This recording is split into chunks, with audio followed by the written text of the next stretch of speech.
2 minutes until the train will pull into the station. That's 2 minutes until the train will arrive at the station. That's 2 minutes until the train will arrive at the station. That's 2 minutes until the...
You were a child, so hungry for the world before you, new like you.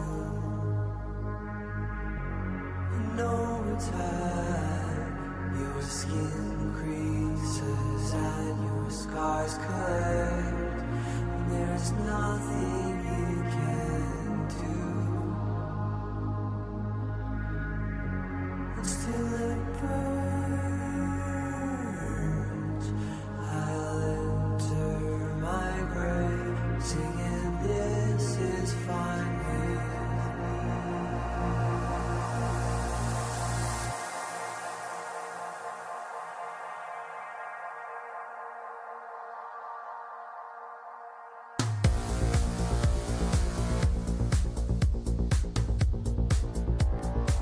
Cowbell ready.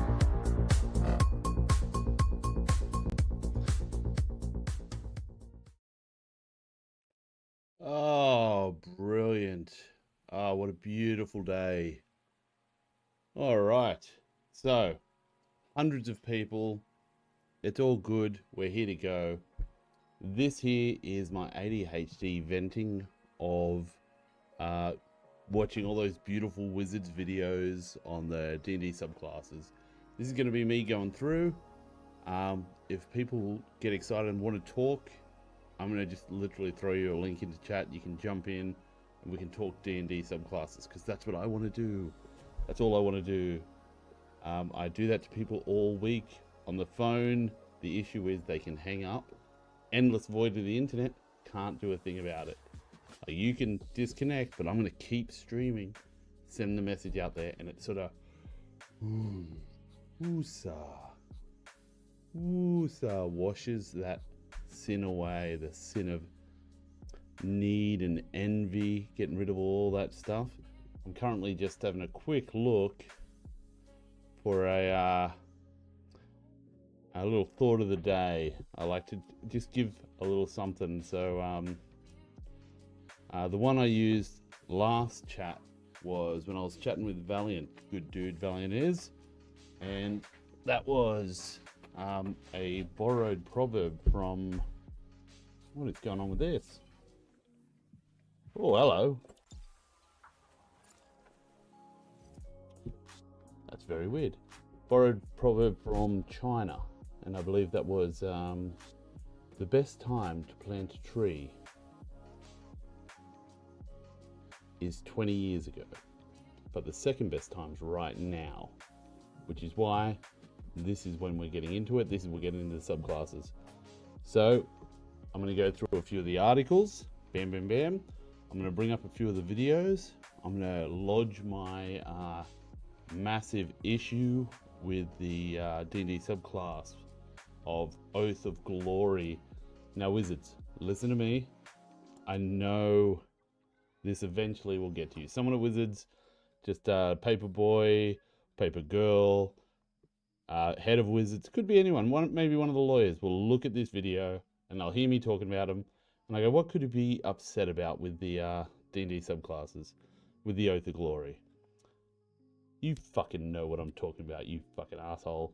But no, seriously, this is where I'm going to get my my grill on and sort of have a bit of a chat.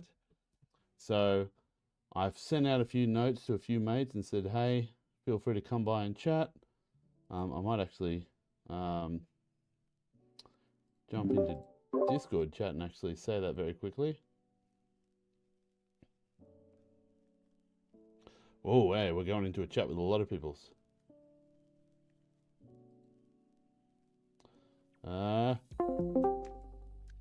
Surprise! You're live on stream.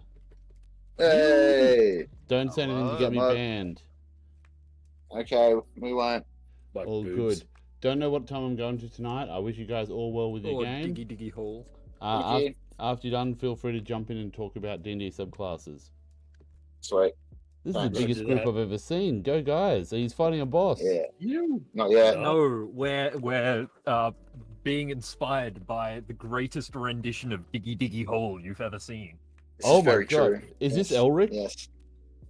No, that No, was no. that was Pori. You're doing Diggy Hole. Yes. I love Yep. it. Me, Alrig Lyricus. It's amazing. The party's barbarian. Yeah. Oh, you gotta He's love just it. yeah. What level Just are you? inspired me to 9. Hell yeah. Yeah. Well, Barbarian Pori, The get on with bouquet your of Diggy Hole. Guys, have an awesome night. Much love. Bye. I just literally saw the giant chat and I was like, I might just pop in and say g'day. Alright, Yeah, nighty right, mate. night. Have a good one. Bye. Ciao. roses. Good guys. Love them all. I'll jump back over into my channel. Actually, no, I'll jump into hang out for BG3 addicts. There we go. That's a good spot to hide. In plain sight. But yeah, so last time we went with a Chinese themed proverb where we talked about the tree growing. Another version of that is a society grows great when old men plant trees whose shade they'll never sit in. And I like that, but this is a better one. They call gambling a disease, but it's the only disease that you can win a whole bunch of money. That's a pretty good fucking disease. It's pretty good. I actually gambled $40 last night and I lost it. Did it in like about 20 hits. Yeah, $2 hits, that sounds right. And I think we got one 70-cent win and gambled and lost that, so yeah. But anyways, that brings us to today's ad that I need to make up.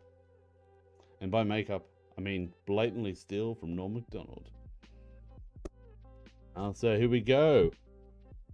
D&D podiums. Now that is a product I can stand behind. That's a fucking great line. Use it in your jokes. Fantastic. Let me just actually steal that one and write it on OneNote. Bum, bum, bum, bum, bum, bum, bum, bum, bum, bum, bum. There we go.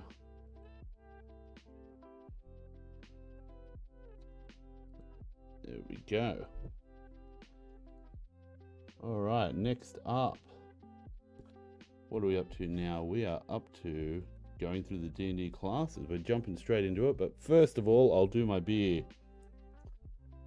Okay, so Today, I'm doing a lovely beer. This is a John Boston.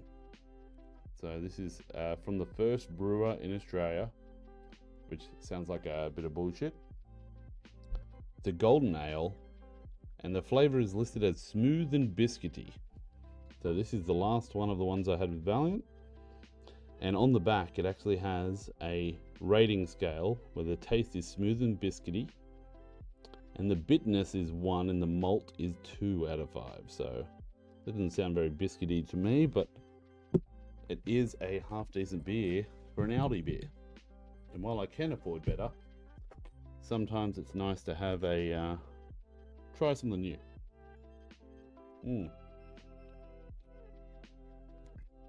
I'm not sponsored by them, I just own the brewery.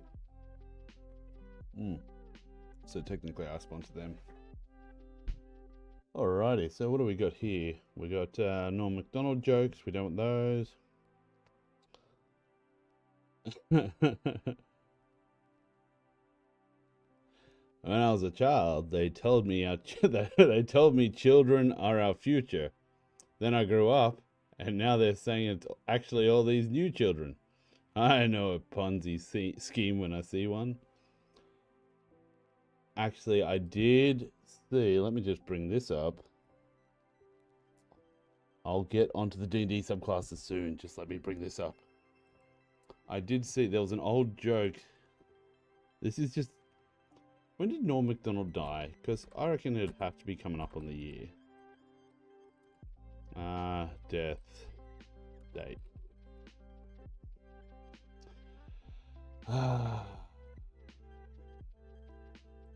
I should do a day of Norm Macdonald. I think I'm going to forever make him the unwitting town leader for every small village. Yeah, I don't know. They just put me in charge, and here I am. I don't know what I'm doing. The 14th of September. Maybe note that down. All right. So D&D subclasses. Let's get our game on. I was impressed with the way D&D did this. So the way Wizards of the Coast or whatnot have decided to do this, they've released previews of the core rulebooks to all these people. Now, there's 2 reasons for this, and they're pretty good reasons. So the first reason is that 1, a lot of these people, when Wizards of the Coast do anything, sort of lead the hate brigade, and sort of like, you know, they're good people. I think they're good people, but yeah, it's one of those things where I think people get a little caught up on the internet about stuff that's happening, and sometimes they overreact a little bit. So they get a little bit feisty. And, you know, each their own. But they're all good dudes. So we've got dungeon dudes. Let's, you know, link a new window. Why not? Look at these guys. They're nice guys. So they did.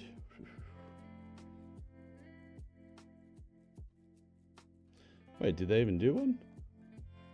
Maybe they haven't released theirs yet. Maybe theirs is going to be the yeah, World Tree Barbarian. There we go.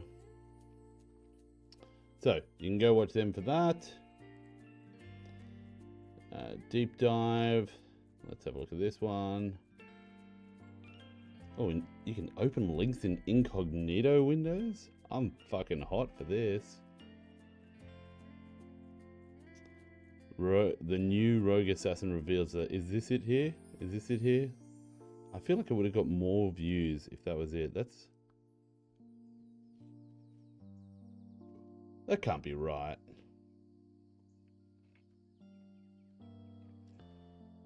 Colby, what happened? Like, don't get me wrong, you get fucking way more views than me.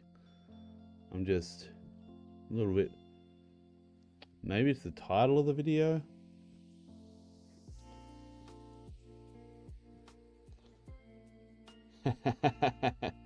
My wife's very funny. Okay, here we go. Because the thumbnails look alright, Colby. I don't know why.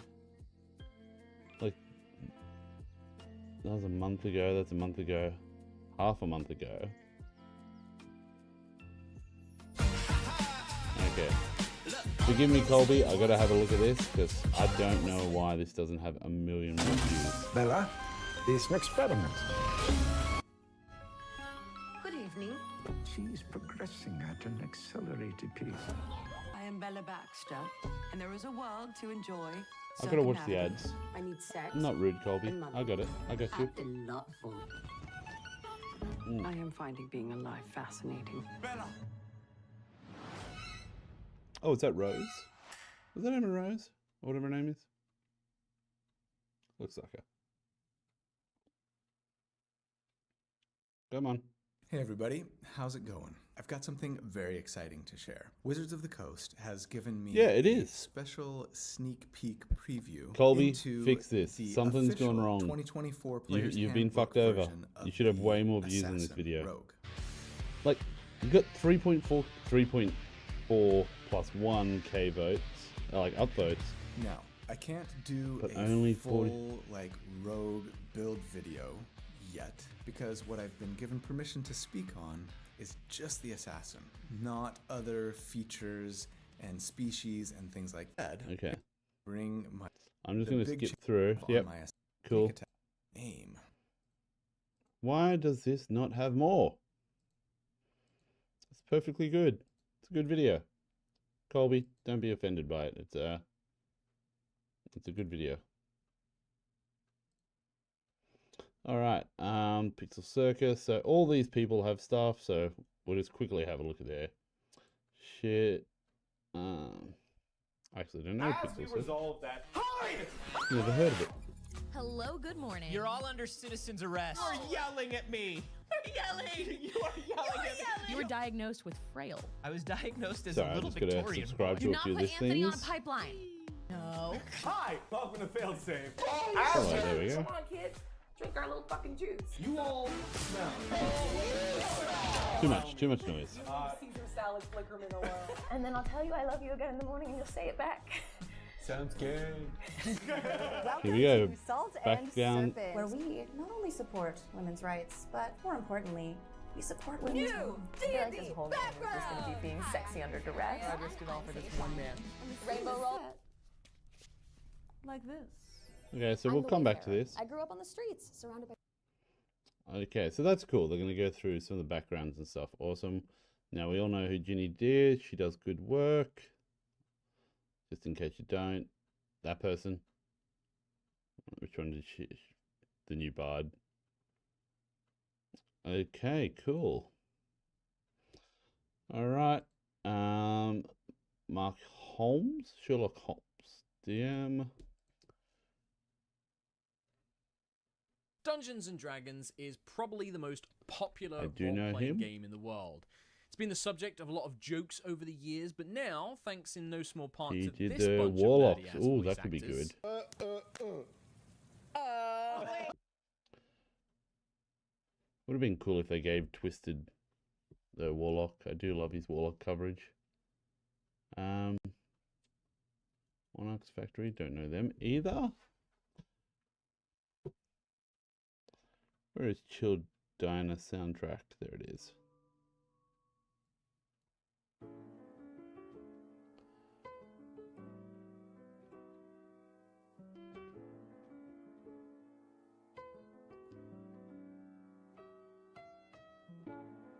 Oh, they might be doing something new. Okay, cool. So keep my eye on that.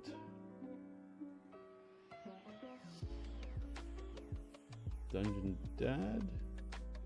Who or what do you think is the oldest Never heard of living it. creature in the many worlds of Dungeons and Dragons? Okay, this one Some would have kind of been weird tentacle beast, an There we ancient go. six-armed entity who attained Sphinx, divinity, awesome. or one of the major. good man. Looks like he does good involved videos. Pointy Hat Studio. I've had a lot of these shit. So races, okay, cool. Pack Tactics, everyone loves them. They do good work. Cool. How do I DM for optimizers? How many optimizers do you have in your party, Gator? One. Fucking then, video. I would just recommend That's running great. the game like you normally would. Cobalt, that's not very good advice. That's just the new Dungeons Well, and you'll be Dragons. surprised. Is it race or what do you got? When you're a sole trader, your Player's workday handbook. starts when you do. Which is why at Henry, we start working when you do too. What do you cover? And we've already sorted the tax for you. So Right, that's I'm just all going to for you mute that and let the ad play through. You've got to support them if you're going to have a quick glance. We're going to get onto our little chat about it. Oh, because I went through all the subclasses of the big game small pieces. And there's a few things I had to say that I was very impressed with and a few things I was very angry with. If you had thoughts on it, feel free to drop them in. Oh, got a stupid message. Not a stupid message, I'm sure it's a great message. Okay, very cool. Now I can close that. And unmute yet? Oh, come on.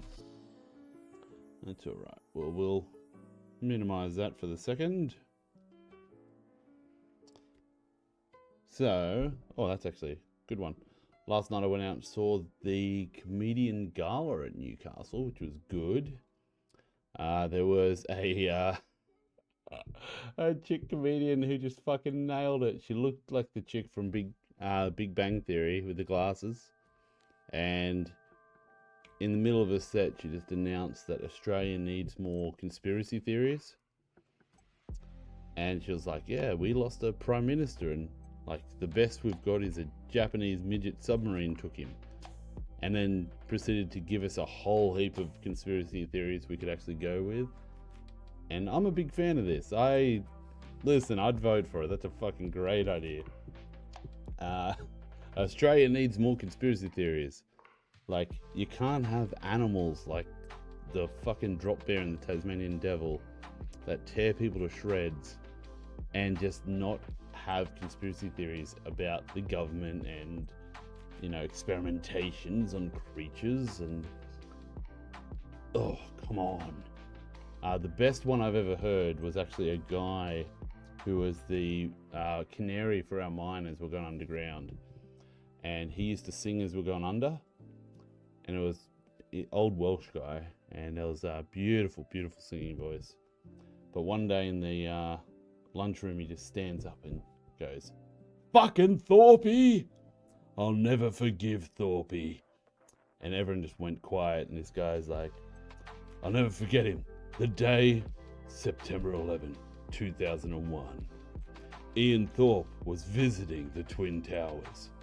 When he just went in this fucking tirade talking about the incident, and he goes, "Oh, he got a phone call and he had to leave the towers 30 minutes before it happened. And apparently the phone call told him that he'd left his phone at home. But he left his phone at home. How did he get the phone call?" Big fucking...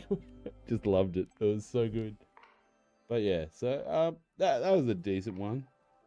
The bushfires, that was one. Like, I know she was doing a comedy bit, but I am a big fan of conspiracy theorists.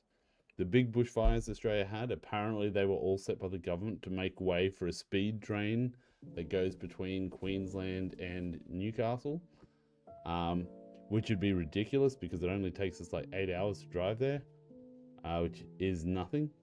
Like, I do that in a day's work. Yeah, so that's just, I'm just letting the ad play through, and as soon as it's done, I'll switch back over. Oh, actually, let's switch back over and... Oh. Fighting for our forest, Greenpeace. Alright, here we go. Yes, Greenpeace, Sea Shepherd, all that shit. Come on! I'm trying to be nice. Next time I'll skip the videos, Pack Tactics. Make your videos... Like, I cancel all my ads on my shit. Here we go. At the beach. Why did we bring our camera and everything? What do they cover? What do they cover? Very of course. What do they cover? The weapons they armed me with. This is the glaive, great axe. Hell yeah. A real people drawing. So guys, I'll you go link watch the have video. The weapon list.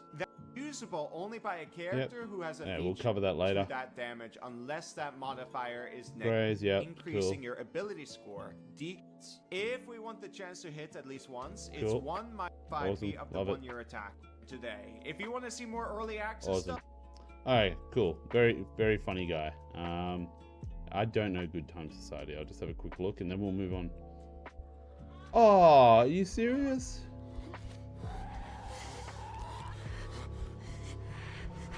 High stakes winner of best game of film? The fuck is this?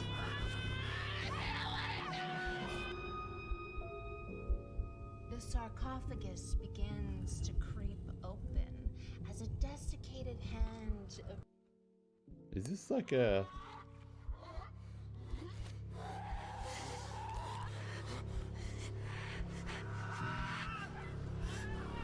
Alright, cool.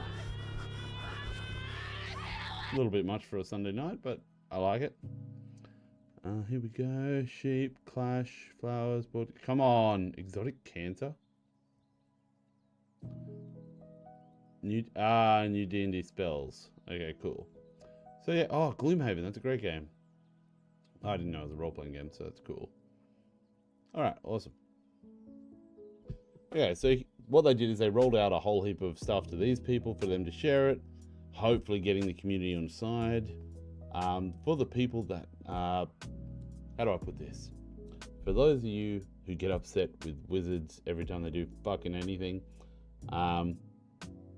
do know that I appreciate your efforts because it changes some shit. Do cut them a little slack because they do more than any business in history that I'm aware of. Like any real business, like I'm talking over $500,000 a year business. Obviously you can run a small business however you want, but once you get to the big stages of, well, I don't want to say capitalism, but later, lots of money, lots of people involved, lots of legal aspects and lawsuits and identity rights and you know, all the ID theft, blah blah blah blah blah. Like, there's a lot to it. So the fact that Wizards constantly tries new things and listens to people, and when people get angry they actually change their whole policy to make people happy, it's good, but it'll only go so far with the shareholders, and eventually it will just become tiresome and it'll fucking, like, some people stretch a lot further, and they've stretched a long way, and they're doing good work. I've never been more impressed with a company responding to criticism. Most people ignore it, which is generally the best thing to do. So I thought it was a shitty business move when they started listening to people, but I was proven wrong. Oh. Well, I'll jump in chat on my Discord if you get free. Okay. I forget where I was chatting. There we go. That'll do. General chat. Chatting in made about D&D new classes. There we go. Alright, so we've got that going on, which is good. We might have to have, I'd like to have an argument, have a chat with my old mate Steve, because we've been meaning to have a chat about half the shit that I talked about in some of my last videos, and that'll be a fun chat anyway. But while we're waiting, we'll do some of this shit.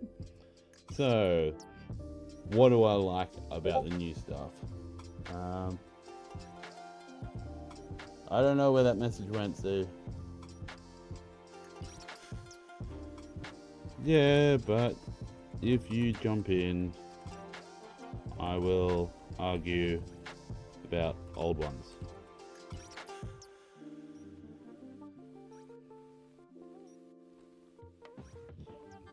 No pressure, champion.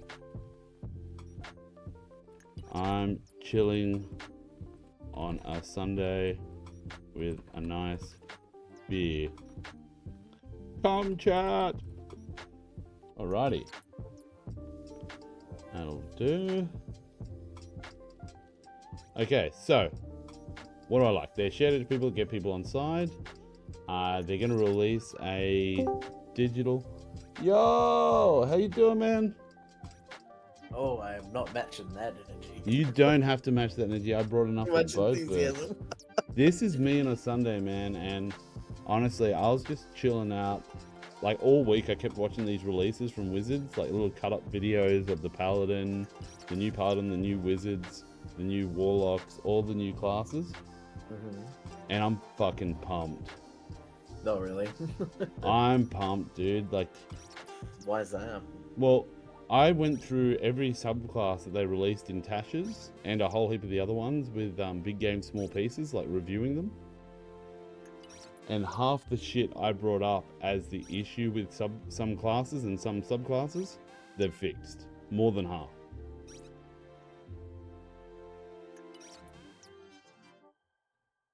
Well, did I lose you? Yeah. No, I just don't know how to respond to that. Yeah. Oh, dude, I'm pretty fucking tired. That's okay, man. Yeah, I'm here for you. How you been anyway? It's been alright. Yeah. It was a long week at work, and it's been a long weekend, and I didn't really get any relaxation time. So this is it. Wait, now I gotta ask you a question. Is it relaxing to talk to me? Yeah. That's Okay, why I wouldn't cool. have jumped in otherwise. Otherwise, I would have gone. I do not have the spoons for this shit. I'll tell you. No problem at all, man. Like I honestly was just all I was thinking of was I don't get time very often, and I basically said to my wife, I want to vent some of my D&D energy onto the interwebs, just blah! And you know, I sent you a message because I was like, yo, we can do that chat now. And if you don't pick up the phone, I will continue talking about subclasses and D&D stuff. I will say one thing. Let me just save this somewhere. Games, F drive, D&D, cleric, and then I'll just bring this up. Yeah. Sources. So my initial reaction was like when you were looking at the Tasha's Cauldron of Everything. Stuff, and you're like, okay, these are the problems that I have with the subclasses. Yeah, no, we're gonna go through that stuff.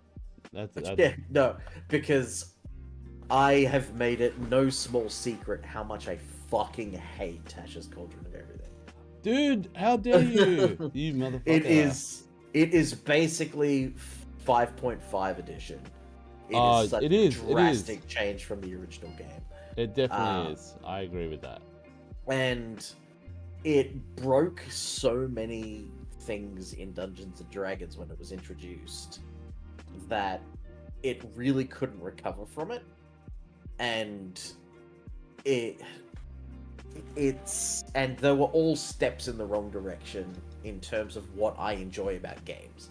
This isn't about like my particular way is better than any particular way, but it took the things that I liked about Dungeons and Dragons and it started removing them.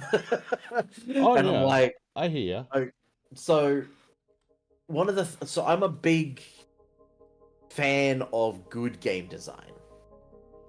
I also am. So if you take the general concept of racial abilities, yes, and you say I can move them anywhere and any race can play any class effectively from the beginning, what you've immediately done is you've destroyed the verisimilitude of the world. Now, yes and no. The game design is such that if a half-orc can be... Or no, let's use a regular orc. If a regular orc can have a starting intelligence of 17, what? Like, the differences in reality between how orcs are on the aggregate seen in the world, that the Forgotten Realms at least, like that, like this Oh yeah, no, I completely agree. What you're saying is true. It makes the world feel impossible. And when you look just at the rules, and then you go, I'm trying to imagine a universe that looks like... What would a universe that's based on these rules look like? You wouldn't get the Forgotten Realms after Tasha's came out. You would during Volos, you would during Xanathar's Guide of Anything days. Wild Beyond the Witchlight started to change things up a little bit, but that was like just a single adventure book, so that's not a problem. Oh no, I hear everything you're saying. I've discussed this with Luke from Big Game Small Pieces because he feels very similar to yourself. Like the way he thinks about it is very similar. I agree with everything you said, but I consider the heroes in D&D, the player characters, to be the heroes of a story. So like when I look at a tale of like heroship where somebody rises out of nowhere, like I'm actually watching a manga right now called Black Clover, and in it the main character is a guy that's born with like everyone in the world has magical ability. This guy is born with absolutely zero magic, and so he just works on push-ups. And so like he, like while everyone else is like doing fire magic and stuff, he's literally out in a cave drinking some berry juice and just like going 10,001, 10,002, 10,000, just push-ups, sit up, chin up. And then as he levels up that way, eventually through his willpower, something else happens and he gets stronger and he becomes the greatest warrior ever. And one of the reasons he was so weak is because he wasn't of noble blood, and only nobles can have crazy amounts of power. So it'd be like a race thing, like an orc being strong. And because he's different, and he's coming into a world, like the way I think it should be done is if you play a dwarf that is light and dexterous, you know, like very frail and dexterous rather than strong and hearty. People, oh, hey Sepatu, how you doing? People should talk about that and treat it differently in the world. So they should be seen not as an outcast, but as, or potentially as an outcast, but different. So for me, that's a way to tweak the story at the start. So like, Tashi's is a way to set your character out already. No, what you're describing is the point buy system, or even just rolling for stats. That was accomplished already by how you would spend your stat points. So you could play an orc that had a 14 or a 15 intelligence, and you could dump your strength, but you would still have the body of an orc. And that +2 to strength and bonus to con would still be in how you physically look, because you weren't born like a mutant. Like I hear what you're saying. You know, I hear what you're saying. Yeah. And what I'm saying is, race in the D&D thing, it's got your ability points on there. Okay, so you got your ability points. But your background has no ability points. So what you've done for the last 20 years doesn't. The way I look at it is, even though it's on your race and you're moving those around, to me, they're set on your race in a certain way.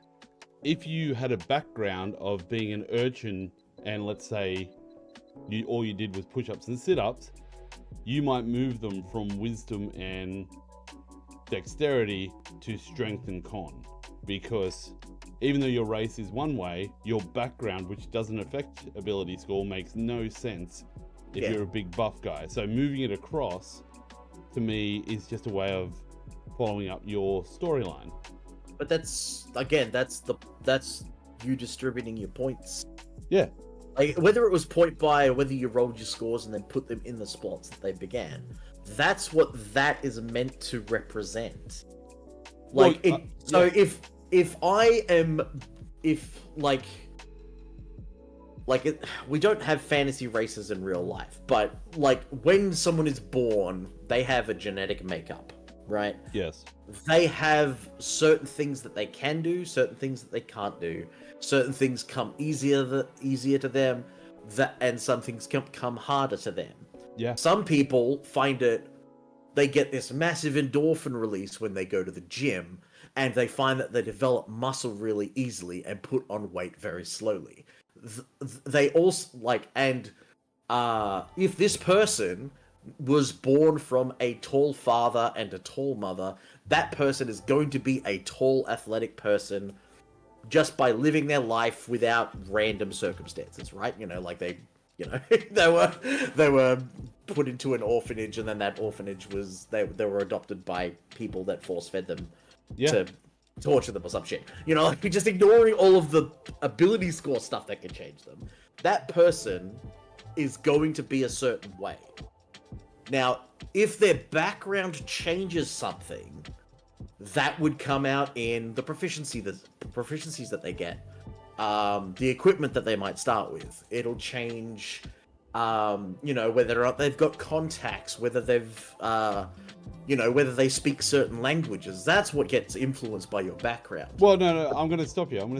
I agree with what you say, but if the stats that you roll are the stats you're born with. No, they're not. No, the racial bonuses are the ones you're born with. Then what are the ones you roll? That is your circumstances. Yeah, see, I just strongly disagree. Like, I like Tasha's because I don't think, because race, like, if you're looking at statistics, yeah, race has certain things it does. But for every statistic, there's outliers. And in a story about heroes and villains, like if you look at the movie Glass with Samuel L. Jackson and it's a follow-up. Oh, what is the movie?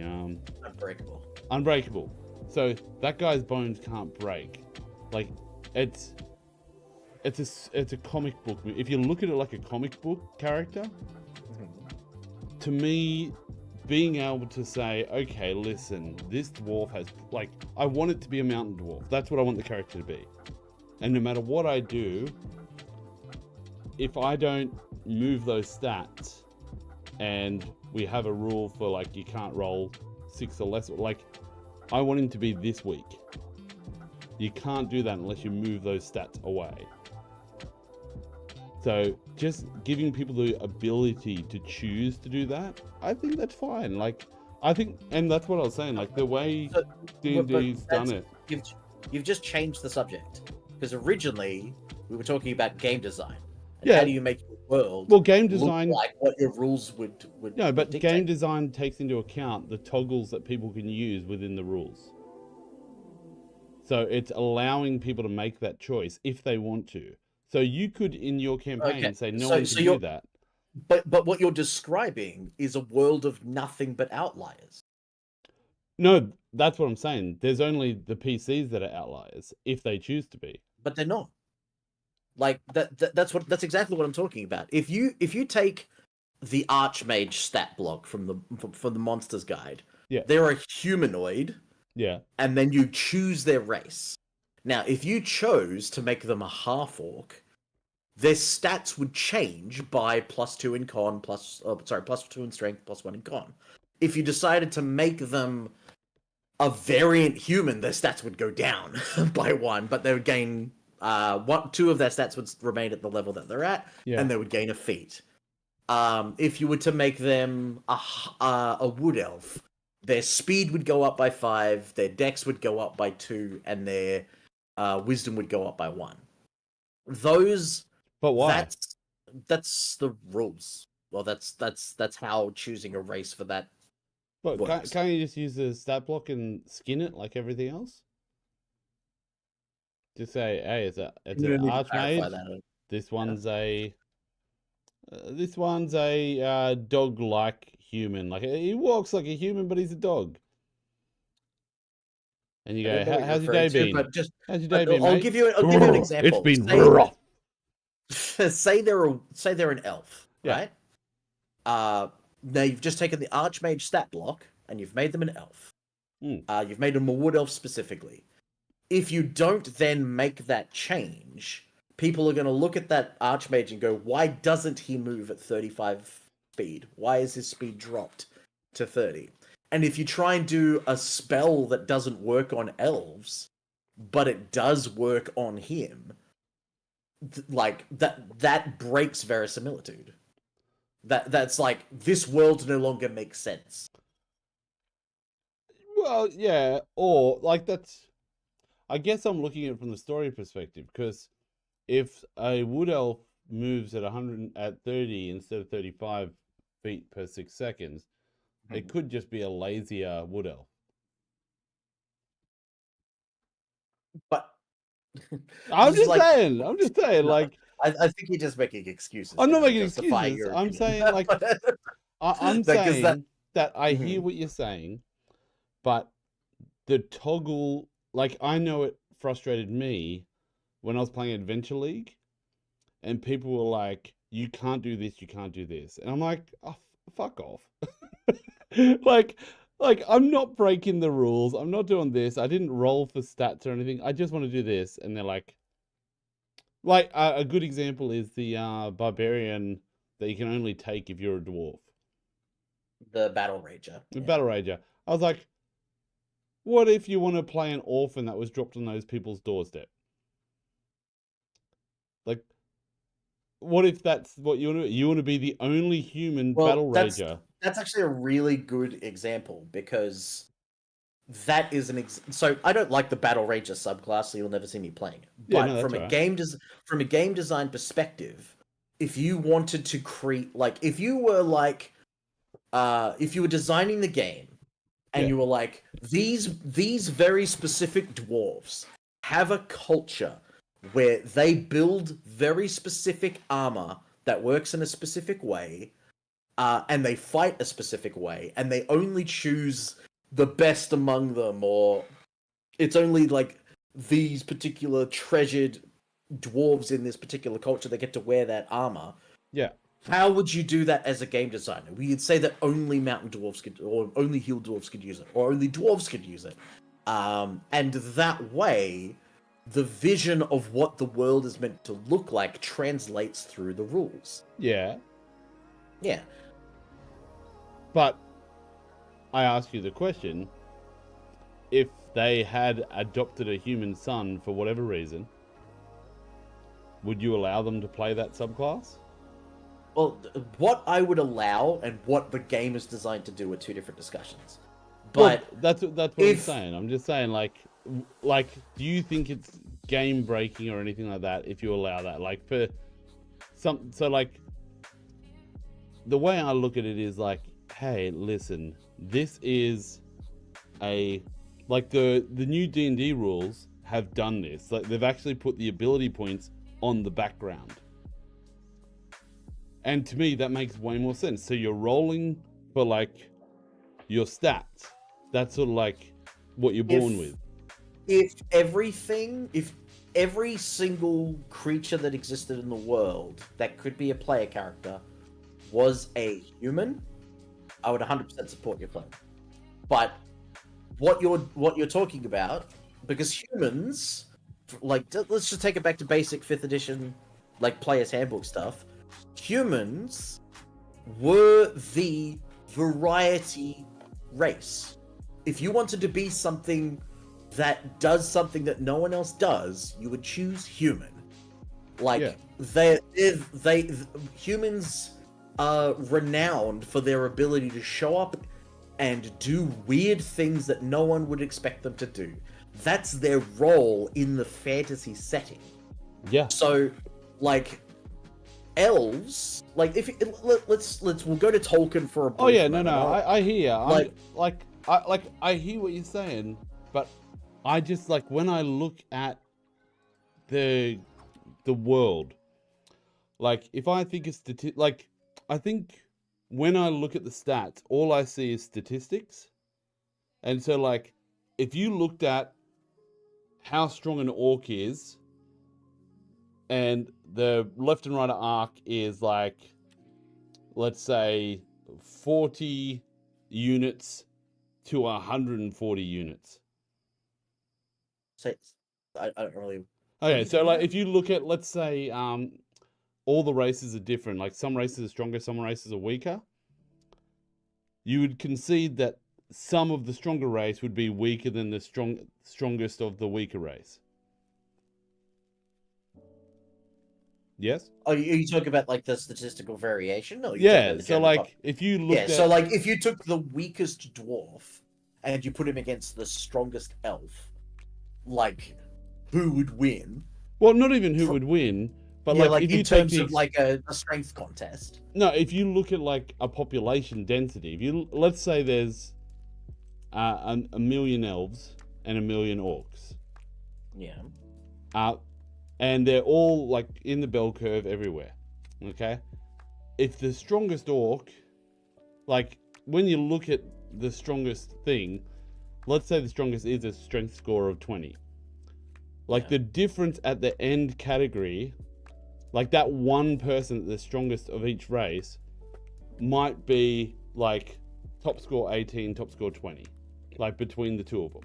Like the differences in Olympic athletes when it gets to that level is like generally 0.1 of a second.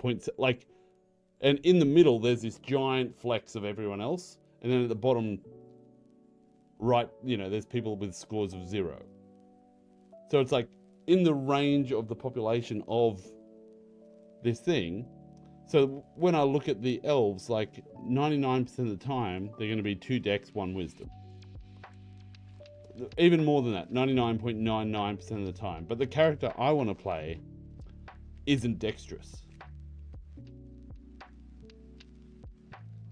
I don't know why he should have to have 2 dex plus 2 dex on him. It just seems weird. Like it seems something that it didn't need to be so stagnant, and being able to move it gives someone the tools to play the character they want to play within the rule set without upsetting people. Well, it's outside the rule set. Like they've literally changed the rule. Yeah, to no longer be the rule. So yeah, well, like that. So it's outside the rules of the original game design. Yeah, no, and I hear, but we'll and like I get this because Luke and I have argued on this for hours because him and I, like you and I, see the game slightly different, and that's fine. It's like it's not an issue. You and I can play D&D together anytime and get along. It's just literally the like for me, I think it's just that type of story where you're talking like like in the Black Clover, there's so many characters that come in. You've said story about 5 times. Yes. But you've never defined it. Story. When you say the story is better, or the story it's better that the story, like this is more flexible because it suits the story better. What exactly are you talking about? Because it's definitely not what the world would look like if these rules existed. Yeah. Because that was my opening salvo, is that's the opposite. So when I look at the world, I treat the world separate to the character. I don't think of this toggle is being turned on for every single unit in the entire world. I think of it as this character can be born with +2 dex, or it can be like an insanely wise dwarf, or an insanely wise.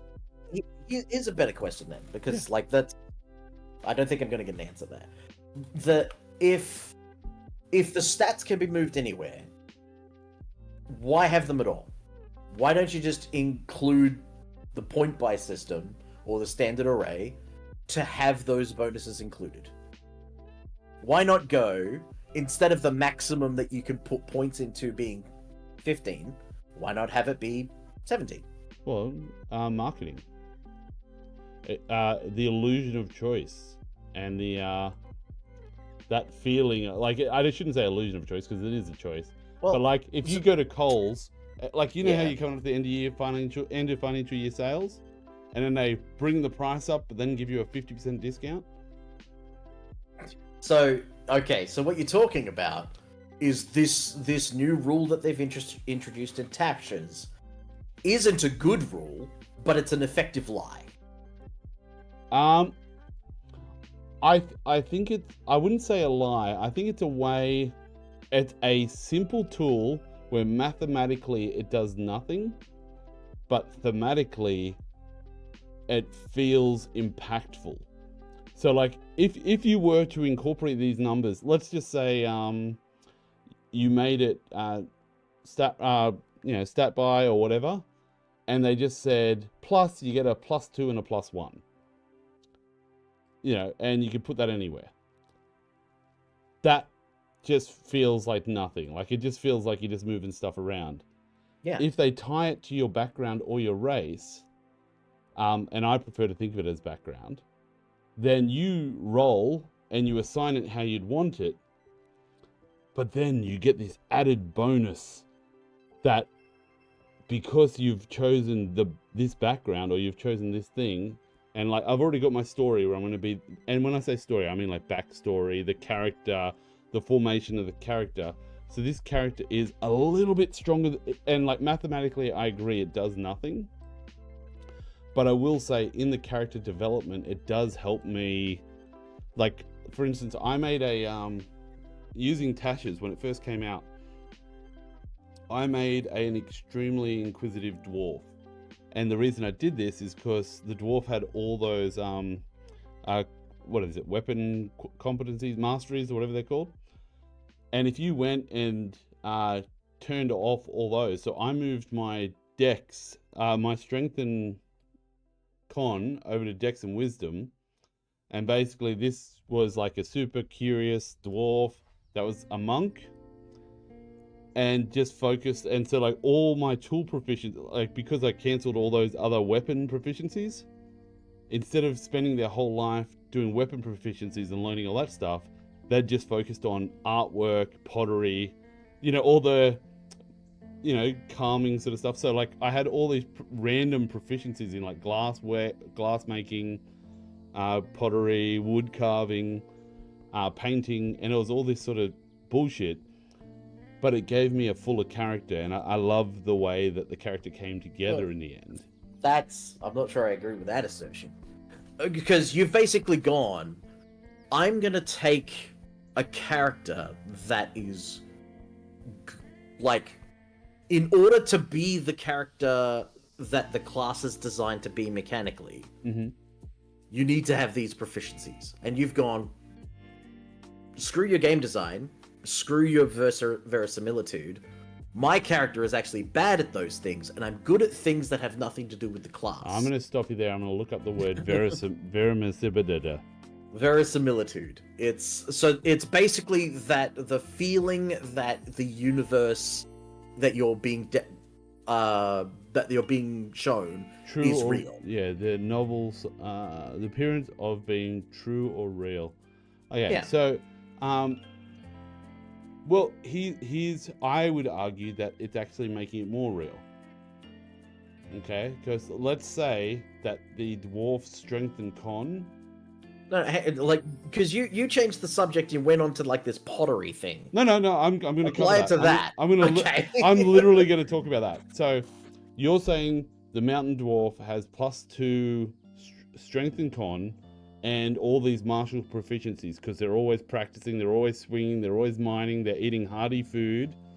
Okay, if you take that same person that's born with those stats, like the actual rolled stats, and then remove them from that world, and they eat like exclusively like you know, just they're out. I'm not living talking this... about a human. No, I'm talking about a dwarf. fantasy creature. I am. I'm just saying, if they eat more... You take a dwarf out of the mountain. Yeah, if you take away their diet and their lifestyle... So, a Forgotten Realm dwarf is not simply a baby that has been born with dwarven parents. They are literal creations of the god Moradin. Yeah. Moradin has forged them in his image. I hear you, dude, but hey, I got a question for they you. will Can you have a fat intrinsically dwarf? know. Can you have a fat dwarf? Can you have a fat dwarf? Like, if a You can have dwarf eats heaps and doesn't exercise, can they get fat? Yes. Okay. if you took them away from all the root vegetables, which is written in D&D, they eat hearty foods. If you take away from that and alcohol and all the like stuff that like build your muscles up, let's say they're eating taro, lots of like rooty vegetables, make them big, and then they're always swinging picks and digging and like building muscles and getting strong, and they're always squatting over the statue. So all this sort of stuff, and their posture's worse, and then their muscles, you know, so they're a little bit misjointed, and their muscles are just ripped and big and wide. If you take that same dwarf and deny them food and make them like live on nothing for like 30, oh, well, they live for hundreds of years, for 150 years, and all they do is meditate and like, you know, exercise, like go jogging every day or something. Like, obviously they're going to be slimmer and fitter than their... Yeah, but they're still going to be a dwarf. Yeah. Like, what you're talking about is the ability score, like the point buy on the standard array or the rolled stats. That's what determines where those things go. They're still going to get resistance to poison. They're still going to be naturally stocky. They're still going to be a medium creature with 25 feet of movement. It doesn't matter how much of an athlete he's going to be, unless he's a barbarian or a monk that get movement and speed increases. His speed's going to be 25. His con's going to be +2. His strength's going to be +1. I just want to know. I just want to know. So the dwarf. Let's say there's one that's constantly eating like salads and one eating root. Yeah. Will one eventually be stronger than the other one if one's working out always that lifting, eating? So you might say its strength's higher. Okay, so here's a better way of talking about it, because you keep going to these. Well, I'm going to talk about backgrounds. Treat the races as backgrounds. No, so let me phrase it a different way.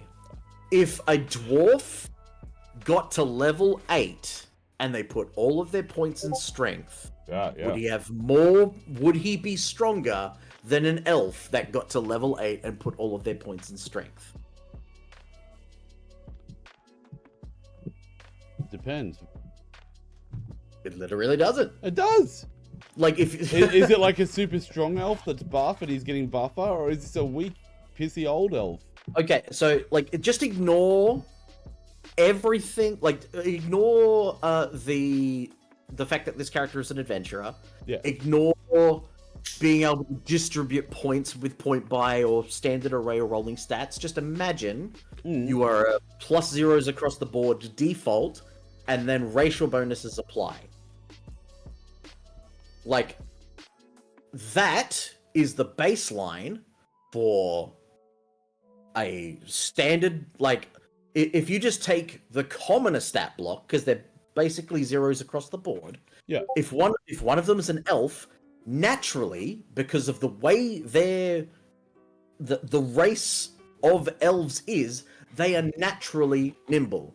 They are they are naturally faster if they're a wood elf, or they're naturally able to cast magic if they're a high elf. Change it to a dwarf. Seems a little racist to me. Seems a little racist. It's race that we're talking about. Yeah, no, but now, I'm saying, yeah, I like. So if you take a charlatan, yeah, and a charlatan, yeah, I'm with you. There is, like, if you take two different, like, things from different races, and I'm talking fantasy races, not human races. Yeah. Just to avoid the whole racism sort of. Yeah. Discussion, because that's right. We're talking about fantasy races. Yeah, I don't want to get you in trouble. I was just doing that as a joke. No, like, it's the internet. I don't want this shit getting. Yeah, I'm with you. Hey, dude, I'll tell.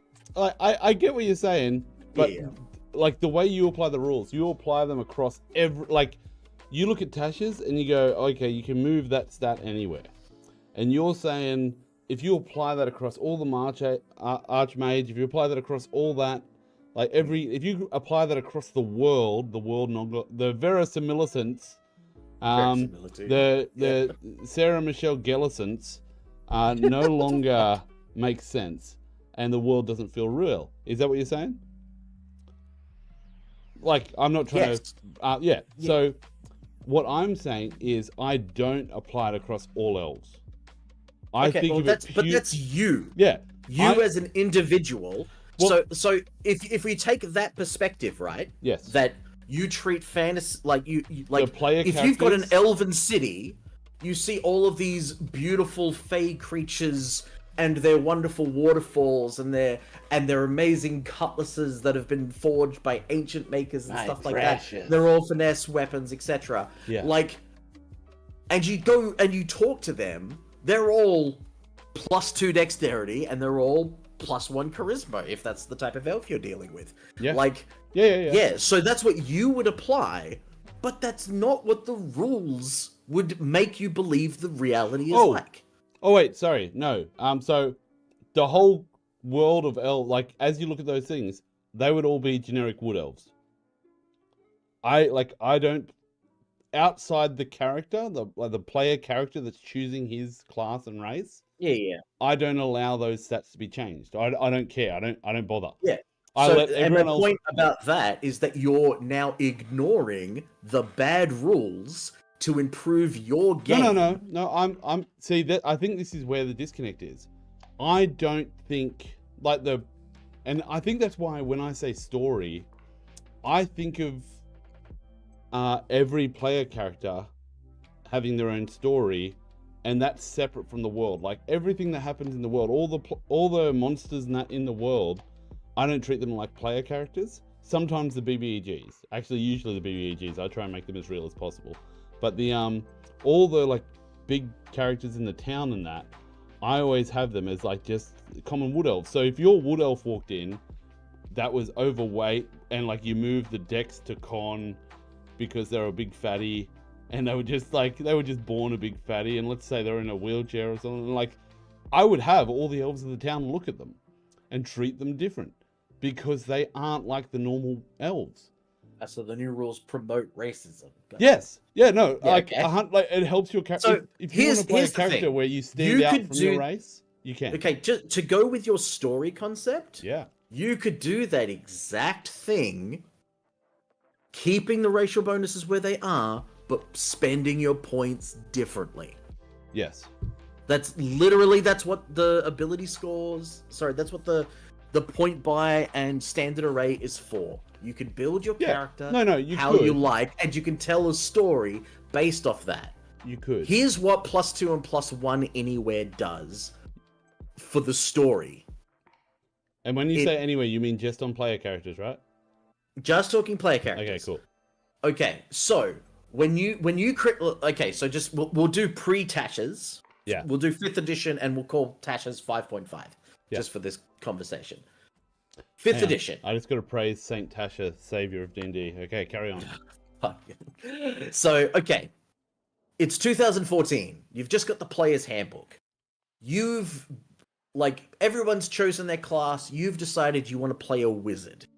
Right? I did, yes. And you want to be an effective wizard. Yes. You don't want to be a meme character. You don't want to be Slappy McBaggins. You want to be a wizard that is effective at what they do. Right? Yes. Yes. What race are you playing? Gnome? Okay. Why? Why not play a dwarf? Because they've got higher intelligence. That's an interesting observation now. Yeah. So that's kind of my point.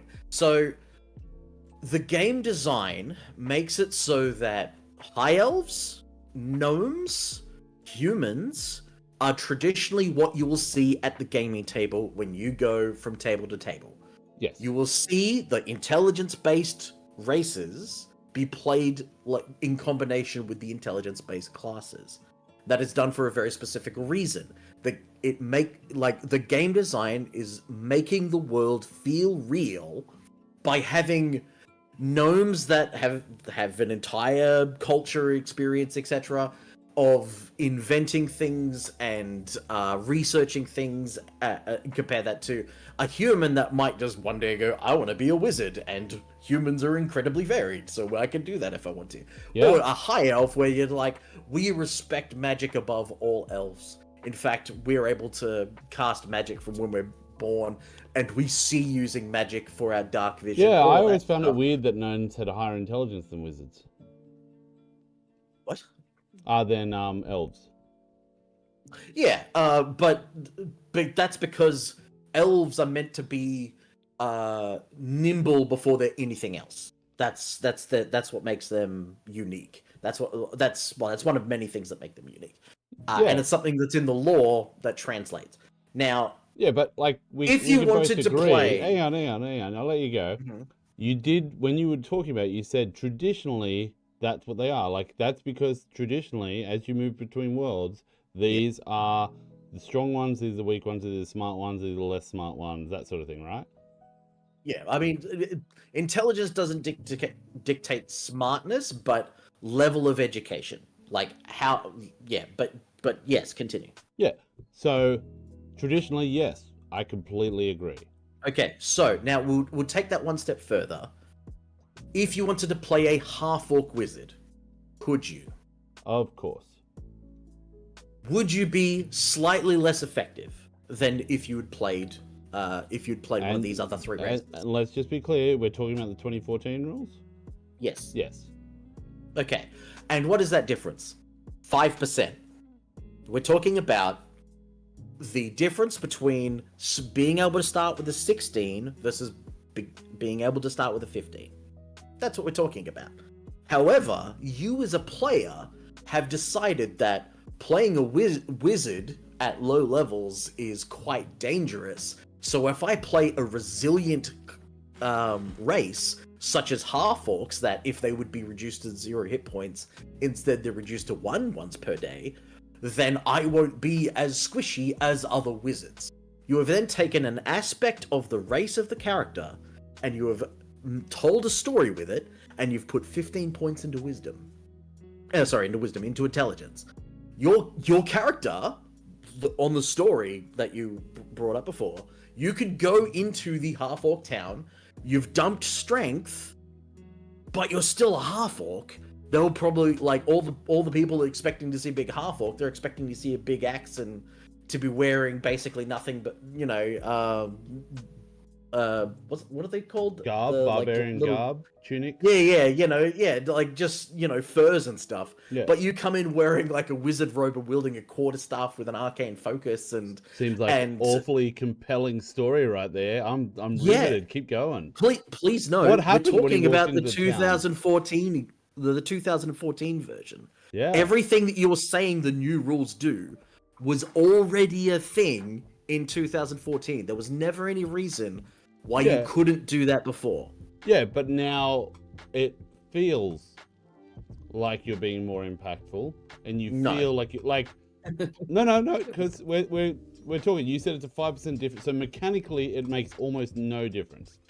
No, 5% is still pretty staggering if you're playing. Like, if it's a one shot, that 5% may not make a difference, but a 5% difference in a long are you campaign, in the camp that you could do it all before, or that you couldn't do it before? You couldn't live that fantasy.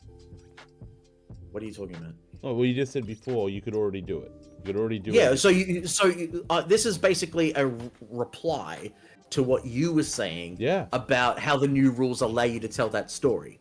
My point is that you've always been able to tell that story. Yeah, so I think it's how you look at the racial bonuses, because the thing, like when I do the roll stats, I literally think of that as what you've rolled. That's what you've been given at birth.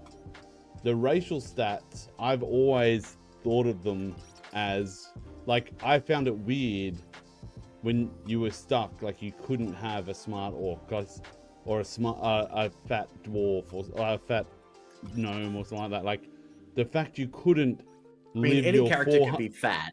No, but like you mechanically couldn't represent how you lived your life. Like, I actually like what they've done, tying the attribute points to the background rather than the racial stuff.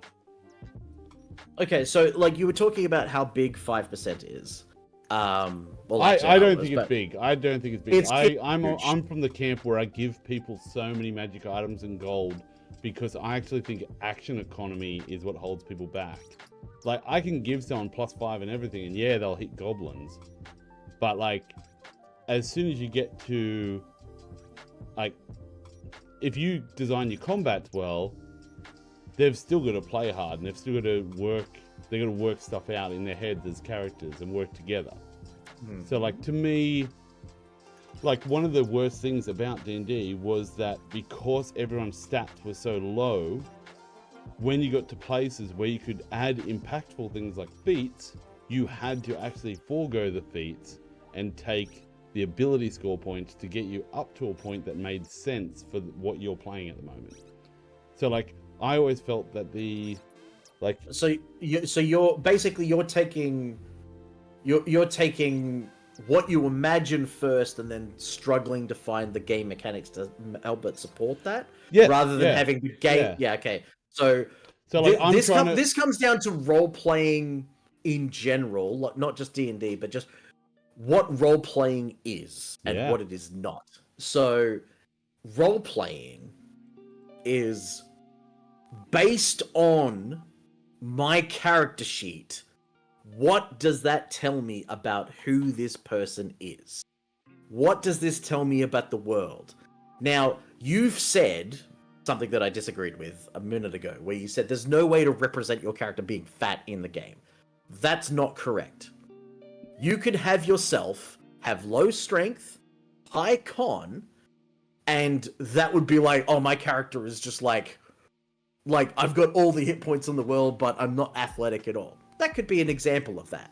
Yeah, or but you've got to admit, if you wanted to do the sort of gross Jabba the Hutt thing, you could just have a low charisma score. I'm going to stop you. Yeah. Because okay. we're arguing the same thing. You're saying that, hey, you don't have to have it on racial. You can just in your stat block.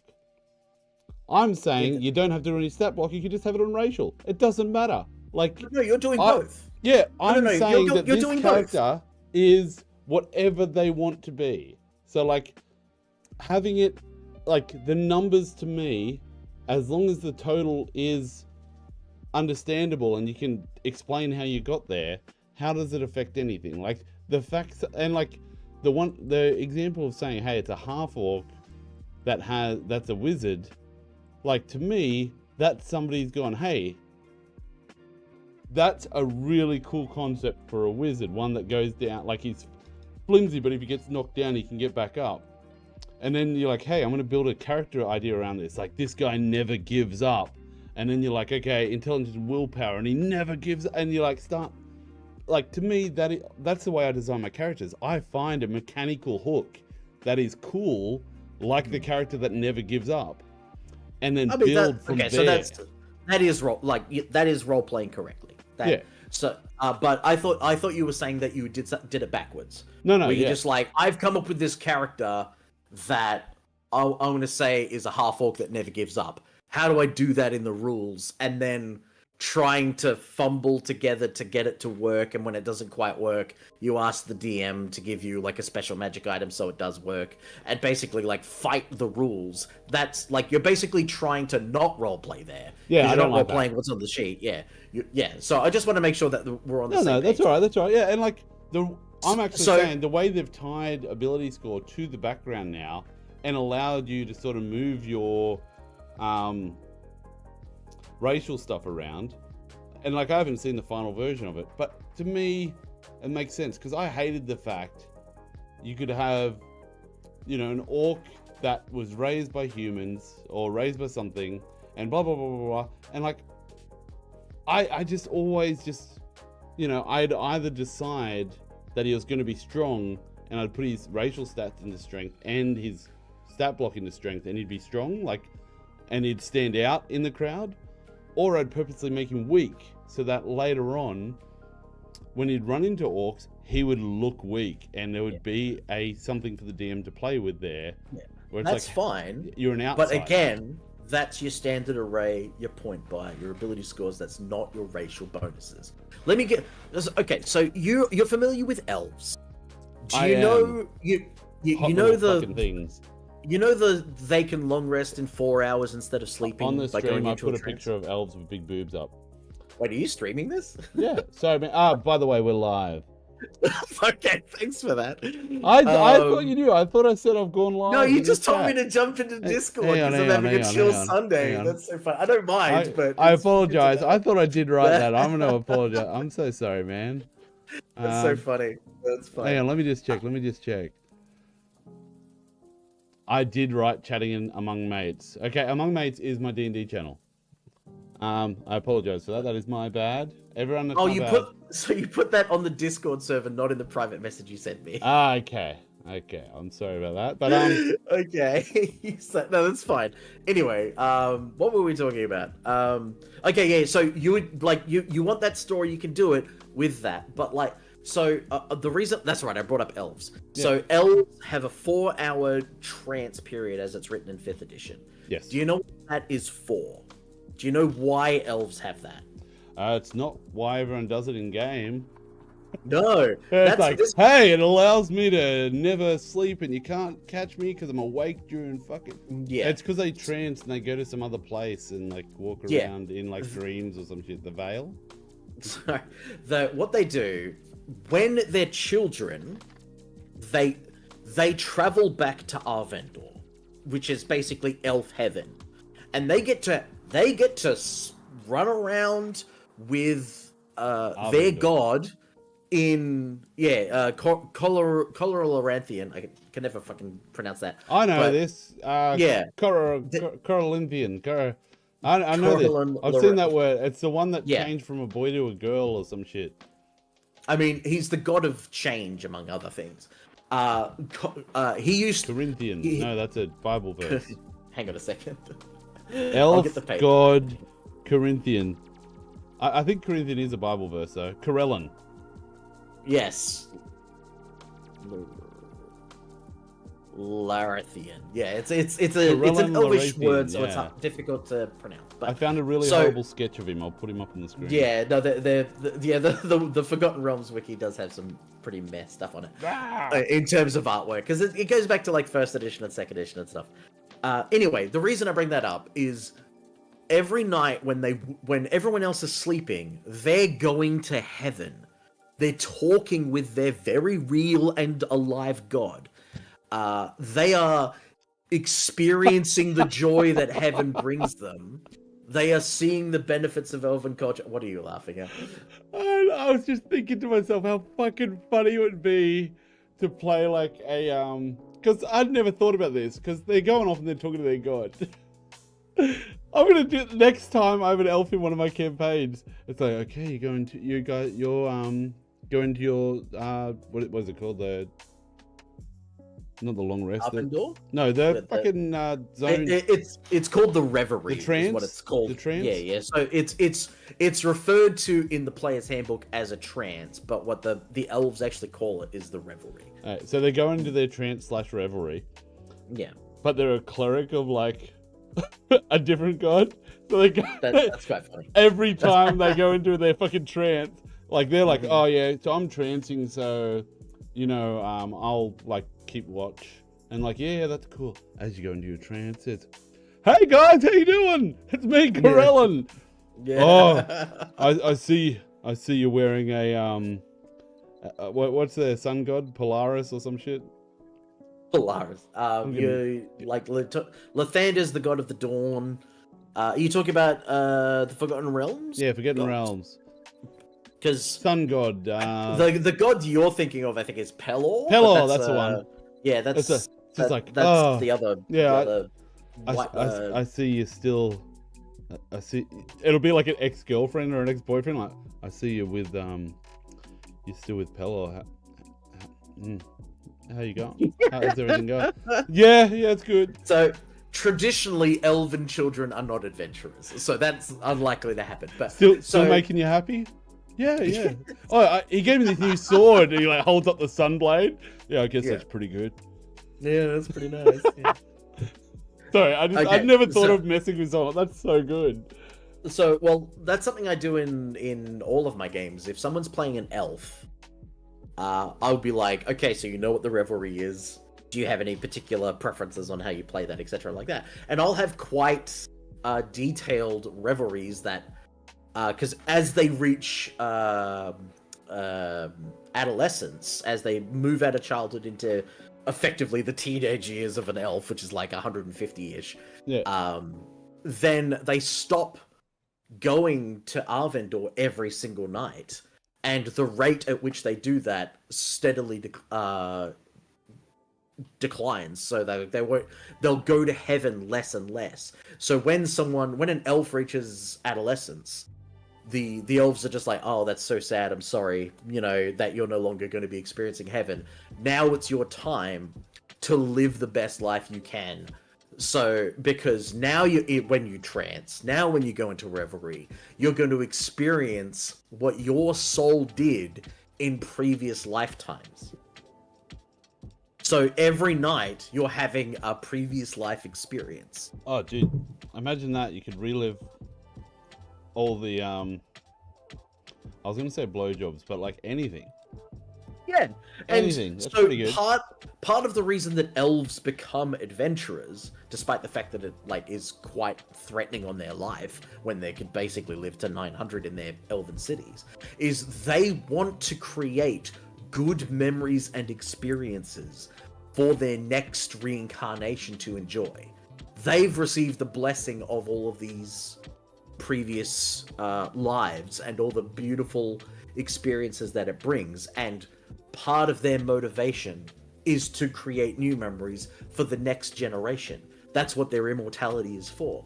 So when you're saying, oh, I'm gonna take the culture away from an elf, that's not really possible. And I'll give you listen, I think you just lost the argument. Like, honestly, if they've been through all these reincarnations, when it gets to the end, wouldn't that elf be born wiser than the ones before it? Well, it's not like you retain all of the memory. But you're born a new elf. You have the experiences in heaven, and you have the experiences on the plane that you're on. Then when you're adolescent, and then when you're a full adult, is when you never go to Arvendur again. You slowly start experiencing the best parts of what your life was.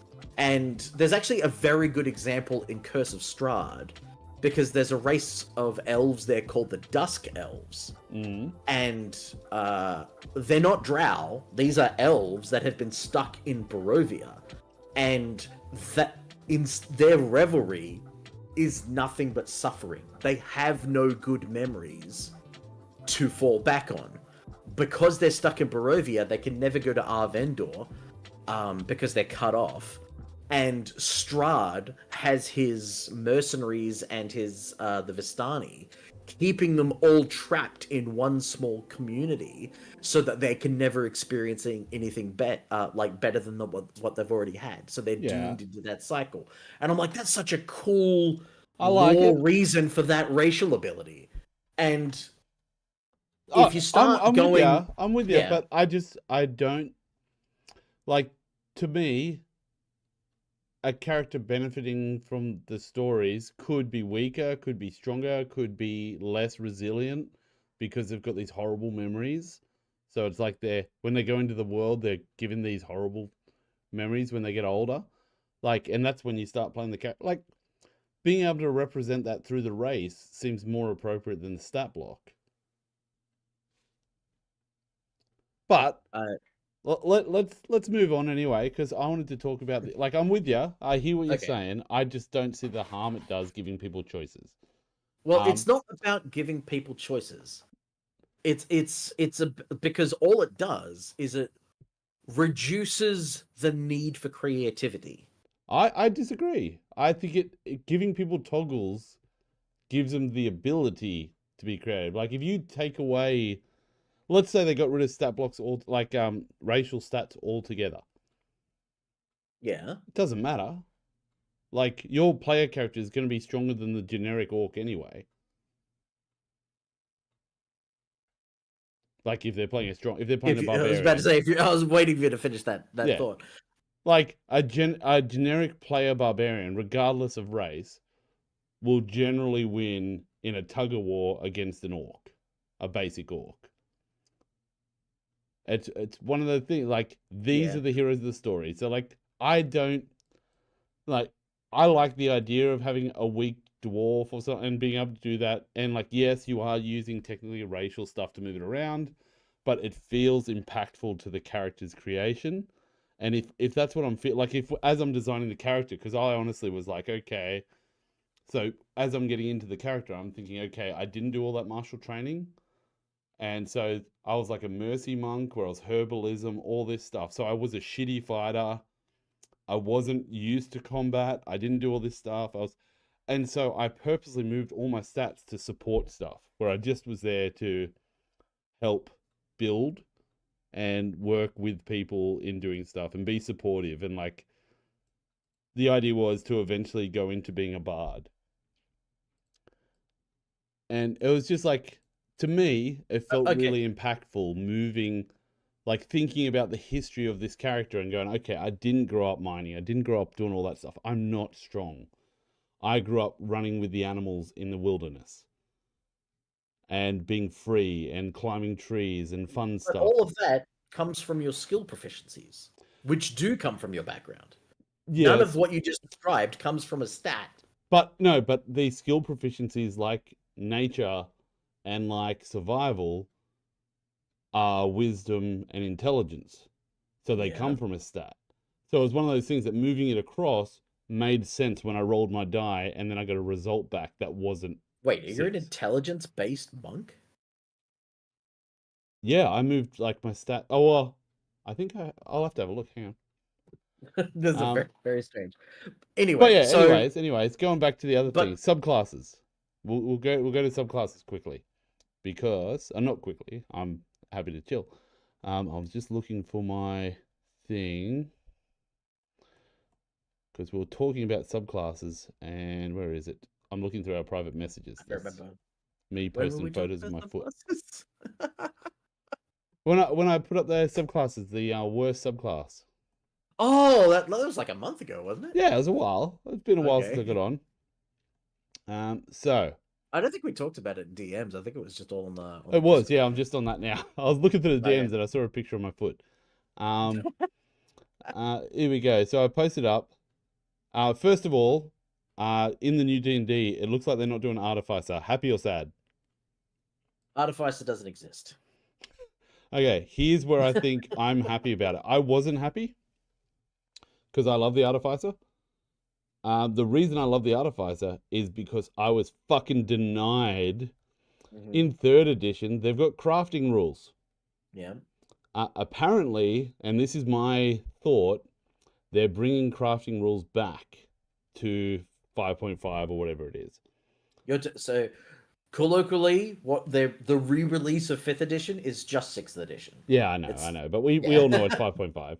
No, Tasha's Cauldron of Everything was 5.5. Yeah, and it's the new books that are coming out next. A lot of the theories that came in, a lot of the things they did, like Tasha's feels like the alpha of 5.5. So I agree with you. It was a new way of looking at things. I think the reason I like Tasha's and you and Luke didn't is because when I look at Tasha's, it was like a lot of the things I hated about certain subclasses, they fixed. Like, and people are like, oh, it's changing the monk or it's changing the thing. And I'm like, yes, the monk sucked and now it rocks. Like hang on. So I don't know what you're talking about because I haven't seen the monk thing, but let me just quickly explain why monk why monk was and is, until this new book comes out presumably, still the worst class in the game. Oh, I'm with you. Yeah, go for it. And let me crack my scotch. So we're talking about good game design, right? Good game design. I've talked about the verisimilitude of the world, but good game design also is about the player experience. It is about how you introduced concepts in a game and then it gets built upon. I'll use because I now know that we're streaming, I'll use an example for context. Yeah. The original Super Mario Brothers video game. Very, like, not Donkey Kong or anything, just like SMB1. Yeah. I know what you're talking about, on the NES.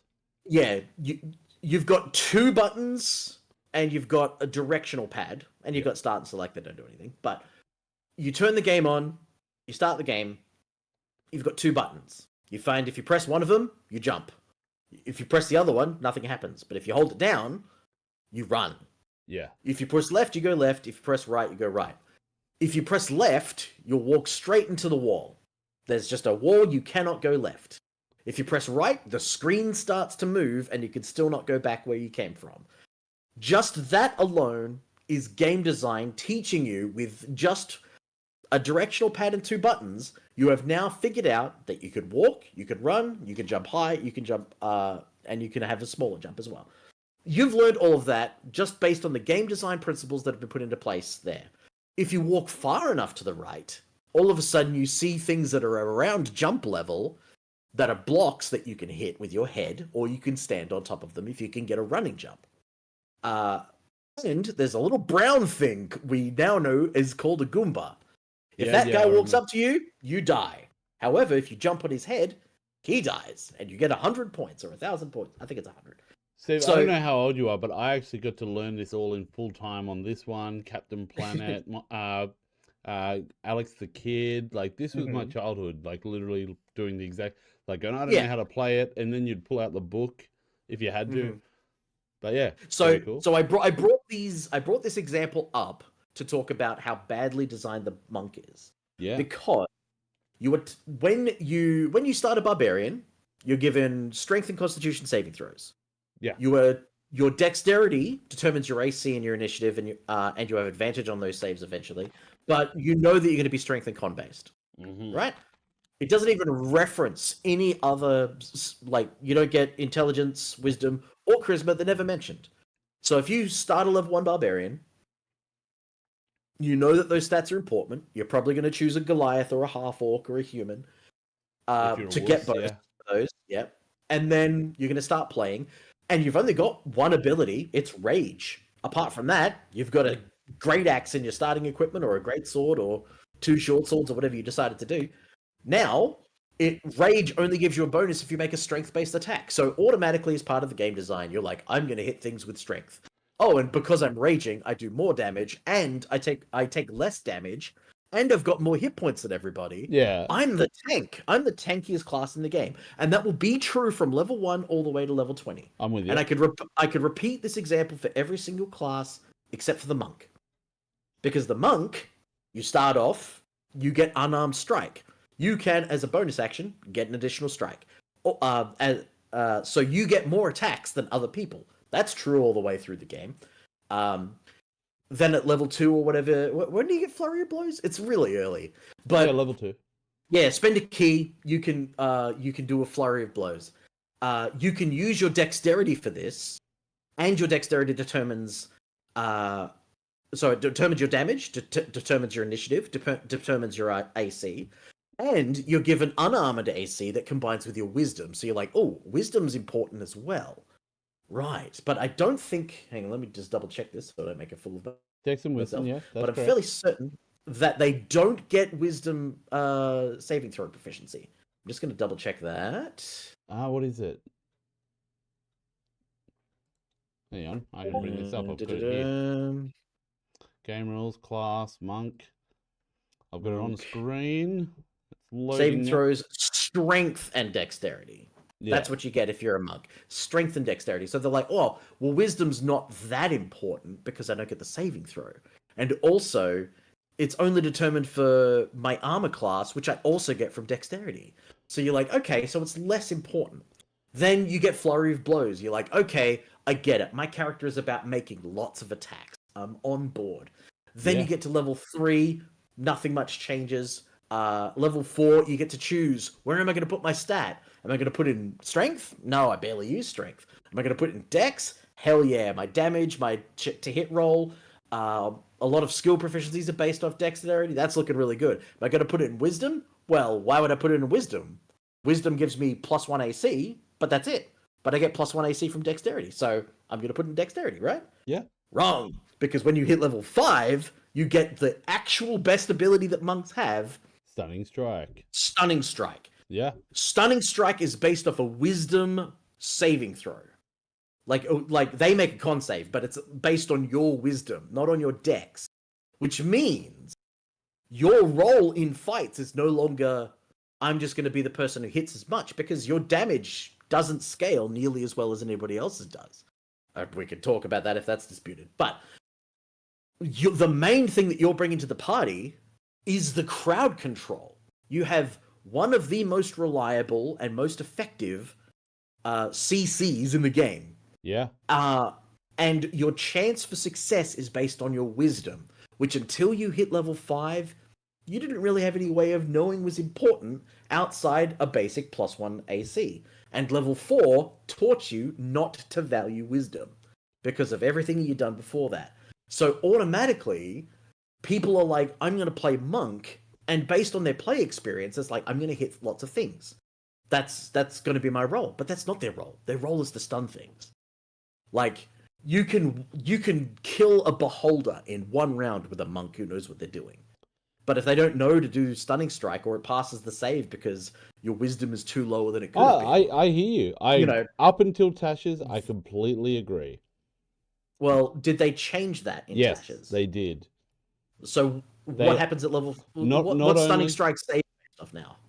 Off the wisdom, but both the subclasses they added to the at Tasha's have level 3 abilities that scale off wisdom. Okay, well, that's a slight improvement. It's amazing, dude. If you haven't seen them, Way of the Astral Self and Way of Mercy monks, like, revolutionize. They're so So I'm familiar with the subclasses because I've seen people play them. So good. But they didn't change Monk. They changed those two specific subclasses, and that gives us a different problem, which is power creep. Because basically, if you're not playing these two, you are a less powerful Monk.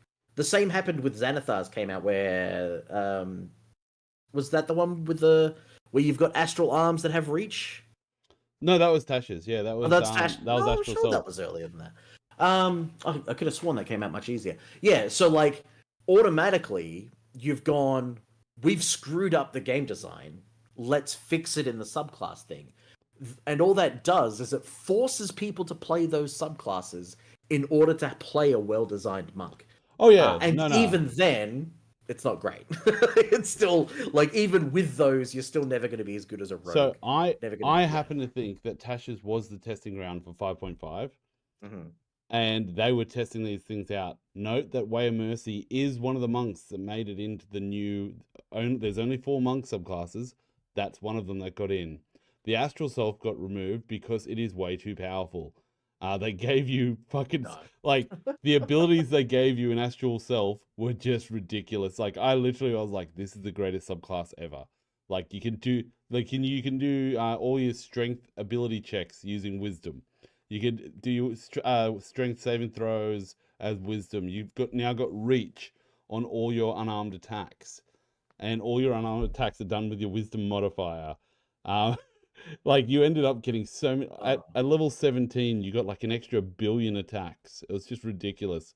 I worked out the way to get the most attacks in the game was Echo Knight mixed with Astral Self 17.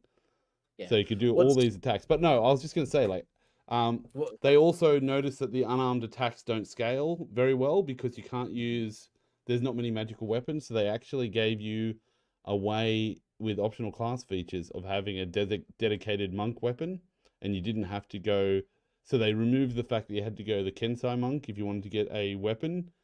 So they're basically just going back to 3.5. That's really funny. No, basically the things they ruined the monk in 5th edition, they tried to undo, and they trialed a few things, and a few of them worked and a few didn't. But the thing that I like, it's one of those things. It's like they looked at the monk. And they were like, okay, we want to do this, but that wouldn't work because you need to have 3 stat scores. So they're like, okay, we'll do a stat score 1 and a not stat score 1, a healing 1. And it was good. So the monk stuff was, I think they did really well in Tasha's. They also fixed sorcery points, and they went too far on that one for the Aberrant Mind Sorcerer. They went way too far. That's the most powerful subclass in the whole of 5e now. Like, oh, I don't know about that. It's still a sorcerer. It is. Like, this is what I mean. Sorcerers were the weakest subclass, and are the weakest class by many people's standards, not mine, but many people's. I would say sorcerer is the 3rd weakest class, and I don't include the artificer on that list, but there's a big asterisk on sorcerer and it really has nothing to do with their subclasses. It's more to do with the skill cap of the player. That's the way Well, I see it. it's more If of a you have- knowledge-based thing. Yeah. If you know how to play a sorcerer, I find them much more dangerous than a wizard in 5e at the moment. And the reason is because dangerous because as a DM, there's a lot of shit they can do with their like, you know, being able to counter someone's spell from triple the distance of any character in the game because they can distance spell it. That doesn't work that way. Doesn't it? Nope. So counterspell doesn't have. I think the range is self, but the trigger, like the casting time, is you see a creature within 60 feet cast a spell. Oh, okay, cool. Yeah, so That'd be you good. cannot distance. So obviously DMs would go, that's obviously written in a very stupid way. I'm going to change it. But well, the but thing is, yeah. I'll just have a quick check. Let me check because they might have fixed that.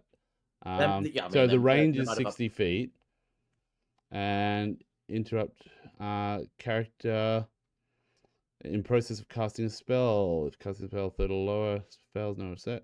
Yeah, it's got nothing in range. When you star, which you take when you see a creature at 60 feet, within 60 feet. Where's that star? Yeah. Where's the star? So, oh, reaction. Are you looking in D&D Beyond? Yeah, It's down the very bottom. No, but here it is. So it's a reaction, and there's a star on the casting time that goes down to a reaction which you take when you see a creature within 60 feet of you casting a spell. Now, the rule for D&D is the more direct rules overwrite the other ones. So obviously, if you've got a movement speed of this, but then you have another spell that grants you extra movement speed, even though you're limited to 30 feet, you get more movement because you've got this spell. The spell of doubling or tripling your range, like I've always ruled that it does increase it doesn't have to be 60 feet. It's whatever range you're increasing it by. This is an example of rules as written versus rules as intended, rather than what you were saying about the specific beats the general. If you were to go to a Adventurers League table and someone knew the rules, they would not be allowed to say, "Oh, okay, well, yeah, that's obviously rules as intended, so I'm going to let that pass." No, I'd say specific beats general. But that's not the case here because it doesn't. The casting range, like you could increase the casting range, but you couldn't increase the reaction speed. You couldn't change the action. That, like, there's nothing that says within the range of the spell. It says very specifically within 60 feet. Anyway, almost everybody who isn't an Adventurers League DM would allow that to work because it's cool. I honestly, I'd throw down over this. If somebody was blocking that, I'd say, why do you think it says 60 feet? Why do you literally says 60 feet? Like it says a creature within 60 feet of you casting a spell. Would you say that is referring to the fucking range? Like this thing here? This thing right here? Every other example in the rulebook says within range, but that spell specifically does not. That's what I mean. I would throw down over that. If somebody was literally going, the rules say, I'd say, dude, why do you think it says 60 feet? Why? Is it because no one can see further than 60 feet? But but like, again, like, we agree on the outcome. Yeah, no, but I'd say but I disagree with your reasoning because the specific in the spell is you must see a creature within 60 feet. So you're actually, like, specific beats general is actually fighting you here. But rules as intended versus rules as written, that's where you'll find your wiggle room. Because here's the thing though. I would say the reason they've added that in, and I'm saying this as a conversation piece, not because I'd try and argue this. I'd literally just call the guy a fucking knob. Like, I wouldn't try and argue this because they're just being a knob. The reason it's got that is because there is no reaction in the... so you have no reaction on your character sheet that allows you to react to someone casting a spell in the distance. So that's why they've so- added that in. It's not because No, it's so because you don't have it's a war mage in- formatting error. Yeah. So they're more It was saying printed. It was printed that way in the original player's handbook, and for some reason they never errated it, because literally every other spell that has an interaction like that in the game, shield or anything that has a reaction as a casting time, Yeah, but has that's what I'm in the saying. descript. Yeah, has absorb elements, all of these different spells. If you look at those spells, That's a good one. they I'll look up. specifically say in the text when you would be hit by an attack, you can cast this as a reaction, to do this. Or if you would take fire damage, you can cast absorb elements. It doesn't say casting time reaction asterisk. Yes, it does. If you take one of the... What? It says casting time, 1 reaction, asterisk, when you take, and then you go down to the asterisk, when you take acid, cold, fire, lightning, or thunder damage. Oh, so it does. I'll shut up then. Yeah. No, but that's all right. Like, that's what I mean. Like, this But yeah. argument could happen. And yeah. it's one of those things where it's like, I wouldn't let them get in the way of a good story because that's fucking cool. But the argument was more about sorcerers, their ability to weave magic. And especially now with their fucking, like, if you go like Storm Sorcerer or Storm Cleric and then go like some wizard. Aren't they? Yeah, but they got a level 2 ability to give you maximum lightning or thunder damage. So you talk about cleric. Yeah, you cleric. talk about you said storm sorcerer, which is I the worst said sorcerer. storm something, and then I said cleric at the end. But the storm, I forget what he's called, but the storm cleric. Yeah, you're talking about Channel Divinity, Surge or whatever it is.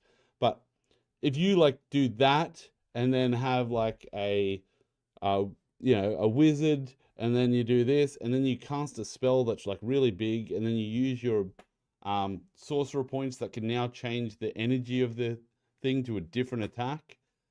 Tempest Domain cleric. That's what you're Tempest talking Domain, about. yeah. So if you do the Tempest Channel Divinity, and then you also do the sorcery points to change like a fireball to a lightning ball. Yeah. And it does max damage to all those people, and you've upcast the spell, and you've done this, and then you follow up with another fucking action. Or I mean, yeah. Now you're talking about multi-classing into stuff, and no, that's what I mean. That's like an entire another discussion. A sorcerer, that's what. But my point is, the sorcerer's toolkit is dangerous in the hands of someone that's a min-maxer. Yeah. Like I'm much more. Let me tell you. Let me tell you where my asterisks for the sorcerer comes into play. Yeah, go for it. It's nothing to do with distance spell, nothing to do with changing a damage type. It is twinned spell, and twin spells, but nasty. Yeah, the one where you can use a bonus action to cast a spell as well. That one's really good. Yeah, quickened spell. Yeah, those two are where the power lies. Oh yeah, no, that's what I mean. They're part of the toolkit. If you talk about everything that you just said, all of the things that would make a sorcerer good, I would still rank them as the second worst class in the game. Wow. However, where my asterisk falls and what makes them one of the most powerful in the game, twin casting haste on your martial characters, twin casting polymorph to create 2 T-Rexes when your party's at low health. Yeah. Doing a quickened disintegration after you've just used your action to catch someone in a net. Whatever those sort of things. Yeah. Or being able to twin cast hold person at level 2. Sorry, not level 2. At a second level spell at level 3. Yeah. Those are what make the sorcerer extremely strong. Oh yeah, like to me, because you've just turned, if you use the twin casting polymorph thing to create 2 T-Rexes at level 8, you say your barbarians on 4 hit points, your paladins on 12 hit points. They're both on the front line. Twin cast, and then you duck around the corner so you're not at risk of making concentration saving throws. There's just nothing the enemy team can do. Yeah. That's incredibly powerful. Same thing with haste. Same thing with fly. Hold person is a different thing because it's only going to work at the second level. Oh, dude, I'm on board. Like what you're saying is true. Like if you literally just have someone that doesn't really read their character and they're just like whatever and they're just picking spells, yeah, sorcerers suck because it's literally just like you've got these set fucking spells, they don't change, so you can't be as you can't utilize it as well. Then you can't like there's all these downsides to it. There's no upsides, and if you don't know what you're doing and like change stuff out and know what you're going to come up against, like have a good mechanical mind of what you, like little combos you can do, they're useless. But then you've got something like Tasha's, where you've got the Aberrant Mind Sorcerer, which is just the most horrendous fucking thing I've ever seen in my life. I played this in a one shot, and the DM was staring at me like, going, dude, you need to back the fuck off. You talk about a multi-class specifically, right? No, The channel straight up. The Because- Aberrant Mind is so fucking broken. Like, as a DM, Like, if one of these came into my game... What? Pardon? Like, what about Aberrant Mind makes I'll it take you through. I'll take you through real quick. Ready? First level, telepathic speech. There's no defense against it. They can't turn it off. And you can telepathically speak with anyone, and they don't know who's doing it. And there's like a range and shit, but it locks onto them. And for a charisma modifier miles away, and you got to share a language, and there's no defense. You can literally just get in someone's head and go, your wife's cheating on you, need to fucking kill that bitch, and nothing they can do. So very, I would argue there is definitely something they could do. But, what can they do? What can they do? They're hearing voices. They can look like you're not hidden, and if you're speaking, you've revealed yourself. Like, no, you speak telepathically. Yeah, but you're still speaking. No, you're not. It's telepathic speech. It doesn't says the word speak like 4 times there. Okay, so just telepathic speak, as in like they're hearing a voice in their head. You're not actually going, "Oi, you," because it's 30 feet range to start it. So you're like right next to them. But there's nothing that it doesn't say any like. Either way, this doesn't do anything in combat. But like, oh no, I just mean this mechanically. But it doesn't say anything about this. Oh no, I'm going to go through quickly. I'm going to go through person quickly. talking to. But personally, I think that's one of the scariest fucking things in the game. If you've got someone in your game that's actually demented, like You when don't spend enough time when in I looked at dungeons, this, Red. I literally was like, I could just fuck with people until they kill themselves. It's really fucked up. Like, it's a messed up ability. And Aberrant Mind, it's a really fucked up person. So you got this horrible thing. Anyways, Psionic Sorcery, ready? Yeah. So you got a big list of all the spells you can do, which you can change out for any divination or enchantment spell of that level from the wizard, warlock, or sorcerer. So you got this list of spells: Arms of Hadar, Dissonant Whispers, Mind Sliver, Calm Emotion, Detect Thoughts. But you can also get Charm and like a whole heap of other ones like that, which are a pain in the ass. Psionic Sorcery: whenever you cast a spell of first level or higher with your psionic spells, so the ones you change it. It can be cast by expending a spell slot as normal or spending a number of sorcery points equal to the spell's level. So there's no, normally there's a, you'd pay like several sorcery slots and it'd be like a not match up. So if you want to cast a level 2 spell, you only need to pay 2 sorcery points. If you want to cast a level 5 spell, you only need to pay 5 sorcery points. Okay? If you cast a spell using sorcery points, there is no verbal or somatic components, and it requires no material components. That means you can't be counterspelled. That's quite nice. Yeah, and no material components, so there's less cost. But so that's a spell you can cast at people inside a civilian population with no chance of being counterspelled or seen. I think that's where our experiences will definitely differ, because a lot more of your games seem to happen in populated areas, because most of my games either take place in dungeons or in the wilderness or... Oh yeah, no, sorry, this is... none of what you've said is going to have any impact on any game that I run. Yeah, okay. If you're purely playing a psychic, a dungeon one where you're just fighting a dungeon and stuff, but if you're doing a game which has like a town and people and innocence... Yeah, but okay, so this branches into another conversation about what people think Dungeons and Dragons is. Like, because... Yeah, if it's a role-playing game where you're talking to people and they're playing a role, you're playing a role. So, like what we were talking about earlier, where you pick up your character sheet, you look at your stats, you look at your skills, you look at your equipment, you look at your abilities, and you're like, I'm gonna play this character. That's you taking the role and you playing it. That's directly role playing.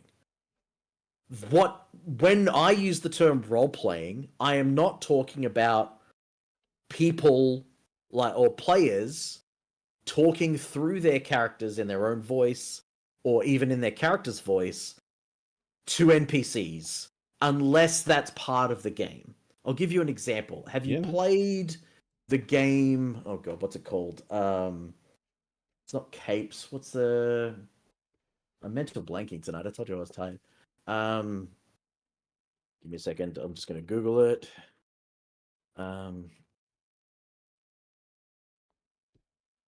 It's Powered by the Apocalypse, I think. Where is it? Masks. That's what it's called. It's called Masks. So there's a superhero teenage drama simulator, for lack of a better word, role-playing game where everyone's playing a different superhero and you're part of a teenage group of superheroes that go out and try and save the day. Okay, but cool. Being the superhero is merely part of the game. Most of that game is about the emotional state that your character is in and how that impacts the connections that you have with other people. I can't. It's been a long time since I've played. So I think I've seen a game like this, and they I've seen a few games like this, and they got a roll, and they got adversity dice, and shit happens, and they get points when they fail, and those points will be used later. So the example that I'm using, that I'm trying to use to illustrate this point here is, I played a Nova, right? And that's basically like a really stupidly powerful person, but I'm still a teenage boy, you know? So they have like a move, it's called, where they can do like this really powerful Nova blast. And it can take like any different form depending on what character you could be. It could be an ice beam, or it could be like a big energy ball, or it could be a freaking gun, for all, like, depending on what your character does. But it's always the same sort of thing. And how effective you are at that blast will be determined by how angry you are. And angry is one of your emotional states that has a certain amount of points in it. And it's not fixed like dexterity or constitution. It flows depending on what you do.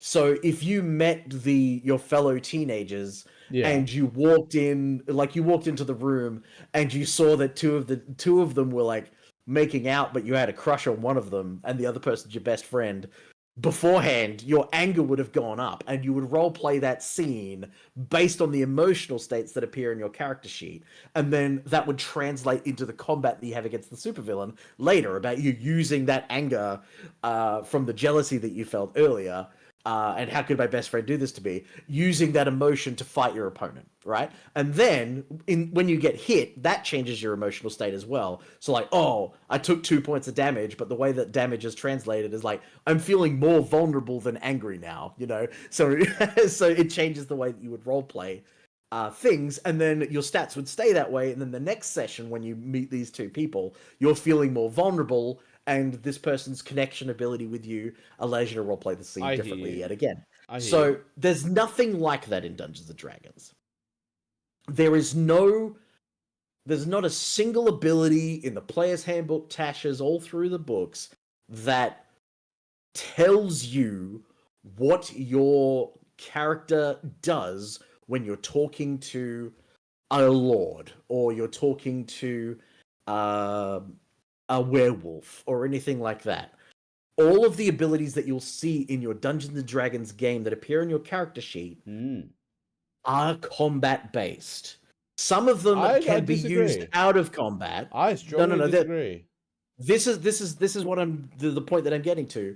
Some of your abilities can be used out of combat, but that's generally, it falls into one of two groups. It's like sort of a magical charm of getting past like guards and stuff, or it's some sort of thing that circumvents exploration or investigation, such as legend lore being able to tell you everything about a particular legendary figure, or teleportation circle allowing you to skip directly to the other side of the world rather than have to travel for months and stuff like that. Yeah.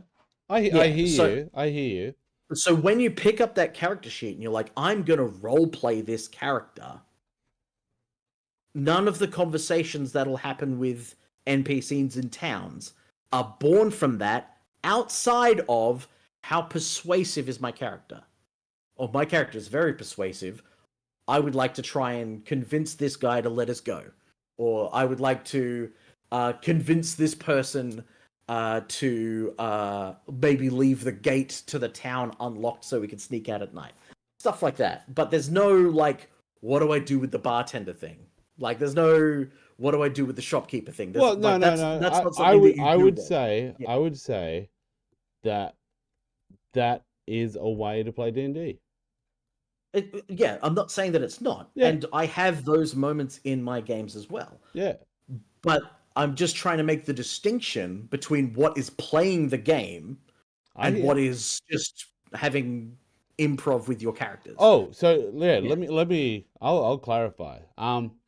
I've used D&D inside a system when I was basically playing in the real world. Like we were just playing where we're at Bunnings, and then like role playing, like we're working at Bunnings and rolling dice and chatting to people and killing zombies eventually. But like, it's. I actually think D&D's got one of the best systems for interacting on a social level. Like, you can roll for persuasion, you can roll insight to see if you get what's going on, if you pick up on it. You've got all your passive stats that you can sort of work How out. many games have you played? Pardon? Just out of curiosity. How many different role-playing games have you I've played? So I've only started playing role-playing games since I was 34, so that's 5 years. Mhm. I didn't know they existed. A lot of the systems that use points, a lot of them, I find D&D has the most, because it's been around longer and they've sort of refined what each of their skills does, and like the way it's sort of used, they've got a lot more lists of like writing athletics, acrobatics, all that stuff. A lot of the ones I've played that are shorter games have like mind, body, soul, or like magic, harm, and friendliness, or something. Like they've just got different words, and you just like. I think my favorite system I've ever looked at the way they designed the game is one I'm looking at a clip of right now, which is Witches and Broomsticks, where they've got 6 stats, but you assign a dice to each stat. So like, if you're really strong, you'd put your D20 as that stat. And if you're really weak, you'd put your D4 as that stat. And then, I think it was only D4. Let me do the math. Hang on. D4, D6, D8, D10, D12, D20. Yep. So D4 is your weak stat. So if you've got no willpower, that would be your D4. And you'd roll based on that. But I think the skills that, like, I can easily, because I'm familiar with it, you take the D&D system and apply it into a scenario where somebody's going to school or somebody's doing something, they're working in their normal workplace.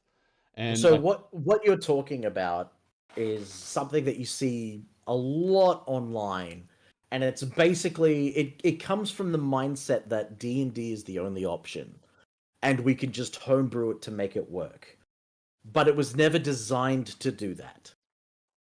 So can I throw in a point? Yeah. I will just say yes, in the sense that it's the most well-known system. So if I wanted to grab 2 random people that have role-played before and throw them into a scenario with any system in the world, if I was to use Dungeons and Dragons, there's like a 50% chance they'd know what they're doing. Okay, so those are 2 different points. What you've just said there is basically brand recognition. Yeah, 100%. So like brand recognition, and it's a system that covers most. I've got a CEO that's going to be coming into town in the next couple of days, and they've asked for me to organize dinner. Now, I'm going to take them to McDonald's because I know there's a 50% chance that he'll probably find something there they could eat. Dude, if That's for real, basically- I would say that's a really poor decision. Yes, that's exactly what I'm saying about your Dungeons and Dragons application. Because No, but just it because is something popular. is well known, but doesn't mean that it is good it compared is to good. other options. It is good. I said compared to other options.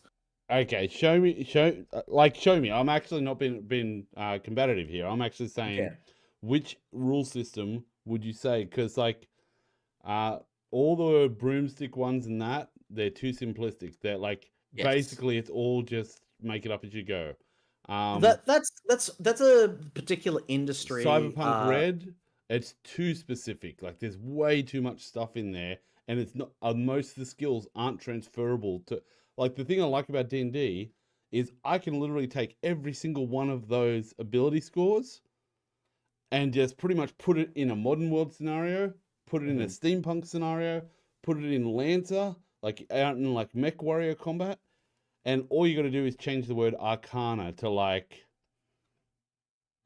you know, phase shit, mechanical shit. There's a couple of things that I want to sort of dissect there because the D20 system. I'm talking about anything that uses a D20 plus a flat number that has a certain reality that must exist a certain way in order for that to be the main resolution mechanic. For example, like if you're including critical hits or critical successes, like a 20 is a natural success in certain editions of Dungeons and Dragons or the D20 system, or even if it's not. But let's just take so regardless of I'm not the going to setting, hold you. Yeah, you don't have to be specific on words. I'm with you. But based on the point buy, the stat distribution, the racial bonuses, etc., you'll have some people that have a 16 and something at character gen, and you'll have some people that sometimes have a -1 and something, right? Yeah. So what we're doing is we're setting a sort of precedent where the strongest person in the world is strength 20, and the weakest human, let's say, is a -1 in strength. So is an 8 strength. Therefore, they have -1. That is a difference of +6 to your D20 roll. Yeah. Each result has a 5% likelihood because 20 into 100 is that's 5%. So if the difficulty to accomplish something such, and I'm going to use physical lifting because it's the easiest to imagine like viscerally, but it applies to charisma and wisdom and constitution and all those things as well. I'm with you. Okay, if the difficulty to lift the heaviest weights in the gym is a DC 25, we're in a situation where for me it's only a DC 15 because I'm fucking buff. no, that's a different thing. But like I'm just so if you like these weights are beyond normal human lifting capacity, you need to make an athletics check. And let's say both people are proficient. Actually, let's say neither are proficient, just for the sake of simplicity, because I want to talk about that 6% difference. Understood. So you need to make a check to lift this. You add your strength. Only on a natural 20 would one person be able to succeed.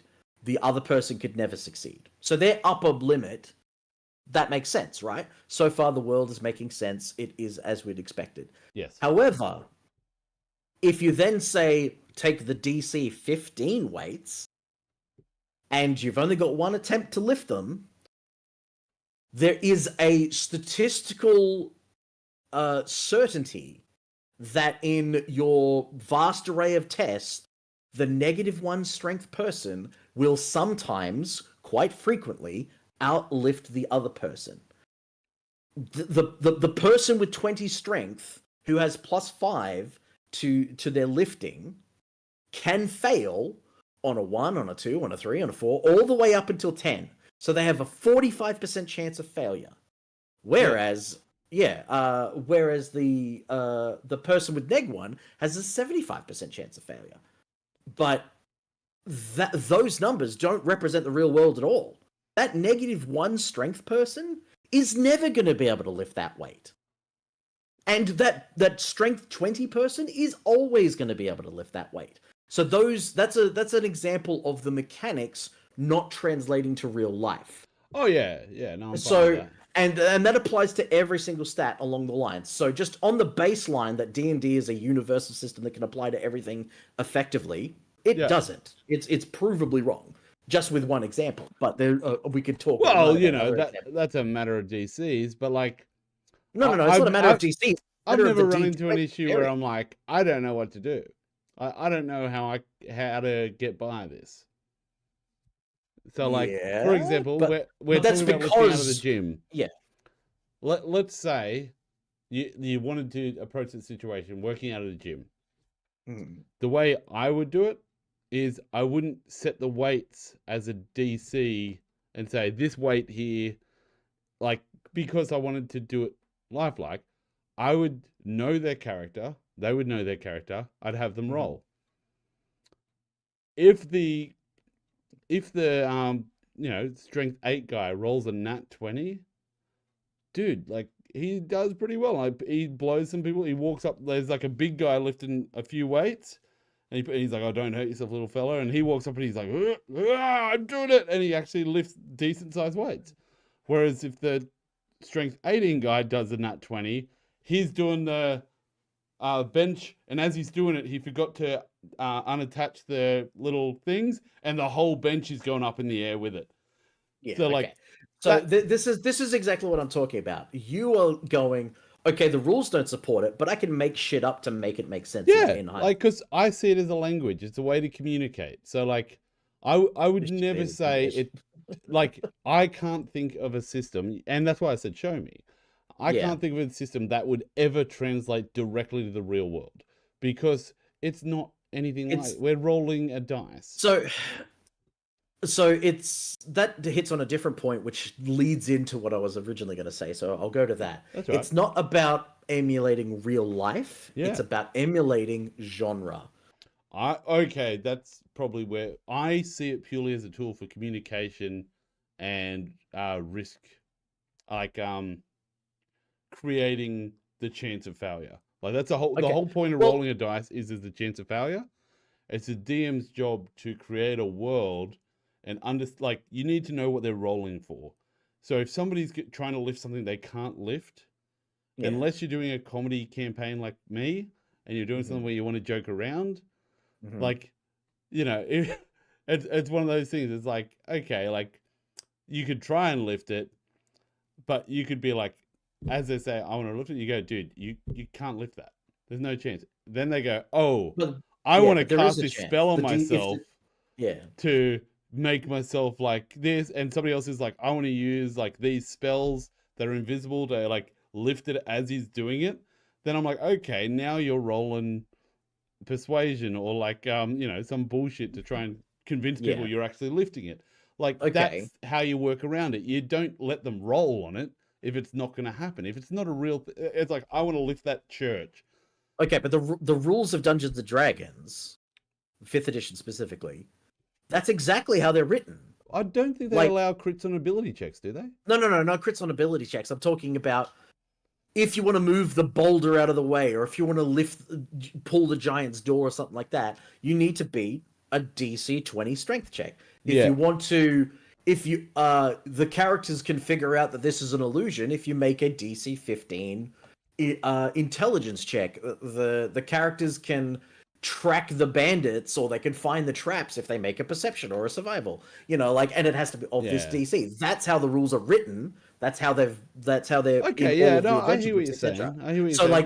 So that's what I'm talking about when I'm. So I want to include that in the description. So I get it. So when my first one shot I ever participated in was with my brother and his friends, and basically, they were like very strict by the rules players. And when we did like the Temple of it was one of the hang on, I'm gonna just have a look at it. D&D Beyond, but it was one of the ones of the collection, the tavern, some bullshit like that. Tales from the Yawning Portal. That's the one. Tales from the Yawning Yes, Portal. I know it And well. it is Hidden Shrine of the Timochin. Yeah. And that's what I basically was you pronouncing. fall into this temple room and there's a doorway to get out. So you're in this, you land in this area and there's all these figurines and stuff, but to get out of this bullshit room, there's a door. Now, if you did you go to the door. If you did, here we go. The door is curved, sun symbol. There are hinges on the side of the door, scratches on the floor, no visible lock handle, 8 holes seem to be there, and a keystone at the top. Okay, this door could be opened in a number of ways. Now, we did perception checks. No one rolled the DC 20. Yep. No one thought to use tools because we're all new to the game. No one thought to use the hinges because we're new to the game. We tried to push it in and kick it in and break it in, and we couldn't do anything there. And once we failed 2 checks we could think of, we basically spent the whole night just standing there. Now, Yep. I just want to check. This is the system that you think can apply to everything and is great as a language. No, that's what I mean. He basically was using it like a static. He read this description and was like, "Well, you're fucking stuck because you tried the 2 things that were there, and they didn't happen." Yeah. And you can only do the checks once a day or something. And I was like, yeah. Okay, so now we're going to have a long rest before we can try and perception check it again or do something else. And I'm new to the game. Now, the way I do that as the DM is if someone has a high perception and they roll to push the door in, I go, you failed that. But as you're pushing it, you look to the right You notice and you something, yeah, notice this. And then they go, oh, what if I did that? And they're like, oh, I wonder if I could just smash those. And then you guide them. But you can use the tools of D&D to get them there and make their story continue. I want to take you back to a few sentences ago where you said that the Dungeons & Dragons system is great because they've refined it so much over the years. This is an example of a current edition of Dungeons & Dragons using an older edition's map and not updating the rules that have been a problem in the past. So I just want to dismiss that a little bit, but I want to talk about what I said before about emulating genre and different systems that actually have good systems for discussing things with NPCs. Hang on. We got Fizz coming in. Let me just grab a invite. Fizz, where are you? We're just in chat in Among Mates. I sent you an invite, Fizz. He loves this. He's on your team. He's probably gonna come fucking double team me. I'm gonna have to lube myself up. Oh, all right, no. I'm bent over. Fizz, go for it. Hello, Fizz. Hey. Hey, Fizz. This is Steve. Steve, Fizz. My pleasure. So Steve, I is used the to do discussion? podcast stuff with. Fizz, I do podcast stuff with, and I'll do the Ted Lasso. I never know what's happening. Fizz, I'm gonna do the Ted Lasso. Ready? Fizz, Steve, Fizz. Congratulations, you both just met awesome people. Wonderful. Thank you. I need more awesome people in my life. I already have plenty, but you can always use more. Exactly. So, right. So at the moment we're discussing game systems in D&D, and I was saying how I love the D&D system because everyone knows it and I can apply it to pretty much anything. And Steve was saying there's better systems out there than D&D for social interactions. well, my point was that D&D doesn't have social actions as part of its core game design because it's not meant to do that. It can do that, but that's not what it's designed to do. It's designed to crit on a 20 with a great axe and a hit and a spellcast and all that. That's what all the rules are about. That, if you take a look at any games from the previous design philosophies, I'm not talking about the games that you were referring to, like the really short form ones, but I'm talking about One of the more famous ones from the 90s was Deadlands. The Weird West, and eventually the I'm Wasted new to West. this, so I have to actually look Deadlands up. So hang on a sec. That's fine. Yeah, there's a couple of different versions. So go Deadlands, the Weird West. Should be an orange cover with an undead guy. Yeah, Pinnacle Entertainment Group. It's by. Yes. So that game looks pretty cool.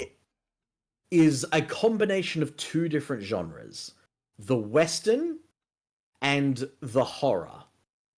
Now, so it says it's a combination of Deadlands Classic and Deadlands Reloaded, which sounds fucking cool. I think you're looking at the wrong edition of the game, but that's fine. It sounds like you've come across the right artwork for the demonstration. Yeah. But so the concept of a Western, I'm not sure if you've watched many Western movies, but the general concept behind the Western genre is that it's set in the Old West, but it doesn't necessarily need to be. It could be set on a space station. It could be set, on another planet. It could be set in an old town back in medieval times. But most of the time, it's in the American Midwest during that particular period. And the general concept is that a town are scared shitless. They are feeling helpless. There is a terrible force that is upon them that nothing that they do can stop it. They live in fear. But then one day, a mysterious stranger comes along. And they may not be friendly, they may not be personable, but they're a person of action, and they will act in such a way where they will defeat the scary thing, and then the mysterious stranger goes on to another town. It's basically Fallout. So far, you're saying D&D shit. Like, I've heard nothing about roleplay. Sorry, what was that, Fizz? You're like, Deadlands, best role-playing game ever. But so far, the way you've described it just sounds like D&D. Like, literally, I played an Elric's game yesterday, or the day before, and it's exactly what you've described. No. So I'm talking about game design principles behind the games. That's what I'd like to hear. And I'm just giving the example of what this game is designed to do. Now, it's mixed in with horror because the creatures, so that the things that scare this town aren't necessarily a scary group of bandits, or it's not like people go into that mine and never come out, although sometimes that is it. It takes like these myths and it turns them into reality. So was it Belief Begets Truth? I'll cut to the chase because I'll talk about this game for hours, but basically monsters exist. Your characters play the heroes that come into town and solve the problem. Yeah, man. But just killing the monster isn't enough. If you find out what the monster's magical weakness is, and you do that, and you have the combat, and 2 people die and stuff, and you come back to town, the fear level will remain the same. Now, the fear level is a mechanical thing that exists in the universe that makes an area scary. So if the fear level is 3, that means everybody has -3 to their guts check. Everything has sort of like a Western lingo. I like this. I like this. So on the character sheet, it's got fatigue, ink, and wounds. On the side of the sheet, like it looks like it's almost like it slides up and down the. Oh, incapacitated as might be. So you're not talking about damage. I'm not even talking about damage. I'm talking about fear.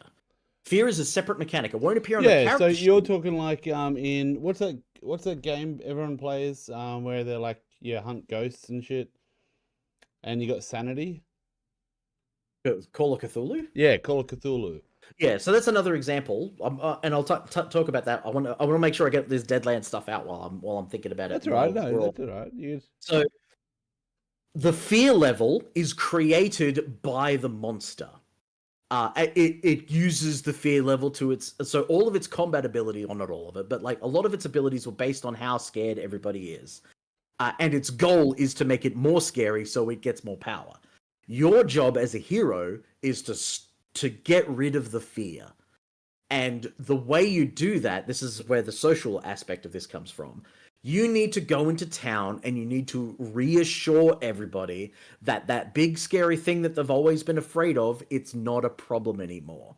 And the way you do that, there's a few different methods you can use, but well, propaganda is probably a good way of saying. Yeah. The method that they refer to it in this game is called tale telling, with no G on the end. Tale telling, it's meant to be the Old West. I hear you, but you could. So you come into town and you make a tale telling roll. Yeah. You give you basically do the role play of you explaining the situation. Based on how effective you were, based on the role, you could increase the fear level because your story was really terrible. You could keep it neutral, but that's basically just like a failure. Or you could succeed, and that would lower the fear level. Or you could greatly succeed by beating the number by a tremendous amount. And you can have different bonuses that come from different feats that you've accomplished. So if you're role playing, sounds like D&D so far. Yeah, I was gonna say I could do all that in D&D. Yeah, because literally none of that. Attack by 5 or more. Yeah, so greatly, Yeah, so what you're saying is go there's ahead. no mechanic. No, if you go into the woods and kill the thing that everyone's scared of in D&D, and you kill the monster and you never return to that town, you've solved that problem. You didn't need to talk to anyone in the town. If you never went to that town again, that problem has still been solved. But that's not the case in D&D. In Deadlands, you need to go back to the town and you need to explain to everybody through role playing, through stats on your character sheet, through game mechanics that exist that fuel the power of the surrounding creatures. You need to engage in conversation. And in that conversation, if you bring up when we first came into town, nobody liked us. But when we solved this problem, this would give you a +2. Was when we went when this person was wounded, this would give you I hear 110%.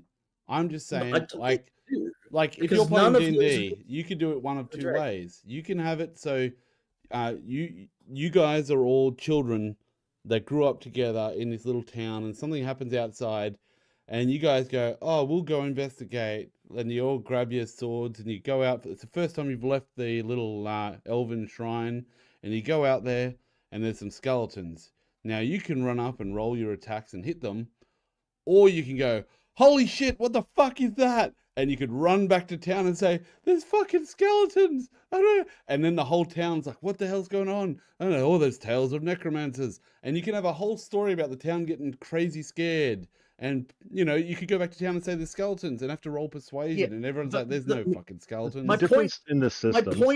My point isn't that you can't just make up any old shit in D&D. My point is that the game is not designed for that and has no mechanics that support it. You could make stuff up if you want, but I'm saying other games exist where this stuff does happen, where this is part of the game. The exact opposite. In that system, you're forced to go back to town even though the players don't want to. They don't even care about that town. Well, that's what I'm talking about when I'm talking about reinforcing the genre. Yeah, because that's what genre is about. In fantasy, like in the I'm trying to use appropriate word, but the type of fantasy setting that Dungeons and Dragons is meant to emulate. Yeah. It's about killing monsters. It's about getting treasure. It's about becoming stronger than you were previously. That's what the game mechanics reinforce in their design. When you go, what incentive do I have for the characters? There is no incentive, absolutely none, mechanically speaking, for them to go into the town and start talking nonsense about a necromancer. There is a mechanical incentive for going. I'll let Fizz jump in there. I've been disagreeing for so long. I don't know where to start. Well, that's where the beauty of this thing is. You can disagree. The last thing you said was there's no incentive. No mechanical incentive in the game design. All right. So, have you heard of inspiration? Yes. When do you give out inspiration? There are several times that you can give out inspiration. The short and fast rule is whenever the DM feels like it. No. But there's only one time that you give out inspiration. And it's given out when your player follows their personality, traits, ideas, and bonds. And all 4 of those things, a core part of your character, are solely roleplay. The only inspiration, the only bonus the game gives you at all is for roleplay. I would say it's a pretty core thing. Inspiration. Your GM can choose to give you inspiration for a variety of reasons. Typically, DMs award it when you play out your personality traits, given to drawbacks represented by flaw or bond, or otherwise portray your character in a compelling way. Your DM will tell you when you can earn inspiration in the game. You can either have inspiration or you don't. You can't stockpile multiple inspirations of later user. So it says typically. You're now, reading something from somewhere. The player's handbook, the inspiration section. Well, okay. I'm gonna say like that was like off cuff. That was a pretty good. Like it lined up pretty well. But like the thing is, like yeah, but it doesn't say anything there about talking to shopkeepers. It says role playing your bonds and weaknesses, and as well as it being general. So, like, if your character flaw or your weakness is that you're afraid of goblins, you run away from goblins, you might get inspiration. But there's nothing in there about talking to people about a necromancer in the woods, unless very specifically your particular character goal is to spread fear amongst the populace, or whatever goal that it is you're going for. By the way, is a fucking amazing storyline. Well, it would end really quickly when you have to spend the next 3 years fighting a dragon or something, you know. But anyway, but like spread the fear, like lower property prices. Okay, but like, I love it. So once you've got inspiration once, and you don't spend it, you can't gain it anymore. Right. So you would go in, you would do whatever your goal or fear or whatever thing is. You would gain the inspiration. And that inspiration has very specific uses. It can be used to give you advantage before you roll. Yeah. Well, that's so. I love this, but I think what we're gonna do, what I'm gonna do is I'm gonna crash this on to the new D&D rules, because this actually brings up they now have all sorts of new inspiration because they recognize this as a downfall. So they've actually said with the new D&D, well, it's not a downfall. It's not a downfall. No, it's not a downfall. Know how to run it. Yeah, no, but I'm literally changing the rules to go with the populace at this point. And right now, what he's saying is current. But if you go back an edition, it was solely the characters' bonds, flaws, and they're moving away from it. It's simply because people. I don't know any GMs that read the damn DMG. Yeah. I don't know players that read the player handbook. They literally get a character sheet and go, "What could I do with this that would be cool?" And that's it. They don't understand the basics of they never read the basics. Yeah. I do both. I do both. I look at my character sheet and go, what can I do that's cool as well? So you're like, so outside of inspiration, which can apply while you're exploring, which can apply while you're in combat, which can happen around a campfire, and has nothing to do with cities. Yeah. There's no mechanical incentive for characters to do anything. All right.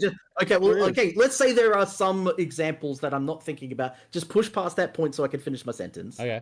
Oh. If you go outside and you kill a fucking skeleton, you get experience for doing so. You can loot its corpse and take its bow. You have just gained something that you didn't have before, and if you do that enough times, you will level up. Your character becomes more powerful. Your hit points increases. You gain access to new abilities. Your character has a mechanical incentive to go out and do that activity. Yeah.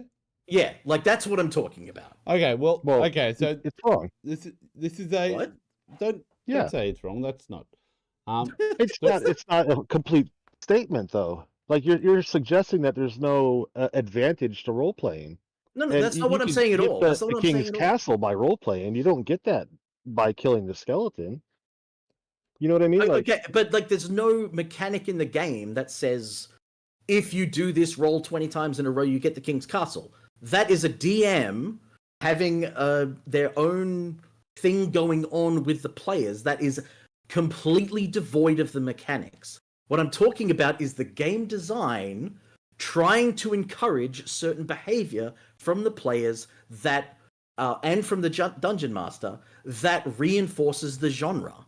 Like, so you could you could create level 1 characters, and you could role play, you could talk in improv sessions for 3 years and never once leave the town, and eventually you become the king through all these machinations. That sounds but that amazing. is literally nothing to do with Dungeons and Dragons. Unless if you you use Call of Cthulhu, that's all right. if you use Call of Cthulhu, or if you use Deadlands, or if you use Champions, or if you used Star Wars, if you used any rule system out there, you could accomplish the exact same thing. The mechanical incentives of the game design have nothing to do with that experience.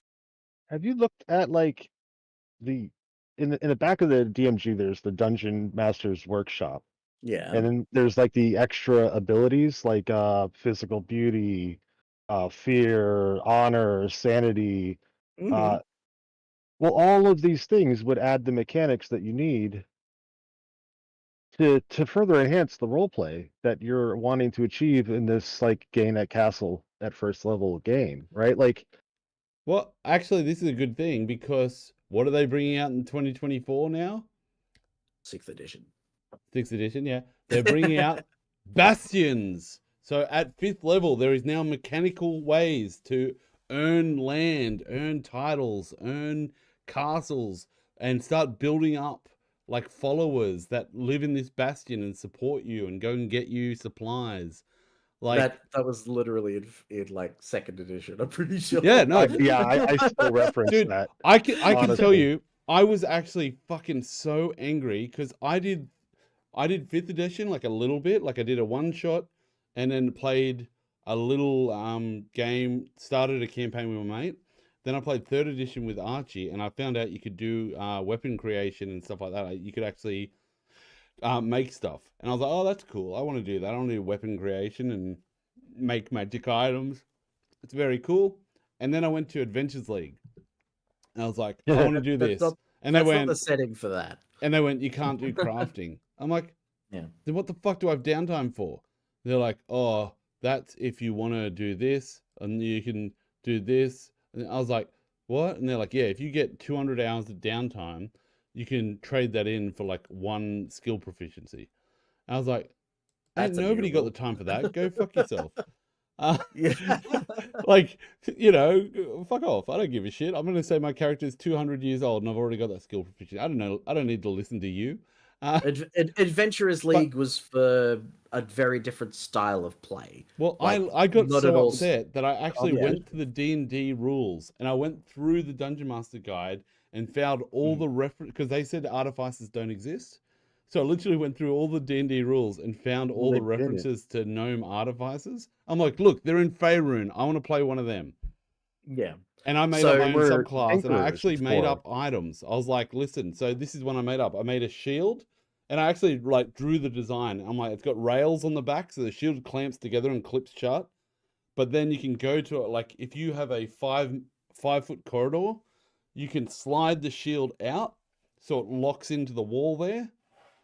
And then you use pittons to knock it in, and then you get your spear and pull it back like a bow, and you basically got a like a giant what are they called? Ballista. Or slingshot. Okay. Yeah, and they were like, no, you can't use that. I'm like, fuck you. And then they told me they'll bring out Eberron and Artificers. So as soon as they came out, I walked into Adventures League and I'm like, time to play some art, and they went, we don't allow it. Just to talk about that, like the Artificer class has very specific things that it can and cannot do that are listed in the thing. They're like, you can create a bag of holding at this level, you can create this at this level, you can get rocket boots if you take this subclass and stuff like that. It doesn't say anything about if you get a piton, you can load that into a ballista. Like that, like, or like the meme that you see online about, oh, my artificer made a Glock, you know, like, or an AK-47 and such like that. That's not what artificers do. That's not what artificers have done. Of course it is, dude. let me shed a little light on you. I worked at a power station. Several of the tools we used at the power station were made by smart blokes that just modified. So, like, we had to pull these things out, and it was the most painful thing ever. And again, I'm talking about the game mechanics. But I'm talking about game mechanics. I'm like, listen, Okay, so for instance, if you go to a flour mill, those things are super explosive because of the flour dust, okay? There's no mechanic in the thing for blowing up a flour mill in the D&D Dungeon Master Guide. It doesn't cover explosive dusts, okay? You can say... I mean, there's some stuff in the DM's guide about explosives and creating your own stuff, but like, let's take your point so and continue. I'm just saying I'm interested the to see where idea you're of going. bringing like if they, I was upset when I heard they weren't doing the Artificer class, but if the reason they're not doing the Artificer class is because they're giving the ability to make magic items to all classes, so if a Warlock wants to make a really fucked up relic, he can. Like, I love that idea. If that's like a feat you can go into and start making shit and sacrificing stuff to make items, you know, like, hey, you lose spell slots per day, but you get to have this magic item. That would be so goddamn cool. There's a recurring meme in my group of friends where it's if you talk about D&D 5th edition's problems for long enough, you eventually reinvent 4th edition, and if you don't reinvent 4th edition, you reinvent Pathfinder.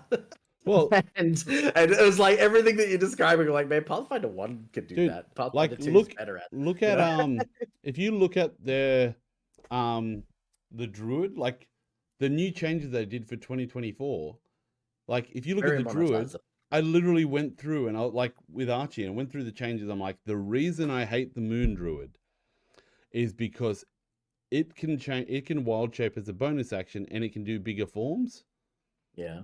And that's the majority of people choose it because of that. Yeah. And I don't like the idea of one tiny feature of a subclass causing it to be the dominant one. I think that, like, in the way they did in 3rd edition, was there was a feat that you could use to get a bonus action or a quick action wild shape. Yeah. Okay, so I like it when it's accessible to everyone. So now they've actually brought it. So, hey, your wild shape is bonus action. Now your subclass actually gives you a, like, you've got your, every druid can change into these ones, but they've actually got 2 types of druids now. It's like a medicine druid that's like all like light animals and shit, and it actually changes your base character. And you can be a bulky druid, like a warrior druid, that actually, when you change into an animal, now gives you bonus AC and bonus strength and shit.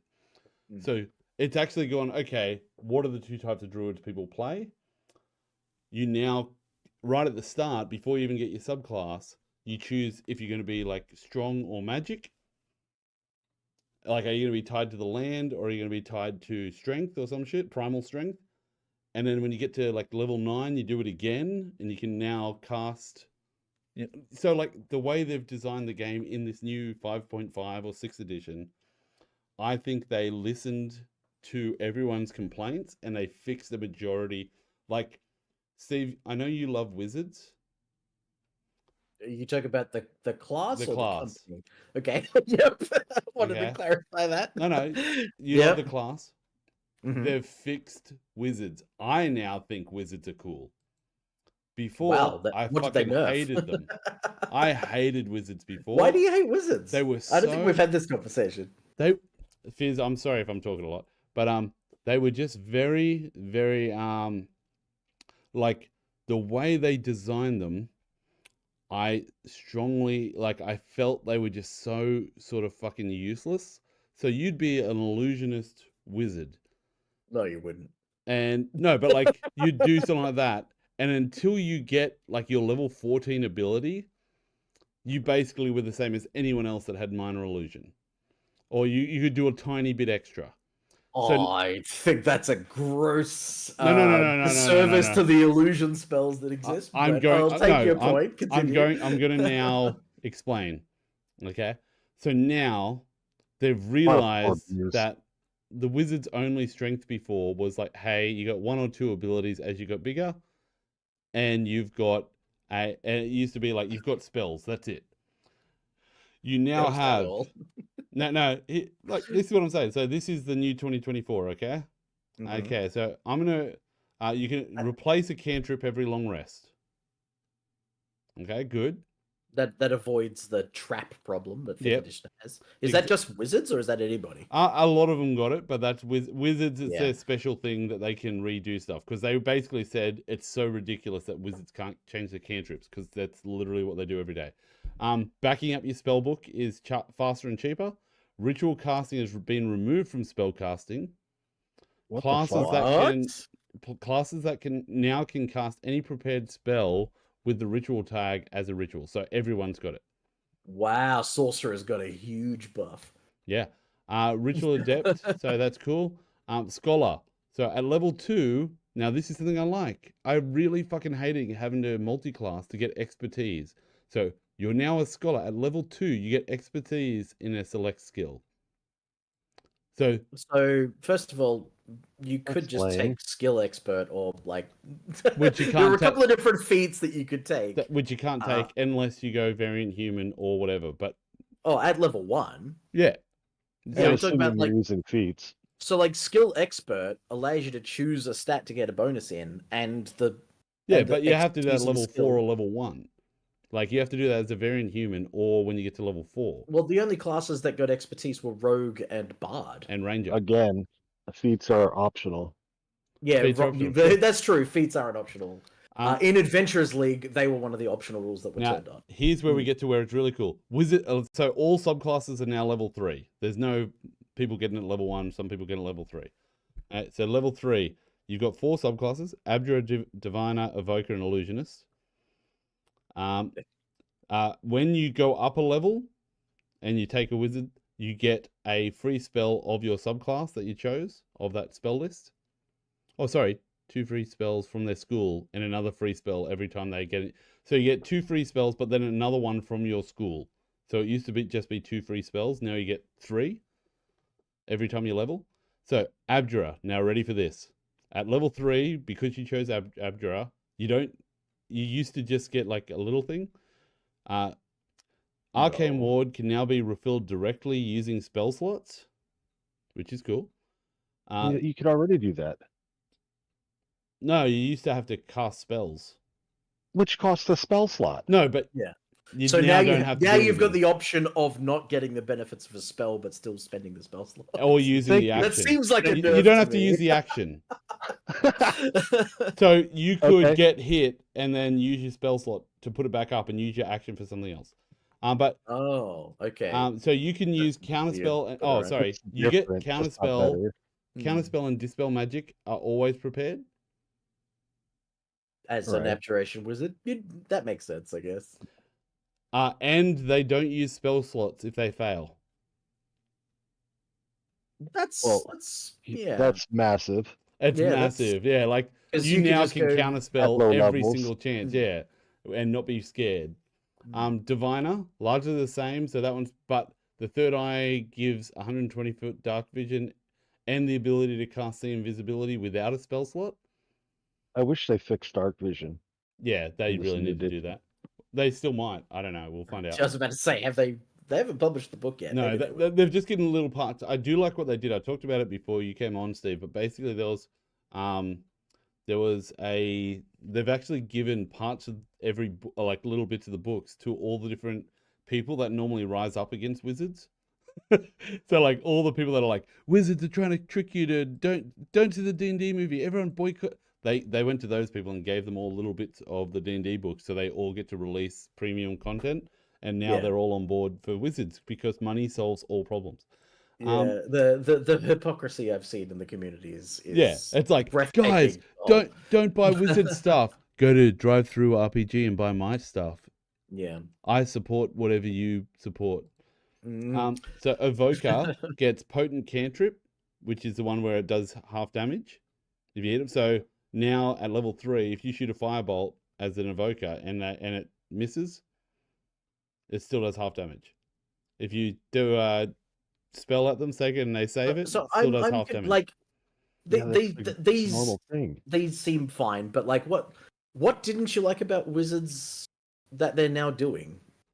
Oh, Because Because you were like, I really didn't like So- wizards, and then I asked you for it, and then Oh no, you- no, well, you sorry, I didn't was going really through. explain. So It feels like so you're just reading a list or I something. am reading a list. Exactly. You're I'm reading a reading list. the new game stuff. and I'm like, Unfortunately, both the last wizards and these wizards' abilities are written in fucking lists. I don't know what you want me to say. So no, the but, like, illusionist. why are you reading us the list? rather Because than talking I'm about to So, explain. answer the So, question. the illusionist, you can ignore verbal components for illusion spells. You can cast minor illusion as a bonus action. Like, these are things that, like, being able to cast minor illusion as a bonus action, like, they've basically taken a whole heap of shit that slowed the game up. So, for instance, not casting counterspell until, like, you're a much higher level because you don't want to waste a spell slot because you don't have high enough intelligence for them to not fucking fail it. Now you can just cast it willy-nilly because if it fails, you still get to keep your spell slot. I Your would high- say, hang on, I just want to refute that point, because if you're a level 5 wizard with access to counterspell, which you need to be to get counterspell, Yeah. then your intelligence is most likely 18, worst case 16. So you're like, even like if you're level, the difference between level 1 and level 8 is +2. So that's a 10% increased chance to counterspell something of a higher level than third level. Yeah, but if you were saving your spell to do like, if that's like, or your mate's going to die, but you were going to do this other thing, but if you fucking try and counterspell it and you fucking suck, you can't do the other thing either. Now you can go, hey, I'm confident that I'm either going to counterspell that motherfucker or, so like, it basically, like, a lot of the things that wizards had to do, you waste their whole turn on, and this goes for a lot of the classes, they've sped up combat. So a lot of stuff has moved to a bonus action from an action. So, So that's something about 5th edition that is like bonus actions are a thing that existed.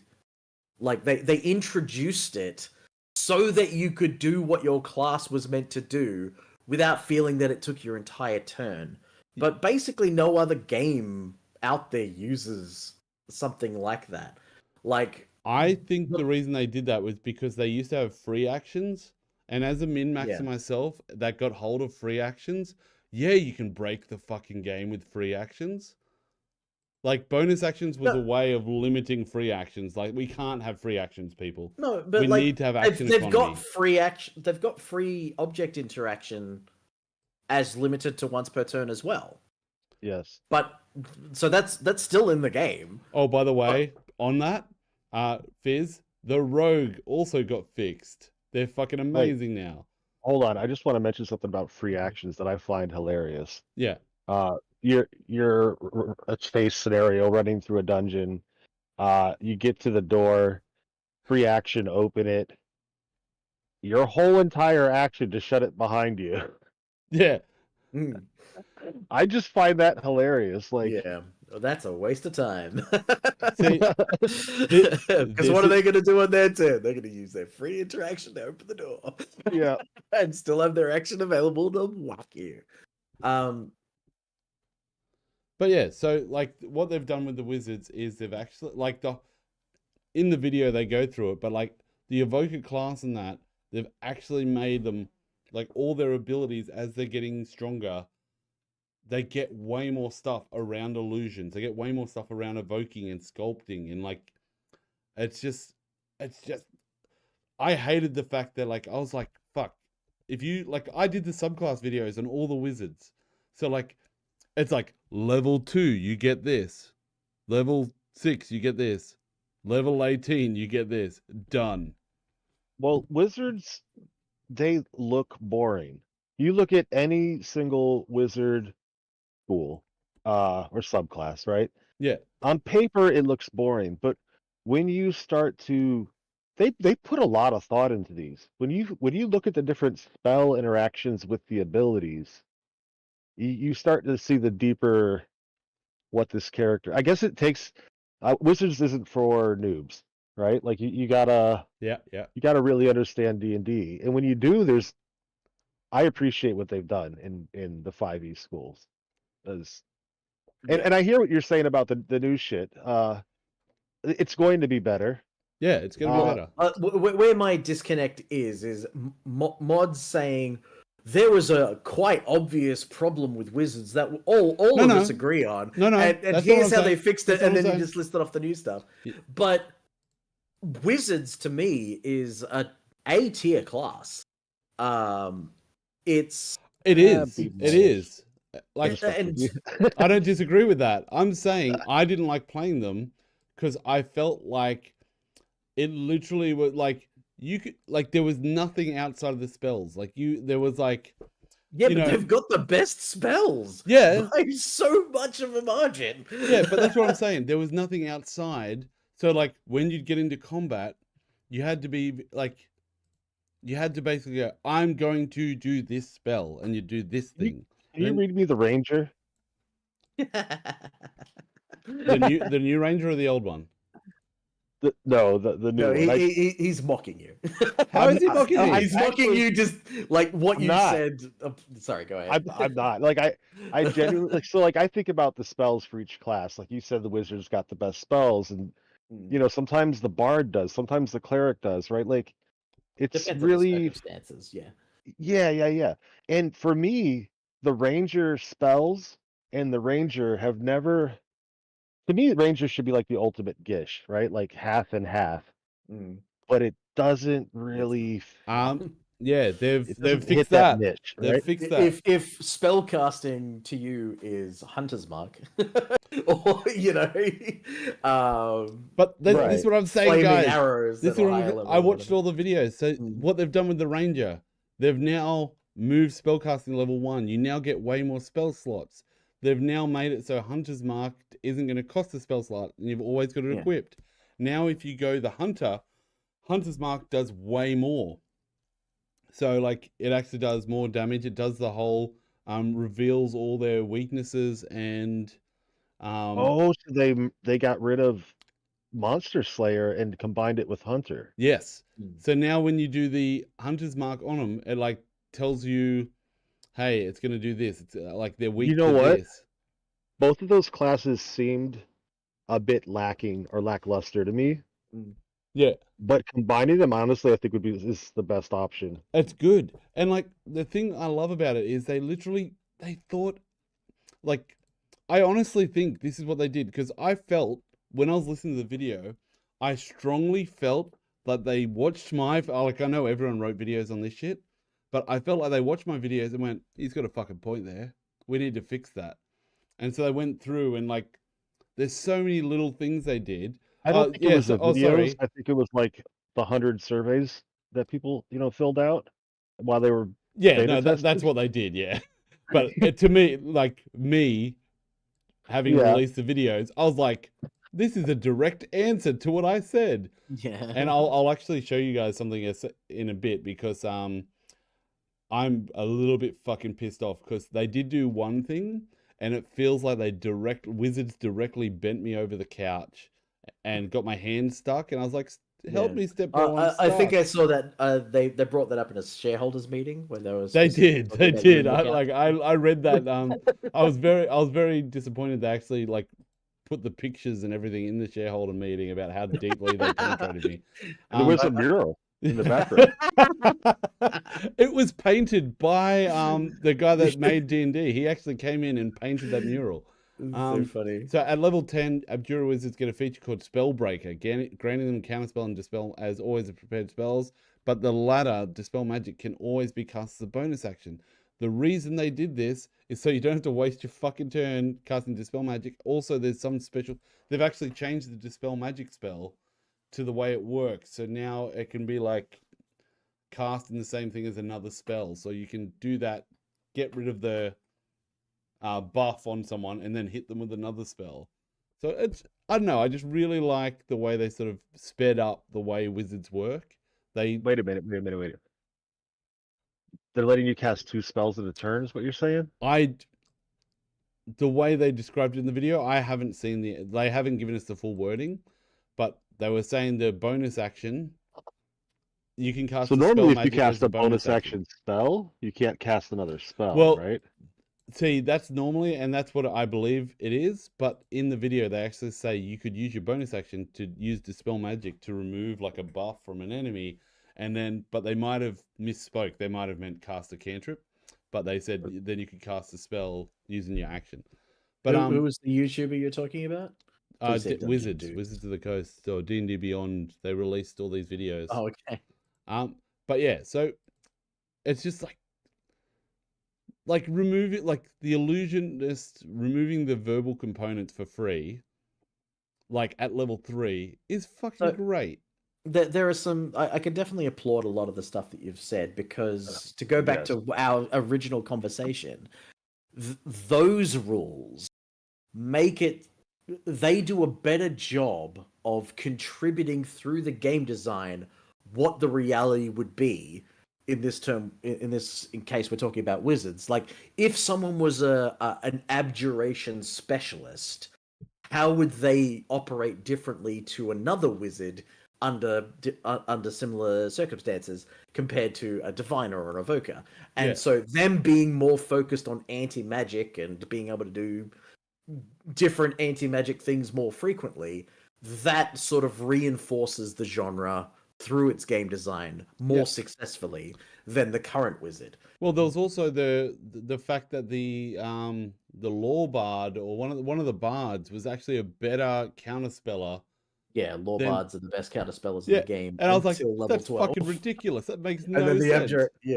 Yeah, and it's because of Jack of all trades. Gives a bonus to their counterspelling, which is crazy. But hey, how's this? So at 5th level, all wizards get this. Memorize spell. Now, you guys are both going to say, Mod, you were right the whole time. This is fucking amazing. So just get that ready in your memory banks for what you're going to say as soon as I say this. So level 5, memorize spell. A new level 5 feature. Wizards can now swap out one prepared spell for one in their spell book whenever they take a short rest. Did we have a previous conversation that I... Is that not the best fucking thing you've ever heard? Like, how many times have you come up across it and like you just wake up and you're like, I walk down here, and you come to a cliff. Hey, everyone, if we go to sleep, we can cast fucking fly, and I can fly you over there. And They already have that mod. No, they didn't. Yeah, that didn't change. No, hold on. You could only swap it out on a long rest. It is called me tripping. Never mind.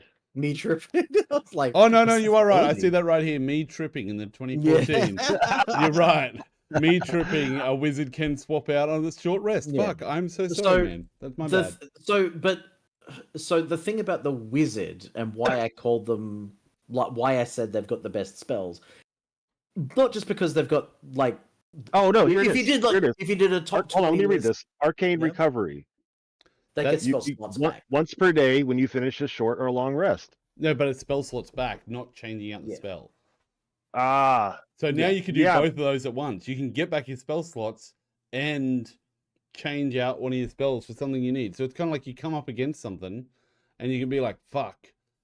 And then what it is, it's the wizard sitting down and going... At 3rd level, you could replace your cantrip. That's right here. Yeah. In the old shit. Yeah. What? In a short rest, you can replace the cantrip? Yeah. No. Yeah, it's right here. Cantrip formulas, 3rd level wizard feature underneath optional class features. Oh no, it says long rest. Sorry. That's all right. I was going to say. I think everything is going to be better. Like people keep saying, "Oh, it's going to be backwards compatible," and I'm like, "No, they're going to power creep everything in there so that you have the choice of playing the older, shittier, not competitive character or the better one, and everybody's going to have to purchase the new stuff." Mm-hmm. Yeah, it's a sneaky 6th edition. I think this is the end of D&D. That is another discussion. I just want to get this wizard point out because I've tried to bring it up a couple of times, but I just got to say one thing. Yeah, fuck you, Mod. No. So, when like if we do a direct comparison between sorcerers and wizards at level 1, what's a sorcerer get? 3 spells? 2 spells, maybe? Yeah, I can look it up.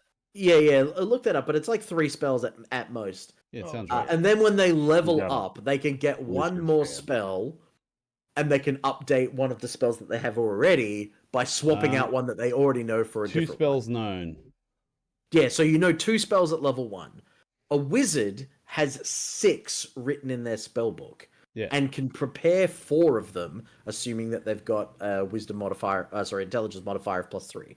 So already, just looking at the level 1 versions of the characters, the wizard is significantly more versatile in what spells that they have available to the sorcerer. Not just that, but the wizard has a longer list of spells to choose from. I So, disagree. sorry? The versatility is only in your spell choice. When you add in the sorcerer's meta magic, that means Yeah. you get 3 different spells for each spell. Yeah, so Right. like, but that's not what I'm talking about. I'm talking about like Well, you said having the versatility. right spell for when the Yeah, yeah. circumstances come up. So not just that, 6 spells. Whatever's written in your book, if they have the ritual task tag on them, you can cast them still. So Yeah. even if you don't have them prepared, you still have access to detect magic or identify or comprehend languages or whatever the ritual that you need is. That's always available, and you don't need to have it prepared. The only time you would prepare them is if you want to be able to cast it as an action in the middle of a high tense situation or something like that.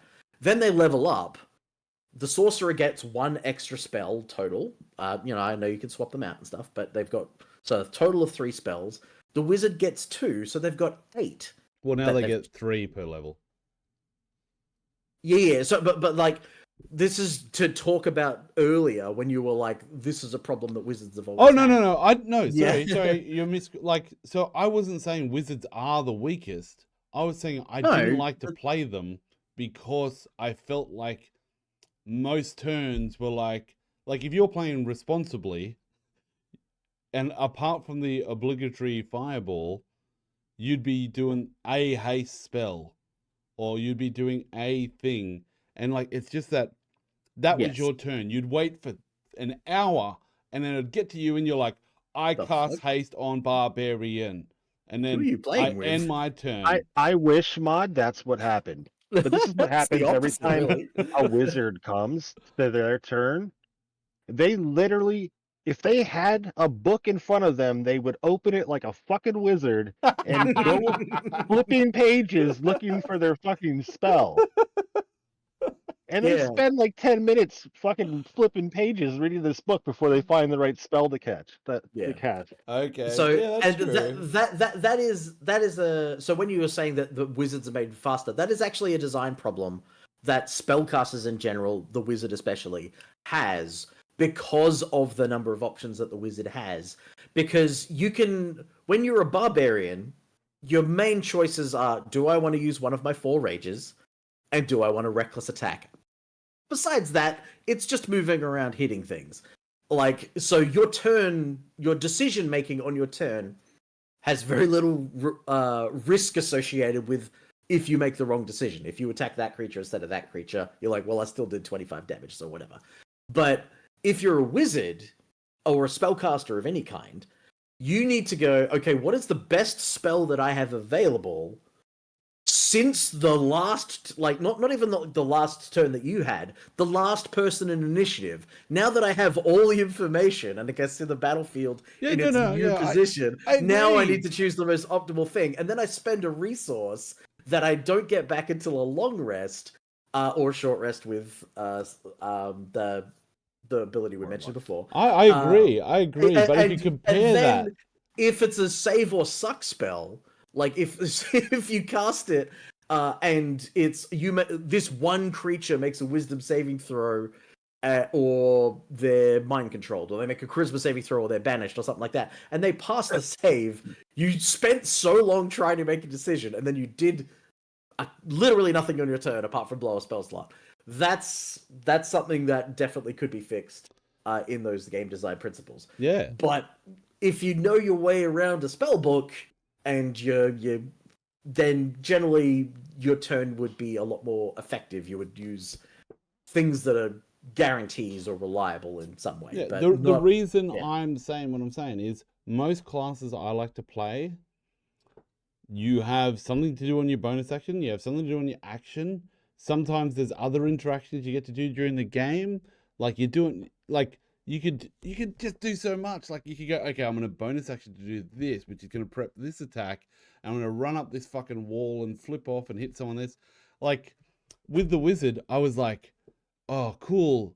I love the Graviturgy wizard when it came out. I'm like, I love the concept of like, hey, I'm now going to be able to magically Yeah, alter that the could have been weight so much better. of an object or a creature within 30 feet of me. So I can make a large creature all of a sudden weigh double and give him strength saving throws, but advantages and all that. And I was like, cool. Oh, wait, that's a fucking action? Okay, so I've got to choose between that and casting a spell. Okay, I'm just not going to use that feature. And if I do, it's going to be in a roleplay sense because I'm like, here is a bag of gold. It's definitely 10 gold. And they're like, it feels like 10. It's definitely as heavy as 10 gold. I'm like, it fucking is. And then I'll just run.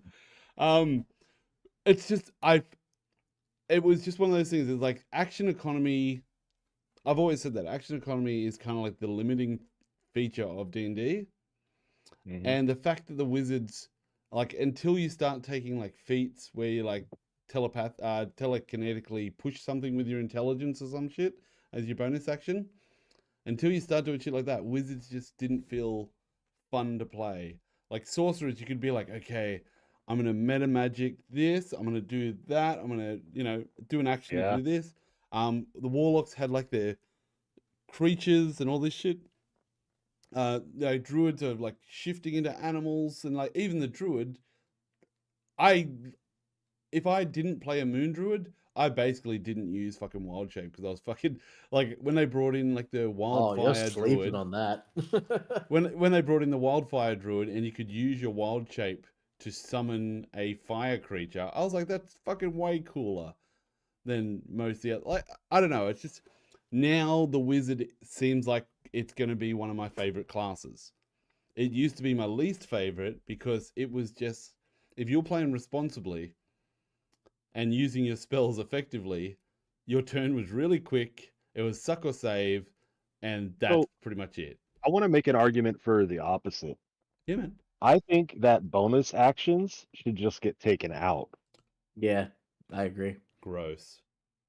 No, imagine how fast the turn would be. You'd move, you'd take an action. Next. Yeah. That you're coming at it 30-minute from... hour? Wait, sorry, go ahead. Yeah. No, you go ahead. I'll go ahead. So, what I was saying is bonus actions are fucking great. Fizz go, then I'll go, then Mod can speak again. All I wanted to say was that the whole hour between turns would be gone. I don't think it Literally, would. just make an action and a movement. I think that's a people problem, not a rule problem. Like it's the same fucking people. It's a game design problem. It's the same. It Like definitely is. it's that rogue that's like, all right, what am I gonna do? Okay, I'm kidding? standing above them. Dude, I played You and can't like change subjects because I don't want to talk about the rogue. Steve, it's your turn. but, like, I've watched people play the rogue, and all they do every turn is shoot and hide or hide and shoot, and somehow that turn takes 20 minutes. And you're That's just like, the people problem. Yeah, and I'm like, design problem. And like, I tried at the start being like, hey man, that's pretty cool. It's not. It's the rogue falls in the same category as the barbarian. Like Steve was saying earlier, it's really boring. You do a simple thing, but it's not. You have to position yourself. Like it becomes way more tactical when you're. Tactical, but you should know. How big of an AOE should I use here, right? Can I line this up? But when you're playing like a martial, you have to be between the wizard and the other guy. You have to make sure that this isn't going to hit you. That if somebody moves, you can hit them. Or there's a lot of like battlefield control with the grappling, and I think there's a lot. I have a lot of fun as a martial because I love martial. Yeah. I'm in danger. I'm like the first in danger. That just feels more exciting than standing back and lobbing stuff. You might as well be a fucking catapult in a different video game, right? Like, anyway, go ahead. There's a great quote from Yahtzee where it's like, the sniper is a great option if you love point and click adventure games, but the only option is click a gun on man. It has the same energy. That's pretty much what it is. And for me, it's like I hear what you're saying, Fizz, but you know, I love the way you play martials, where you like use their environment and that stuff. I love that stuff. Like, I I don't like. There are times where it is the player, and I don't say like I played with this person and I love them to bits. I have no issue with it, but it's just one of those things that I'm like, listen, like what we ended up doing is writing a sheet down of all the possible combinations they could do with their mechanical stuff they have, where it literally was like you can hide as a bonus action and shoot. You can run, then like move, dash, and then also action move to move this. Like we wrote down every combination, and still it was like, all Yeah, right. I just want to clarify something with Fizz. I wasn't saying marshals were boring. I was saying that the decision making process has less risk associated with it than a wizard because they have to spend resources that they can't get back. But That's think what I about was. this. Yeah. Think about this. Every fuck up that ever happens, it's the fucking barbarian's fault. Right? If something got through and got to you and fucked up your concentration, it's because a marshal didn't do their job. Yeah.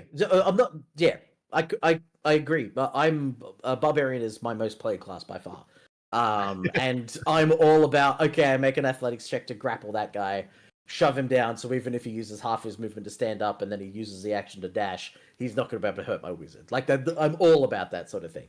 I was just sort of illustrating of why a wizard's turn would take longer than a All barbarian. right. You're both Fair. rule. You guys know the rules. Would you let me use my astral self monk arms, like the big arms, while raging? Yeah. Kind of. Fuck yeah. So, but because from what you were telling me before, I'd have to look this up. I don't know off the top of my head, but the main advantage of the astral self arms was that you could use your wisdom to attack instead of your dexterity, right? Yes. Right. And your strength. rage damage bonus would therefore not apply to your wisdom based attacks. It would only apply to your strength attacks. So you wouldn't get the benefits of reckless your attack. You wouldn't get the strength-based benefits of rage damage. Your strength-based attacks can be done with wisdom. Really? Does it say that? I don't know. I made it up. Sounds good. Oh yeah, I was like, wow, that's the really well worded design. And if it says that, It specifically says. Let me just read this. Yes. Mod's right. It just says Mod's right. I don't know. Yeah. So here, I want to. Here, I got it up. It Yeah. says you can use your wisdom modifier in place of your strength or dexterity modifier for the attack and damage rolls. But it yeah. doesn't say you use strength instead of wisdom or wisdom Yeah. instead of strength. But the aspects of rage that would still work is the damage reduction that it gives, any benefits that your subclass gives while you're raging, and also if you make an attack with your astral arms, that would still count as you making attack for the purposes of maintaining the rage. So yes, with an asterisk. Now, see what I do? I do Tavern Brawler.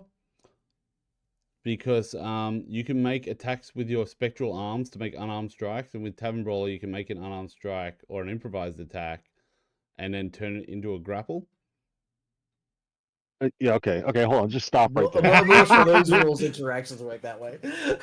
There's a huge issue because everybody that does this with the astral monk, I'm the only they have person.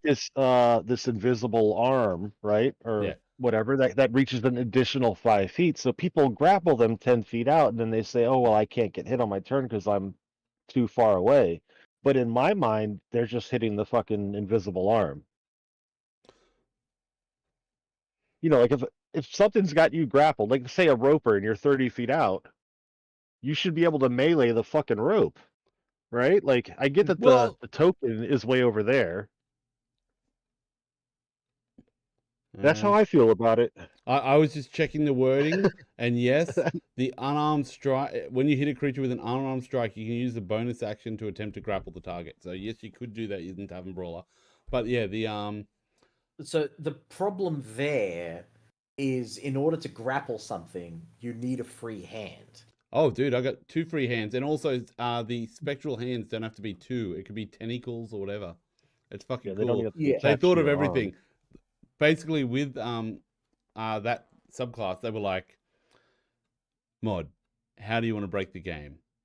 And I went, like this. And I went, we got you, son. And they literally like, look at this.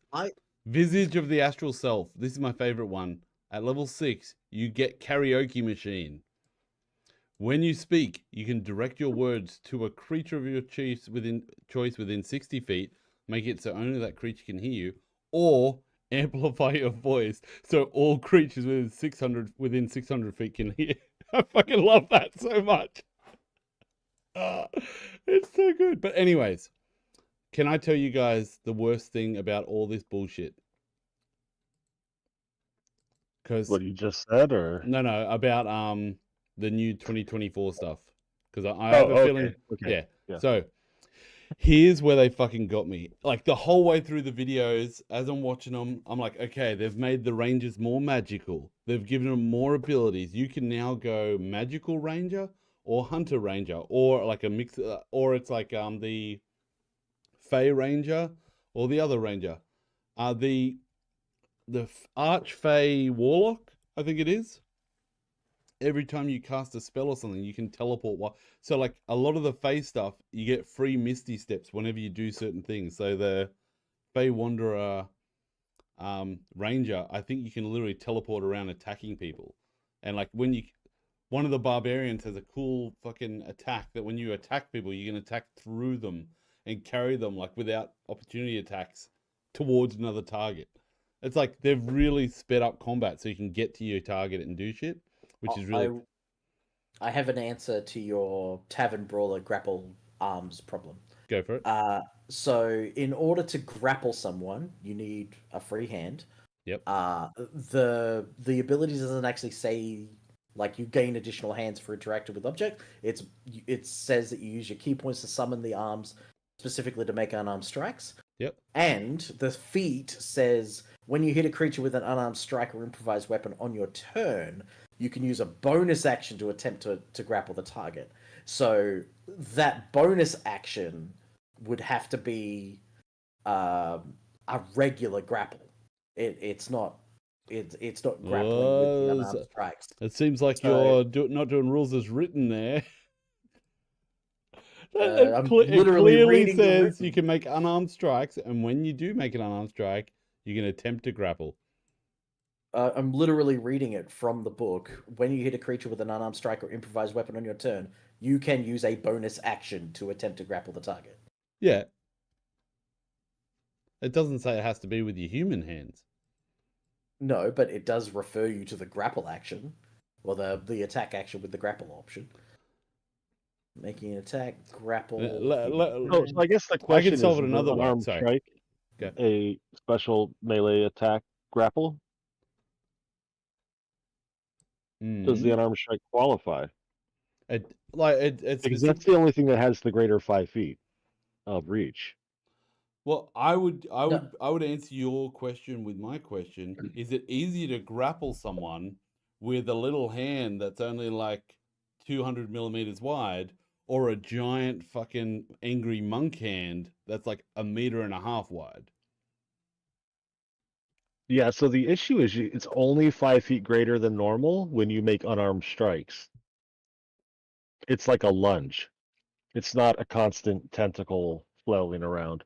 Yeah, but as you make that attack, you can turn it into a grapple. So it's already at that distance. Just grab them. Anyways, I don't need to fight it. I just think it's funny. Because then you can run around with them as a monk. Like, whee! Run them through all the stuff. It also makes a lot of fun. I made a cheese grater monk with this. You know, with the spike growth. Yeah. Because there's no chance of getting hurt. And you can just hold them with 2 hands and go... See, that's the part I don't like. There's no chance of getting hurt. Yeah, no, I've never done it. I just thought it was funny to make the build. I wouldn't do that. That's boring as fuck. I'd be in there with them. So here we go. Ready? They made... Okay, so here's the exact wording. Yeah. So this is from Arms of the Astral Self. When you make an unarmed strike with the arms on your turn, your reach for it is 5 feet greater than normal. Yes. And the grapple like under the grappling rules, Mhm. the target of your grapple must be no more than one size larger than you and must be within your reach. And because it's a separate action, it's a bonus action to make the attack, your reach is only 5 feet because you are not currently making that melee attack. That's what I was wondering. Yeah. So the thing is, though, if an unarmed strike is a melee attack, and if it counts as like a grapple on your turn, you can use a special melee attack, right? Does this qualify? And it's just Sorry, say the wording again. So the unarmed strike is a melee attack, so technically it's in range.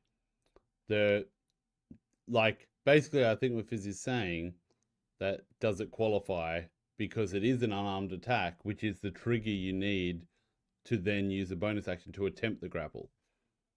right. So is a grapple a form of unarmed strike? Because if it is, then the unarmed strike 5 feet greater thing would kick in on the grapple, which is generally just the special melee attack. Yeah, well, a melee attack and unarmed strikes are actually two different distinctions. That's No. because the paladin able to smite with unarmed strikes conversation goes completely wild. But so when you that's a smite. Wait a second. Right? We're talking about a Paladins grapple. can't smite with an unarmed strike? Well, it's ambiguous in the rules. No. No, it is. They can with the banishment smite.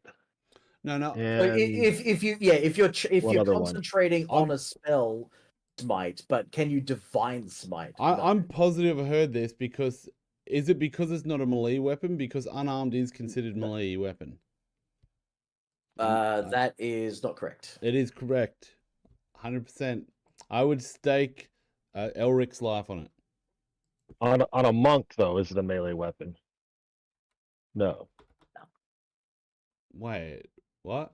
If there was anybody, you'd feel like a monk could do it. But if it could be done, then there would be, 1 level monks that are 19 level paladins. Yeah. Or what is the thing called? Is it errata? Is errata a thing? Is that a thing? Yeah. Yeah, but it hasn't been errated. Well, it wasn't a year ago. No, I've read this somewhere. Where is the reference? I'm just going to type because I Okay, know so this has been. What you will find when you do your investigating is you will find a tweet from Jeremy Crawford, and he gives a ruling on it, and that ruling is incorrect. Because he says that you can't use Divine Smite on an unarmed attack because a Divine Smite requires a melee weapon. But it doesn't. But so if you were unable to Divine Smite on an unarmed attack, like he says, then you would also not be able to Stunning Strike because it uses the exact same wording. Stunning Strike says when you make a melee weapon attack. So the wording is ambiguous as to whether or not unarmed strikes count as melee weapon attacks, because if you read the rules as written, they don't. It says instead of making a melee weapon attack, you make an unarmed attack. Okay, here's a question for you. Yeah. When a barbarian punches someone, do they get to add their rage bonus? Yeah. It's a strength-based attack. Well, the wording on that is when you make a melee weapon attack using strength, you can gain a bonus to the damage roll that increases your gain levels as barbarian, blah, blah, blah. So that's a melee weapon attack. Well, yes, because barbarians' hands are bigger. No, so I'm very specifically talking about flurry of blows. I'm not talking about unarmed strike in general, because unarmed strike as an action is a melee weapon attack. But isn't flurry of blows just unarmed strikes? It doesn't matter. It doesn't matter. Anyway, so here we go. That was a good. This is what I want to make a section like. I'd like to have an argument, because I fucking love this shit. So 2024 Paladin, ready? They lay on hands is now a bonus action. Great fucking change. Correct? Hang on a second. Sorry, I just had the page open. So instead of using a weapon to make a melee weapon attack, you can use an unarmed strike. a punch, kick, headbutt, or similar forceful blow, and in brackets, none of which count as weapons. On a hit, an unarmed strike deals bludgeoning damage equal to 1 plus your strength. But in the first thing, did it say Yeah. melee weapon attack though? Yeah, so instead of using a weapon to make a melee weapon attack, you can use an unarmed strike. And that is ambiguously worded. Because it's saying instead of using a weapon to make a melee weapon attack, you could use an unarmed strike. Or is it saying instead of using a weapon to make a melee weapon attack, you can use unarmed strike to make a melee weapon attack? I would say it's saying for the purpose of the definition, for instance, like the barbarian punching, using a melee weapon attack, you can use your fists. Like unarmed strike. I think, but my point is that it's ambiguous. Yeah, it's definitely ambiguous. I think that it's a melee weapon attack. However, the second part that they add to the end of your statement there is simply put there, suggesting that you can't use a spell like magic weapon on your hands because it is not a melee weapon. Are you trying to say these things aren't fucking weapons? This is fucking lightning and this is thunder. Like pow pow pow. They're lethal weapons in 5 states in Australia. Not the territories. The territories don't recognize it because they're full of serial killers. So we've got lay on hands as the bonus action for paladin. Like it goes down. Their weapon masteries are great. Heaps of good shit coming out there. Fighting styles, like everything. Basically, they've opened up the fighting styles for rangers and paladins. It's no longer just like selected ones. It's like the full fighting styles, which is good. Goes down. Everything's good. So honestly, they fucking nailed it. People were pissed off because they moved the smites to be able to. So you can use the smites twice before a short or long rest, but now you can use your divine smite using spell slots and all sorts of shit. But they do require a bonus action. We're back to reading the list, huh? Yeah. So just to go back to the Okay, go. I was just like, so branding smite says the next time you hit a creature with a weapon attack before this spell ends, the weapon gleams with astral radiance as you strike. The attack deals an extra 2d6 radiant damage to the target when it becomes invisible, blah, blah, blah. So there's nothing in branding smite that says it needs to be a melee weapon. You can shoot someone with a bow and you could branding smite them. But that's a spell that you cast as a bonus action that you need to concentrate on. Oh yeah, you're gonna However, it's not a big deal because you cast it bonus action, then you make your attack. Yeah, exactly. But I'm just making that distinction because divine smite, you don't. That is a reaction. It's not even a reaction. No, don't say that. I'm about to say the other thing. Yeah. So starting paladin, at second level, when you hit with a melee weapon attack, you can expend 1 spell slot to deal radiant damage, in addition to the weapon's damage. So divine smite says you need to hit with a melee weapon attack, but the branding smite just says you need to hit with a weapon attack. So here's another one too, the one that banishes, and then the warlock has the eldritch smite, and those all qualify for range, and possibly unarmed. Yeah. So ready? So the paladin smite in the new one. You guys are gonna hate this. Now requires a bonus action which you can take immediately after hitting the creature. So it's no longer just like a free action. You actually have to do something. I mean, like that's just a different design choice. I'm not sure, but I hate it. I like it because I fucking hated the crit build. Like people, like they didn't have to do anything for it, and they just like didn't use any of their spells. Yeah, they have the best value spell slots in the game. Yeah. So I don't like it. You don't like that you have to use a bonus action? I don't like that you have to use a bonus action in the new version. And the reason is I would cast brandishing smite or whatever it is, right? And then make my attack. Yeah. And then if I crit, of course I'm throwing divine smite on top. Well, there is something that does need to be considered here, is whether or not you can use that, I just hit with an attack, I'm going to use my bonus action reactionarily to make the divine smite.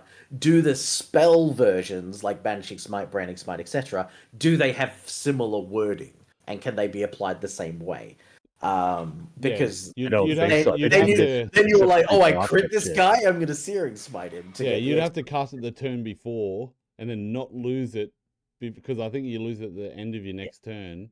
So you'd have to cast it the turn before, then not No, I use used to it, keep it a and then minute near next hit. then crit him, and then use The your bonus problem action. is you're gonna get hit. Yeah. If you So- try to hold on to concentration as a paladin, you're an asshole. Like, but I will say, if you as look someone, mistakes, you've got I've actually fucking landed that all your on phase, stream in Loki. Fizz, you remember that in Loki's one when Mark turned out to be the BBEG? I rolled a double nat 20 and critted with my paladin, and I had brandishing smite ready, and then I also dropped my divine smite. So it was a good feeling. It was a good feeling. That'd be like what 70 damage or something, depending what level you are. it was like level 10 or something, so it was a decent chunk of damage. But here we go. I had a blast with the old school Beastmaster in that same game. Yeah, that was One of my favorite arguments is people like the new one because of the bonus action beast commands. And I was okay with the action to make my beast attack because I would just use bonus action spells, right? And in the new one, if they're using bonus actions to command the beast, I'll use action spells. I think people just build shit wrong. They don't. Yeah. I think most people just don't give a fuck, right? Yeah, like keep talking. I just need to wee quickly. I'll be back. I think to your point, the game has a design issue where it doesn't walk you through how to make those decisions. So if you've been playing for enough time that you consider yourself a veteran, you will know as a wizard you can stack mage armor and shield to have 21 AC at level 1. But when you're reading through the how do I make a character like to begin with, you're just like, oh, now you choose your spells, and then they just give you a list of like 300 or whatever, and then you need to go through, have a list. You're like, oh, well, I've got this, I've got mage armor, so I probably don't need shield because they do basically the same thing, like just based on a preliminary sort of reading. The best we ever. I like. Yeah, he doesn't wash his hands. I did, like actually. the. I licked them. What? Clean. Oh, so you licked them dry too, apparently. Oh, they ain't dry. Oh yeah, what the fuck? So- What was I saying? I think We were talking. talking. I was talking about how the game design doesn't give the people don't think about their spells and ability It combinations. doesn't teach you how to choose It doesn't spells. teach you that. You need to learn that. And I think what they missed out on in all these versions is when you choose an abjuration wizard, you should have mage armor forced upon you, right? Like you should have a certain vibe that the whole class works around. Fill up half my slots with the stuff that would make it work.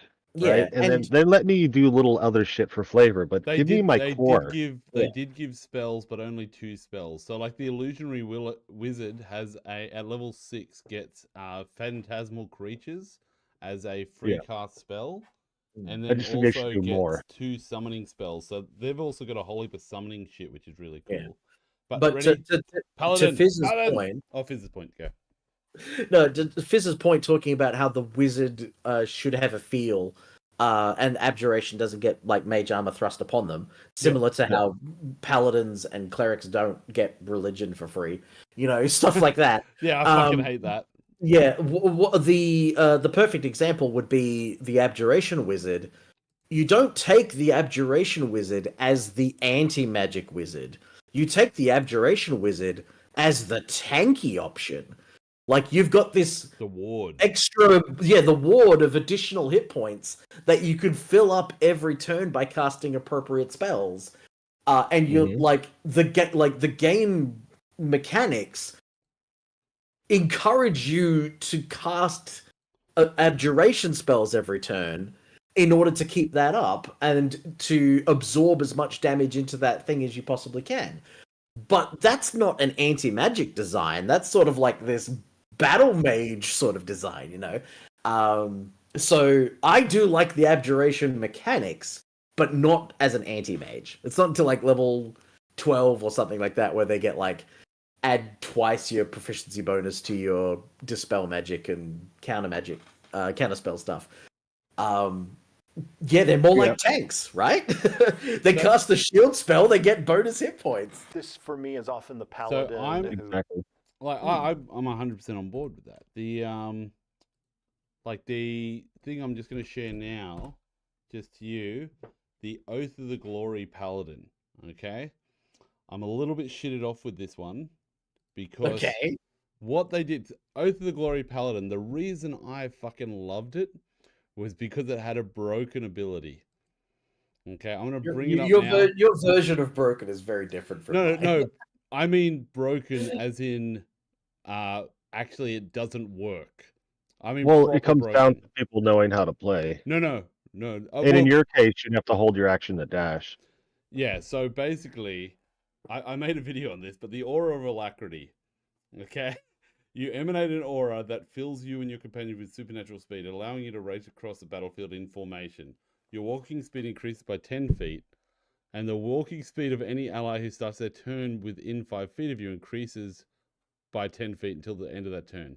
So basically, you have to end your turn at your teammates, like next to your teammate, so that he can go fast. So even though you're the Oath of Glory, you've got to bring up the rear for this alacrity aura to actually work. What I love about it is like the way I played this was I took a paladin and I went like alert feat, and I did everything I could to buff his initiative. And then so at the start of combat, I just ran off faster and ran in, and like that character died so fucking fast. But it was just so funny, the concept of like battle start, this guy just goes, rah, runs into the back line, like going for glory and just fucking up. I love the fact this doesn't work. Now, what they did is they fixed this. So now when somebody comes into your field, like if you run off and then on their turn they run up to you, they get the extra 10 feet of movement. So I've just got this scenario where you're at a certain position on the battlefield and someone wants to get to you to get that extra movement speed, but they don't have enough movement speed to get inside that aura. Yes. But they would if they did. That's basically what the old one was. People trying to get to you. They'd run to you, and then you'd run off before the start of the next turn, and then they don't get the aura. It's because they had to start the turn in your aura. Schrodinger's movement speed. Yes. So it's to me, it was the most thematic ability, and I made a video saying this is why I love this ability, because it does fucking nothing, and it literally is just a 10 feet speed buff for you to get into combat. Like it's literally you. I posted the video of like Aragorn running off. It's not. You're reading the flavor text. Which one? When you get past that and look at just the mechanics, you get that image of them running into battle. You're basically imagine that you're fighting. Huh? Yeah, go. Sorry. Just imagine you're fighting with somebody. You're the front line. Of course, you're the paladins. Let's just add a barbarian next to you. Yeah. And now the guy goes down. The barbarian started his turn there. He can run off to the next one. He has more speed to get there. That's all it's really doing. You're just a little chevron on the fucking racetrack. For your melee buddies, you know? Yeah. I would say that the you guys have made a very important distinction there between the flavor text and the mechanical benefits. Very similar to the abjuration wizard, very similar to the religion not being an automatic freebie for clerics, etc. Like what the game is intending it to be when they thought about it, and what the mechanics actually do are two different things. Because that's the opposite of that. Oh, exactly. So if you wanted to do a game mechanic that was about moving as a team in a formation, instead of the ability being as it's read, it would be something along the lines of, you know, proficiency bonus times per day. When you or an ally within 10 feet move to a particular spot or something, like away from the other, you can both move together. You know, or all three, or everyone within range of this ability could move together, and that way, maybe that's how you would design something. I'm going to stop you both and say right? This is my favorite ability in the game, and you're both wrong. This is my favorite ability. Hang I'm on. laying down the fucking law. You can't ruin Okay. it for me. I'm This is how it not goes. trying to ready? ruin it. No, I'm no, just trying no, to but explain he- the difference between the here's- flavor Oh text. no, and the I text. hear you.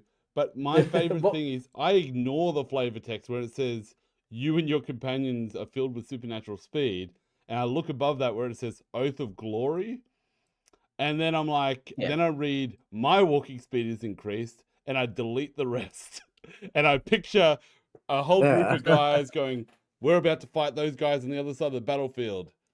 Let's go!" And you just fucking bolt off and leave your entire team back there in the dust, and they're like, "What the fuck is this guy doing?" He's like, Stay in "Glory!" formation. Yeah. For glory, and then like he just gets down, just fucking up there dead. They're like, So fucking idiot. What But are you alone? I'll probably make this my last point before I head off. That's all right. Because it's almost midnight for me. If Wait, where are you now? I'm in Melbourne. Wait, what time? Anyway, it can't be almost midnight for you. It'd be like it's 11:57. Is it the same time in Melbourne as in Newcastle? I don't know. Anyway, That can't be right. 11:58. Hey, go for it. I've lost my train of thought now. What was I talking about a second ago? You were going to say You're you talking love about me. your I love last you too, thought. man. Oh It yeah, sounds yeah. like it was. So when someone in my games is making a paladin specifically, I tell them to ignore the names that are written for the different oaths. I'm like, because they're just massive distractions and have almost nothing to do with their like the mechanical benefits that they give. I'm like, look at the channel divinity and see what it does. Look at the spells that it gives access to you to, and then use that information to make your decision. Don't just go Oath of what's one of the new ones? Redemption. Oath of the don't go Oath of the Crown because you want to play a king, because there's nothing on there that makes you a king. You know. I'm going to stop you. you know, I'm going to stop you just before you go. I will say that the reason I love Aura of Alacrity is because it works perfectly with a Glory Seeker that's going to run off because it's poorly written and it's broken. Yeah. And the reason I love the Oath of Glory is because Peerless Athlete, do you know what it's good for? It gives you advantage on strength and dexterity, acrobatics, and athletics checks. Now, do you know what that's for? That's so when you're running around the battlefield, you can say, I'd run up that wall and I'd do a double front flip and then try and stab that guy in the head. They're like, I'm going to need to see a acrobatics check and an athletics check. And it's like, all right, come on. Roll with it. Well, come on. Now, Here we now go. you've brought up a different point, because if you were to do something like that, if you wanted to say run up a wall, jump off it, and then stab a guy, you wouldn't require a roll. If you're just going to follow the rules, you're going to go, I'm going to go this distance. I have climbing speed equal to half my movement. So I climb up this, and then I finish my movement by getting in range, and then I make an attack. So you can do that within the rules as long as you have enough movement speed. But what if I If say you're I want to say a double front flip? Well, again, that can just be the way you flavor your movement. I want to roll, damn it. If you want to roll, you do not get to attack, because a skill action, taking a skill check in combat requires an action. See, It's called an improvised action. I would say that would, if that was the fact, that would have taken away from the time I jumped off a dinosaur's head and did a double front flip, cleaving attack, and got a double crit on the flips and on the attack to do all those smite damage. Like, come on!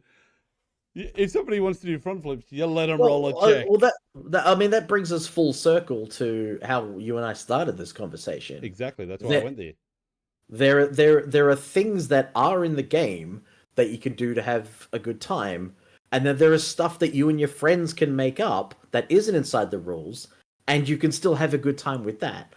But it's like that's not in the game. Like That's one of my favorite parts of D&D is all of the rules they left out, and because it leaves it open for us to do things, right? Uh, the rules are just a basis, right? Like I said everybody it was a knows this will help the language. game run It's a quick. way of communicating a Yeah. world. Yep. Yeah. I think that's a One great of the place things- to end it. yeah. Yeah. Sure. Well, thank you We're very much, listening, for we're that, listening, guys. Fish, we're listening. I'm sorry, bro. I'm joking. No, you're good. I was saying goodbye. What? All Goodbye. right, guys. Hands in. Much love to you all. Yeah, it was a good chat. Thanks, It was guys. a good chat. Always good to talk some hopefully interesting topics. Let me just roll that on their thing. Yeah, not just read lists because that shit's boring. Fuck you. It's amazing. I feel No, I not feel the like you were trying to make a YouTube video about the new Paladin content, and then I interrupted by No, joining no, you. no. I literally wanted to just talk shit. But I did want to hang on. I will say that. Hey, Wizards. The reason I don't like the new Oath of Glory is they fixed the thing that I liked about the Oath of Glory, that he ran off from the team, so now they can run as a unit and everyone benefits. And then they said, like literally in that video, just after they say that, they go, but don't worry, everyone. If your subclass wasn't chosen, you could still play your subclass in that. It's only the Yeah. ones that have been rewritten. Like if that ability has been rewritten, you can't use the old. I'm like, fuck you, Wizards. Yeah. You piece of shit. I literally released that video 2 days ago saying it's my favorite ability. Then you change it and say you can't play the old one. Fuck you, assholes. But thank you for all your hard work. It's backwards compatible.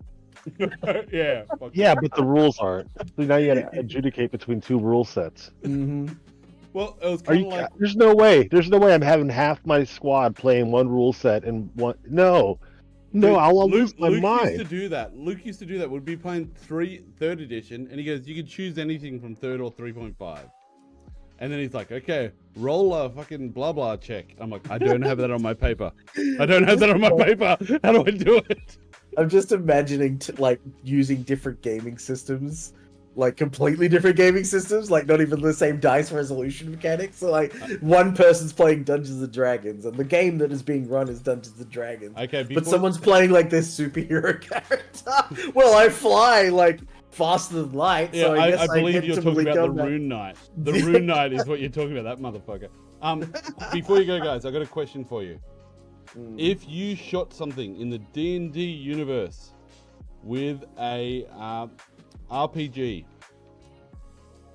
You're talking about a let's rocket-propelled go grenade? ballista. What damage dice are you rolling and how many? I'm not. Well, that's a boring answer. Come on. Well, I would go back to how I started this conversation. Is that the system the system is designed to simulate a fantasy genre. Okay. No, I'll do this in And you've fantasy given terms. me a super. I'll give it to you in fantasy terms. Okay, ready? Okay. Fireball. Somebody goes into a flour mill that has been filled not only with flour dust, and it's all suspended in the air, almost ready for a dust explosion, but also they've dangled a whole heap of ball bearings at a perfect height for the explosion to send out randomly like a claymore. How much damage am I rolling? None. I would just kill you. We started the campaign. Wait, you mean you'd kill me in real life for making such a shitty scenario? Not killing your character. I'm coming for you. Yeah. I can see you behind me. Yeah. I mean, if like, let's take away the ridiculousness of the scenario, but if there was it's a real scenario. if there was something that was happening in the universe that would lead to an explosion, yes, it would. I would of use metal the ball dungeon. bearings and explosion. Yeah, regardless of what it is, I would use the Dungeon Master's Guide to figure out the deadliness of damage. Yeah, of the trap damage, and then how much experience that's worth would be based on that as well. And I would translate that to the situation that. Well, never mind a trap. Let's just say that you're in a castle, and some bullshit happened, and now the castle collapses on top of you. Well, that's a rock falls, everyone dies. There's no real like save against that. It's just like you're trapped here underground, and the impact would probably kill you. Ask me, it's ask only... me, ask me the question. Yeah. Yeah. 8d6 fire, 8d6 kinetic or whatever it is. Bludgeoning. Piercing? Piercing Bludgeoning? also do. Okay. Mm. That's it for a castle? No, sorry, that was for the claymore. For the flower claymore. Yeah. Castle, here's what I'm doing. I'm rolling a luck save. I'm getting to roll not a dex save, but a luck save. What are you playing, Cyberpunk? See where they are in the castle, because obviously I'm not going to ask structure, blah blah. I'm going to say luck roll, and if they're below 10, I'm going to give them a big roll where they're. The dwarf gets advantage because of his masonry thing, the stone cutting. Yeah. And then if they roll it's the only time he makes the dex save. Sorry, go ahead. No, I was just in my head. I always if something like that happens, and I'm actually not just saying everyone's dead. If I'm okay, something happened. There's been let's say you're in a room and a starship crashes into that room and goes through, and you don't know what to do. You just roll luck. It's okay, you rolled a nat 1. That thing's landing smack bang on you. That's 20 fucking D10 damage. And then you can roll all your shit to see how much you save and how much you can mitigate in that. If it's someone is, they roll a 20 for their luck, it might be the case of they're standing in a doorway, they're getting pushed through the doorway as it happens, and both rooms either side collapse, and they're just sort of the fuck? Honestly, in any situation like this where it's game ending, I like to just flip it to a skill challenge and let them know if they fail it, it's game ending. That's a good way to do it. I do like that. But if I did have to work out the damage, that's how I do it. I do luck roll first to determine, because sometimes it's luck. There was a guy at my just roll a d20 and just if it's 20, you're in a good position for it. So as an example, at the power station, we had a guy climb.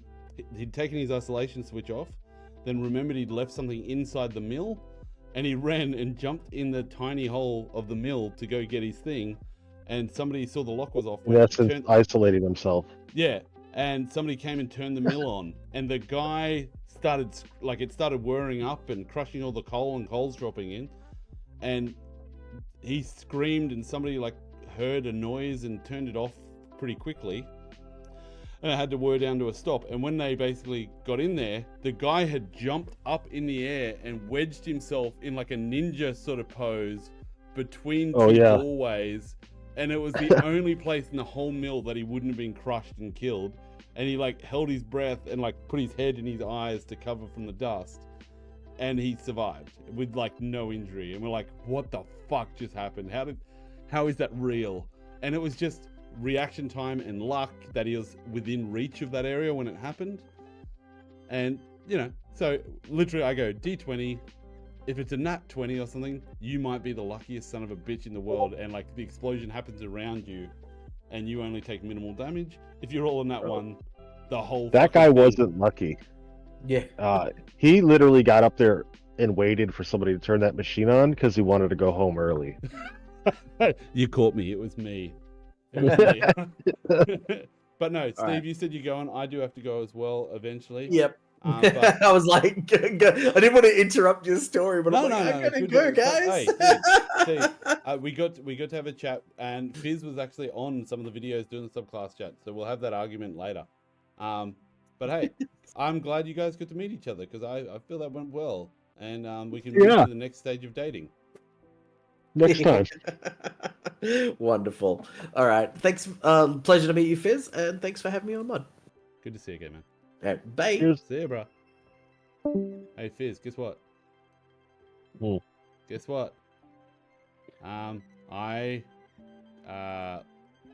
see if I can bring it up. But today, before I started streaming, I literally was hey, I'm going to play that paper game. Yeah. And I fucking went into World Conflict, and I got to the point where I'm literally winning. I'm ending the game.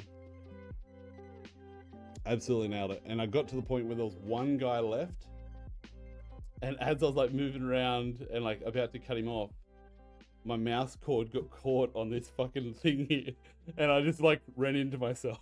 It's like I was at like 97% with one. That's what happens to me all the time when I'm playing that. That's why I can't stand that game, because I got like little jitters in my mouse, Yeah. and little jitter with that like turns you 180. Anyway, yeah, that was good. I know the feeling. It sucks. Like it's good. It's all right. Like it sucks when it happens like in the first 5 minutes. But when you painstakingly, like every time someone cuts into you, you go straight there and take them out. And then, because you can tell which ones are humans because they go straight. You'll be sitting there like watching your map, and then you just see some guy cutting towards like your little. Because if they get your home base, like Canberra or whatever, it kills you. Even if you're right over here, nowhere near it. So you'll see some guy just cutting deep, and you're like, "Oh, this motherfucker right here," because that's what I do. But yeah. Anyways, how you been, man? How was Fizz's game? Is that what you played today? Oh yeah, it was horrible. Bullshit. It's been great fun. No. Oh no, what happened? You just keep talking over each other's turns, and the combat is. So I like a fast game, right? I want fast combat. Hang on, role play. hang on. Let me stop streaming. Oh, unless you're happy to talk about it. I don't care. Yeah, cool, awesome. Keep talking then. It's all good. I was just making sure that you knew that, because when I said goodbye, you might have thought that I was gonna fucking stop streaming. I wasn't. Appreciate the heads up. But yeah, yeah, it's no, the it stuff sucks that when they I do won't say when I have the energy, right? Mm. But they're dragging the energy out of me because I'm like, listen, we're all childish when we play D&D, right? But I feel like I'm playing with kids, like disrespectful. I don't know. No, I hear. Yeah, and yeah. like, and I do it. I obviously do it sometimes. I fucking talk over people all the time because I get excited, and I wish I didn't. But it can be hard, especially if you're not in the mood for that style of game. It can be brutal.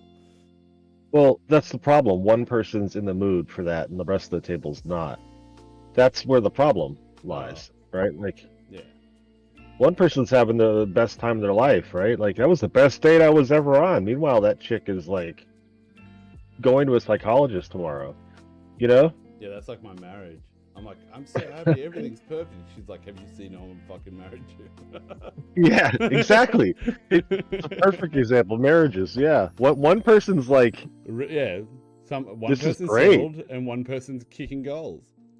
Yeah, like oh, I get back massages every night. The fucking dishes are done. Like, yeah, one person's like living it up, and the other person's wanting to secretly, snap and kill him.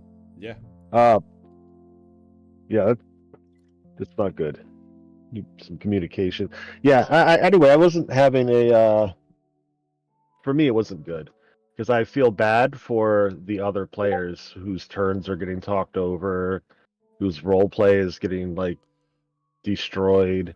That's brutal. I got players that are like playing video games instead of playing D&D. So they never know what's going on, and like, they don't even know it's their turn. They don't know what happened. They get mad later, like, you never told me that there was books in the library. Like, I literally like read the room description to you.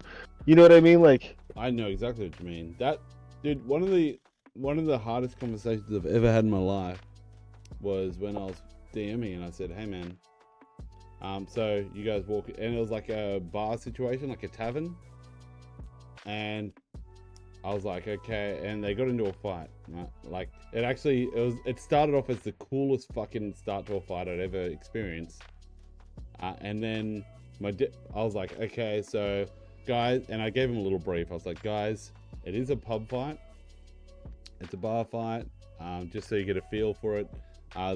The room is feel like there was a picture of it, but I was like, there's a bar here, but there is like, a pool table, a dartboard, there's jugs everywhere and schooners, like, mugs or whatever. Like, basically, I was just explaining, it's like a normal pub. So anything you want to use for combat, is there to be used. And the guy's Okay. like, okay, I pull out my sword and I stab the guy. I was like, alright, so as you pull out your sword, everyone in the pub's like, whoa, calm the fuck down. Like, what the fuck are you doing? Like, and the guy's like, yeah, I fucking stab him. I was like, oh, okay, well, you're getting a feeling like that would be really out of the ordinary. Like, this is like a pub where like, and they're like, yeah, nah, I fucking stab him. I was like, all right, cool. So he stabs him, and then everyone else pulls out their weapons, and he's like, oh. Why are they doing that? I thought you said it was just a pub fight. I'm like, everyone's not going to keep fighting you with their fists if you just pull out a fucking gun. Like, they're going to stab the shit out of you. Like, let's be real here. Like, you're in a pirate town. They're all fist fighting. They're happy to fist fight. But if you want to go to guns, they'll go to guns. And he's like, oh, can I redo my turn? And then he's like, can you explain to me what's in the room? I'm like, a jug, dartboards, pool table. I'm like, have you been to a bar? He's like, yeah. He goes, oh, I guess I punch him. I'm like, yeah, you know, you can punch him. And like, it just like every turn, I'd be like, oh, somebody went like, oh, I grabbed the, somebody said, I grabbed the pool balls and I like used one of them to like hit the guy in the jaw. So yeah, let him do his like little extra damage. And the guy's like, where'd you get a pool ball from? Let's see your character sheet. And I was just like, what? Dude, you can use the shit in the room. And one of the people was like, I want to jump off a candelabra. And he's like, he didn't say anything about a candelabra. I was like, dude, yeah, there can be, I don't give a shit. Like, it's a fun pub brawl. And it ended up just being like a wrestling competition. It was really fun, but it was one of those things where somebody was like, every time, it was like, hang on. I feel like I'm that guy a lot of times because I do listen to the room description. Yeah. Right? Oh, no, and I I know start you do, plotting instantly, like, okay, there's pool balls. He didn't mention the height of the room, you know? Now, like, and so now everything that I'm doing is going off of, I need this amount of height to do that. You know what I mean? Like, and I'll have to ask. But Biz, I know you know how what I you mean? work, and I've seen you play before where you'll be like talking, and as you walk through the chef's quarters, you'll say, hey, can I get some rare meat, blah, blah. Like, there's no chef in that room, but you know it's a working tavern. There's going to be a chef there. So you'll ask, can I get some rare meat? Oh, and also some rare meat, which was like the greatest fucking thing I ever heard. But like, it's one of those things where you are able to go, okay, I'm in a building with this person in this situation. Like, a generic thing would be there. So like, if somebody says you're in a tavern and somebody's like, oh, I approach the tavern owner, and it's like, hey, hang on a second. I didn't say there was a fucking tavern owner. It's like, oh, I go to the bar. No, oh, so it's just an empty room. Yeah. Well, why the fuck's it a tavern? It's like, oh, well, you know, it's on the plans to be a tavern at some stage. They haven't finished building it. It's an empty tavern. Did I not mention it's a closed tavern? It's a closed. I don't know. It's just one of those things. It's like. But for me, I honestly, like, when I throw people into a tavern, I'll have it like a generic tavern up for an overhead map. But from there, I'm just gonna, well, what kind of people do I see? I'll describe that shit. But I don't throw tokens out there. Oh, I want to talk to the dark elf. I'll say, cool, they're at this table, right? Yeah. And so they can move their token over there. And I still don't have a token of a dark elf sitting there. Now, if they start to like learn its name, pick up a job, they're gonna go hang out with them later, then I might go find a piece of artwork and put a name on it and write it down. But I'm not gonna do all that work. I honestly would be happy to take an image of a tavern. Yeah. Right? Just a blanket drawing of image. Yeah. Just Yep. a generic tavern. This is the vibe of the town, right? I could take a whole town image, like one of the Mid-Journey, make me a medieval village, and then just throw that image up, and we can literally be walking around from building to building, and oh, there's only 3 buildings on this image. No, bro, it's the vibe. Like, So I get what you're saying. Like, Yeah. a lot of like- it is you got to listen to the GM, not look at the damn image. Yeah, it's like, oh, I want to go to the blacksmith. There's no blacksmith on the map. Yeah, well, pretend there is. see how there's 5 buildings? One of them's invisible right next door. In between those two, see that gap? That's actually like from this angle you can't see it. But if you were where your character is, you'd be like, look at that fucking blacksmith right there. The roof of it looks like a grass patch. That's weird. Yeah. But like, yeah. It's one of those There's things like, stairs going down and smoke, and you hear pinging. yeah. I love people, like, I love it when characters take initiative. Like, one of the things I fucking love most about Dimension 20 is when Emily is playing. She'll just be like, you know, they're playing in a town or whatever. She'll be like, can I go to the police station? And Brendan will be like, yeah, why are you going there? It's like, I go there and I'd like to take the form of the detective we saw down at the thing. And they're like, okay. Goes there and is like, oh, I did this, I did that. And like, because she's trying to do something outside like, it's for a reason, but it just leads down this fucking rabbit hole. Like, she sort of puts stuff on the DM, then the DM reacts and then puts her in the shit. And it becomes this whole fucking fun scenario that everyone gets to fucking have a great time at. It's one of those things that, like... So that's the hard part, tying everybody back into somebody's wandering. Yes, that For is me, difficult. Yeah. And I think the way they handle that is if you go wandering for like 5 minutes, when it comes back to the crew, you might be gone for 15. And that's just, you have to deal with that. Because one of the things I fucking hate in D&D, and this happens so often in almost every game I've ever played in, it'll be like, I want to go to here, and this person will go there and have this big long scene, and they'll do this thing, they'll do this training, it's great. And then somebody else is like, I want to go to here. And then, yeah, I'll go there too. It's like... And then they go back the first place. How the fuck did you get back to this place? Yeah, and then they go back to the other, and you're just like, wait, hang on, calm the fuck down. You said you were going off to the altar to build a new church. Mm-hmm. That's where you are. You're building a church. You're over there. These guys are over here. What are you guys doing? It's like, oh, I wanted to do that. I'm like, well, maybe you should have fucking waited until everyone else had got into town before you did your thing. But I don't, you know, it doesn't upset me. It's just, I struggle with continuity, not continuity errors, but like, when I did Wild Beyond the Witchlight. It's a good fucking way to put it. Continuity errors. Yeah. When I was doing Wild Beyond the Witchlight the first time, breaking reality. That, I freaked out because use teleports.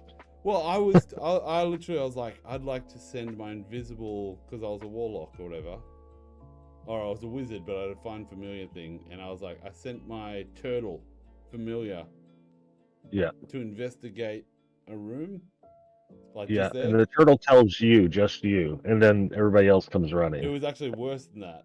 I was like, I want to do this, and then while that was happening, the rest of the group went to another location. And I was like, well, I did say I was staying there doing this, so I stayed there. They went to another location, then they went to a shop, then they had this interaction with the guards, and then there was a shoplifting thing, and then they worked with this kid, and then they followed the kid back to where I was, and then they're like, can I investigate the thing? And they like walked in and like rolled an investigation check, and then did this, and I was like, as you go to walk in, you like step over a turtle that's still trying to get up the stairs. And they're like, oh, why the fuck's the turtle there? I'm like, well, it's my familiar. I sent it to investigate that area. And they're like, oh, you know, do that. And I'm just sitting there going, I did nothing. This entire, like everything I thought I was doing, I didn't. Yeah, like, GM, can you please explain the time freeze that happened to my character alone? But yeah, somehow. I was lucky that I was a turtle, so I could play it off that the turtle just walked really fucking slow. It's bullshit that you have to do that, though. Yeah, but I was like weird at the time, but I was just like, when people like just jump around like that and they just do everything, I get lost because as you said, I don't know what happened to my character in that time. and it just feels weird. It makes it. We feel were fake. retconning so much tonight. I literally had to say, "Hey guys, I'd like to play the game in a forward fashion. Like what you say, You could. we go with that." It could be like Mr. Pink in that. What's that one? Something Reservoir Dogs, where it starts with them all dying and then retcons back to the start.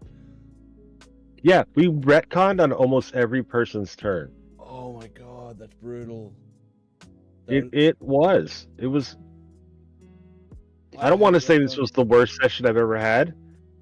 No, but this that would tonight have to be the one where I blew up, wouldn't it? was pretty bad. I don't even remember that one, so that can't be it. Oh, dude, I thought everyone was going to murder me.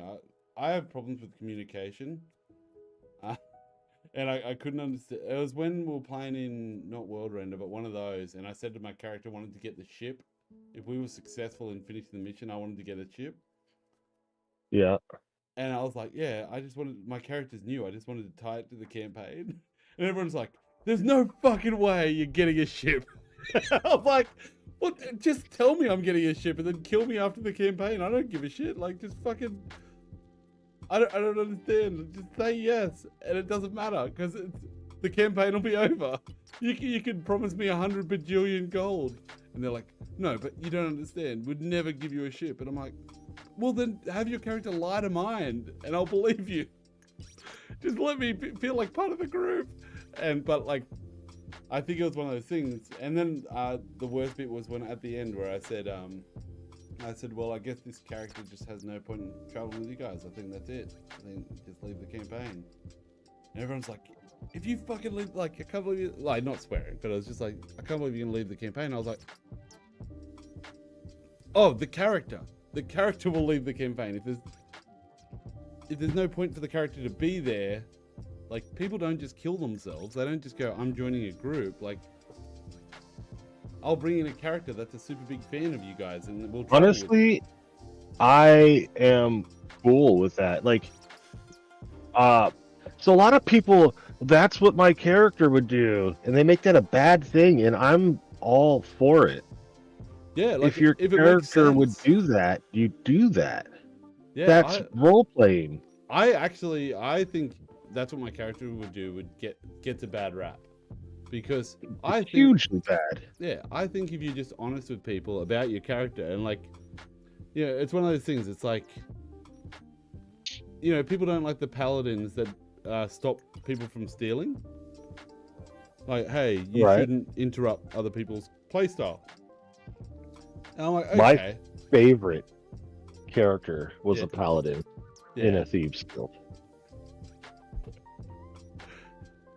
His name was the Crest. Yeah. He was a Triton, came from the ocean. Tritons are very like lawful good. Yes, they are. Yes.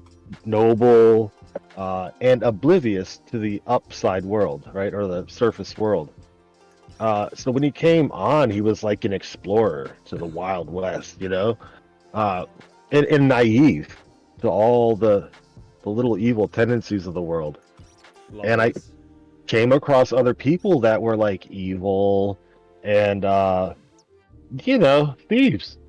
And they tricked me, is what they did. Oh, so you're in a Thieves Guild but didn't realize it was a Thieves Guild. Right, so they would use me, like they would have me go up to the front and sell cookies like a fucking Girl Scout, right? And they would all go around the back and they'd be like, oh, we're gonna go wash our shoes, we'll be right back, right? And then they would all go hop in the fucking windows in the back and like rob the place and then jump out the back. And then you know, and I'm like, thank you and have a nice day, and like I'd leave. And to Thailand when I was robbing people. Yeah.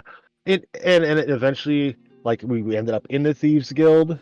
And anytime I would hear something like evil or whatever, you know, it was just a joke or a bad joke. And everybody like learned the value of having like a good guy on their side, because he was like the patsy, right? Like the fall guy. Nobody would believe that a paladin would be walking with members of the Thieves Guild. Like it just gave them like a credit, a clout. when the police show up and there's a paladin standing there, right? Like, Everything here it was good? Yeah, all good. Yep. It was just great. It was. I'm probably not describing it the best, but man, it was probably my favorite character to play. Died way too soon. Aw. Dude, Yeah. on that, my favorite character to play, I don't know, I think Mark ran like a one-shot or something, and I played a Oath of Glory Paladin, where basically, like, we all got TBK'd that session, but it was literally just a Oath of Glory Paladin that just wanted to kill it, like, basically was trying to prove, like, he thought he was a comic book hero. So he was basically, where is it? Yeah, here we go. Thorthor Swordmore.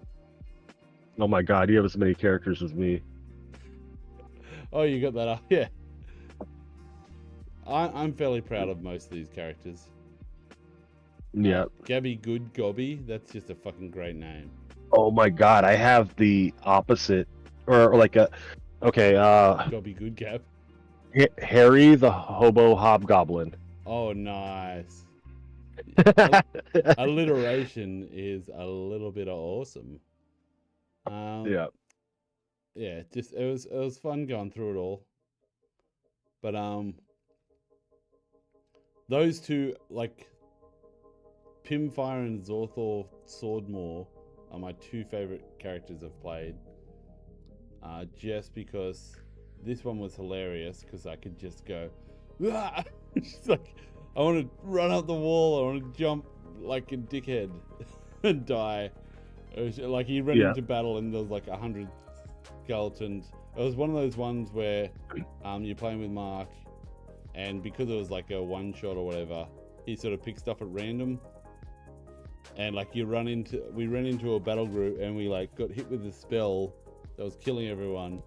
And then there was like all these crazy things that were all crit levels way higher than we could deal with on their own, but there was 6 of them. And we're just like, oh. And like, don't get me wrong, funny as fuck, had a great time, but I was just like, there wasn't any time we were leaving this battle. There was nothing we could do. That's it. And it was a lot of fun. Whereas Pimfire, that was the one that I rolled on all the crits on. Yeah. I said it was a paladin. It was a Hexblade Warlock. Fuck. And it was with Eldritch Smite. Eldritch Smite is pretty disgusting. It is. It really is. You know, this whole talk tonight, a sorcerer over wizard, and I'm just in my head like, of course you compare the sorcerer to the wizard. They're on the same level because the warlock is like way above those two. But dude. I didn't get a chance to like spit that out, but that is exactly what I was thinking. The new warlock looks amazing. They've fixed everything. Like, also, I will say this is a bit weird. Ready? What? Oh, wait, no. So they used to have, when you get to level 20, you got unlimited wild shapes.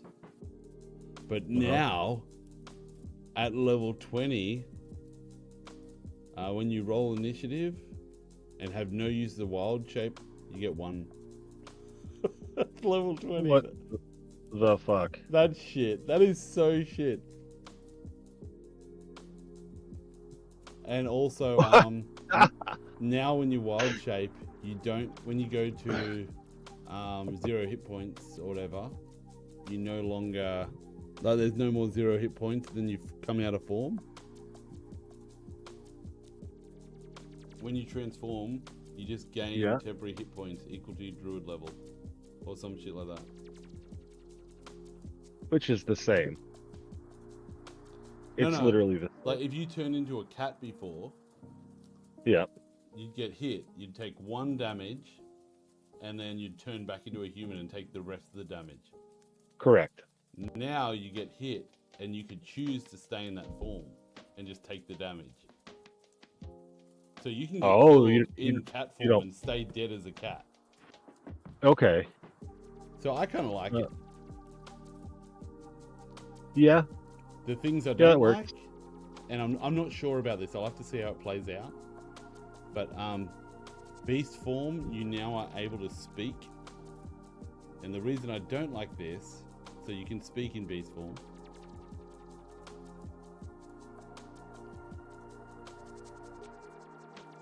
So the reason I don't like this is because Can you you can't cast? cast spells. I'm like, tell me a fucking reason. If it's a verbal spell, why can't you cast it if you can speak? Where do you see that you can't cast though? You can't. It says you can speak.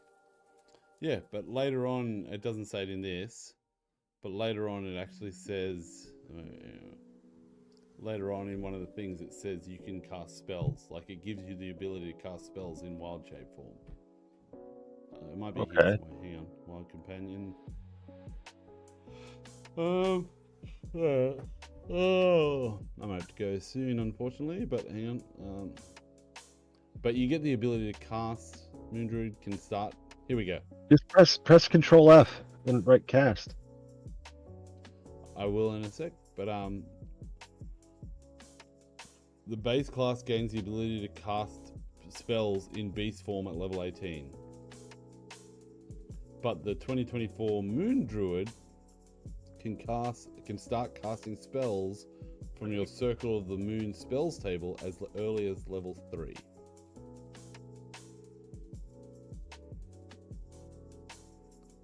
Okay. So that's pretty good. So basically, That's massive. it is. So now the bonus action druid thing, that's for everyone, but the Moon Druid will be able to cast spells while in that form, whereas no one else will be. So that's fucking cool. So that is why you'd take the thing. Then it's improved circle, so now you do radiant damage instead of normal damage, which is cool. Please tell me they got rid of bear totems. I believe they did, yeah. They do have another druid type like that, but I think they... Actually, no, I think they said they left that one roughly unchanged. Hang on. I'm pretty sure they did say they left it roughly unchanged because it was such a favorite, and I was pretty angry. The barbarian bear totem they left the same. Yeah, let me have a look. Let me see what they bring up. It's literally the thing I hate the most about barbarians Me too. is that I'm with you.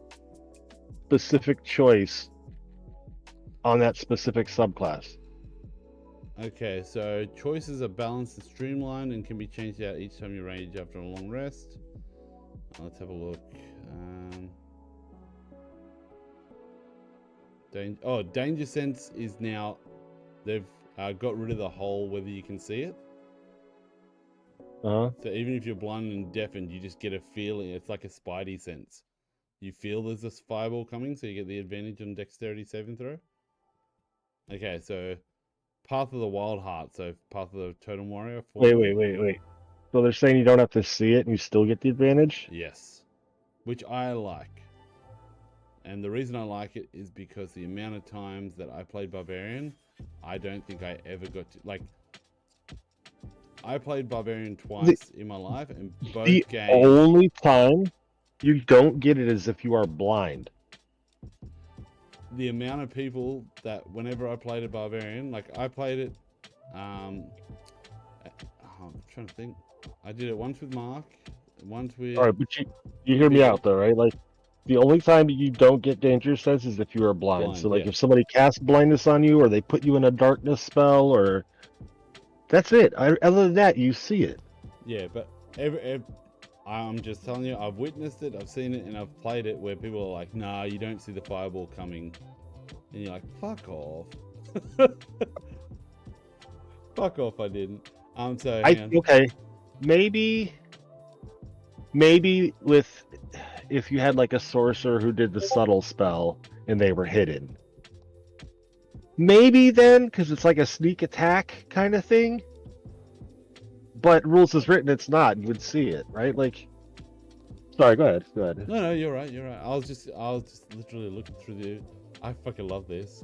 So now everyone gets the whole, when you go into a bonus action, you can move up to half your speed. Uh-huh. So I like that. It used to be only the Berserker or whatever. They've also No. You also got it at 7th level. It's called Instinctive Pounce. Yeah. That's now. Yep. No, that's like, yeah, that's right now. Like in the version that we all play. No.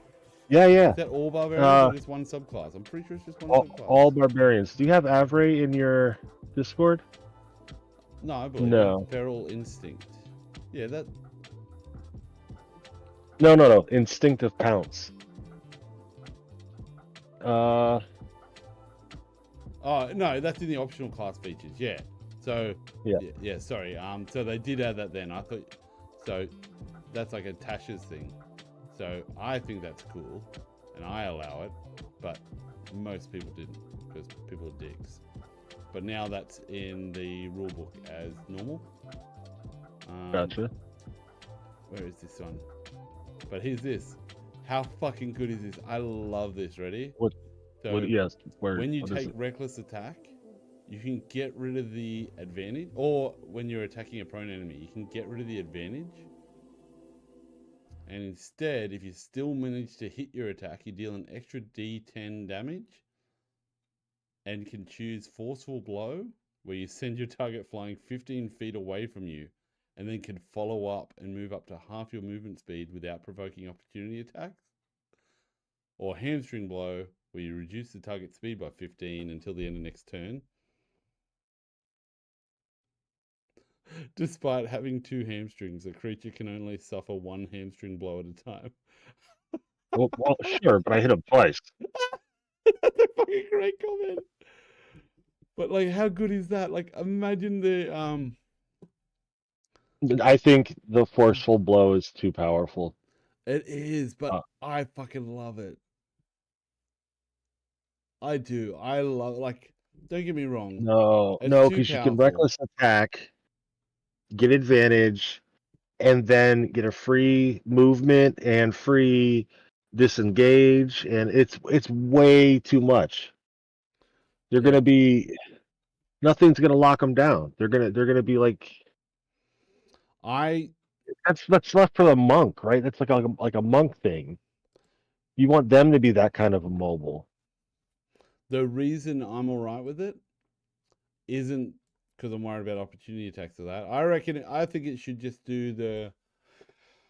I like everything but the opportunity attack. Yeah. So I think if that was gone, that would be perfect. Because I'd be okay with this if this was like a once per day. And or also something. I'm gonna do something. I'm gonna call this a physism. Okay. What if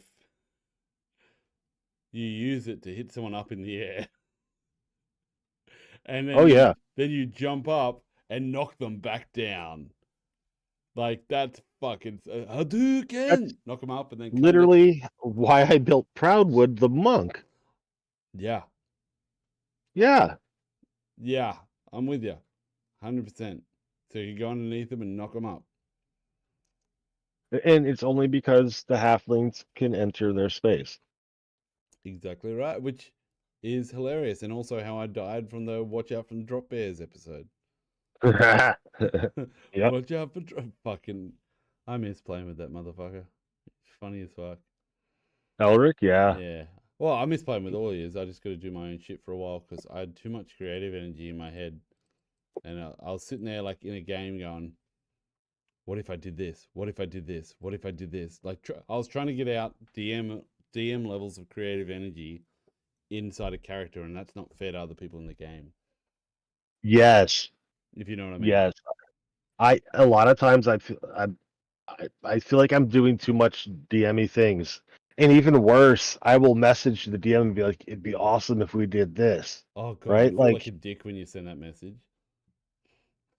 No, but later after the game's over, it kind of like hits me like I'm trying to control the game. Yeah, you're not living in a way. World. You're trying to got it.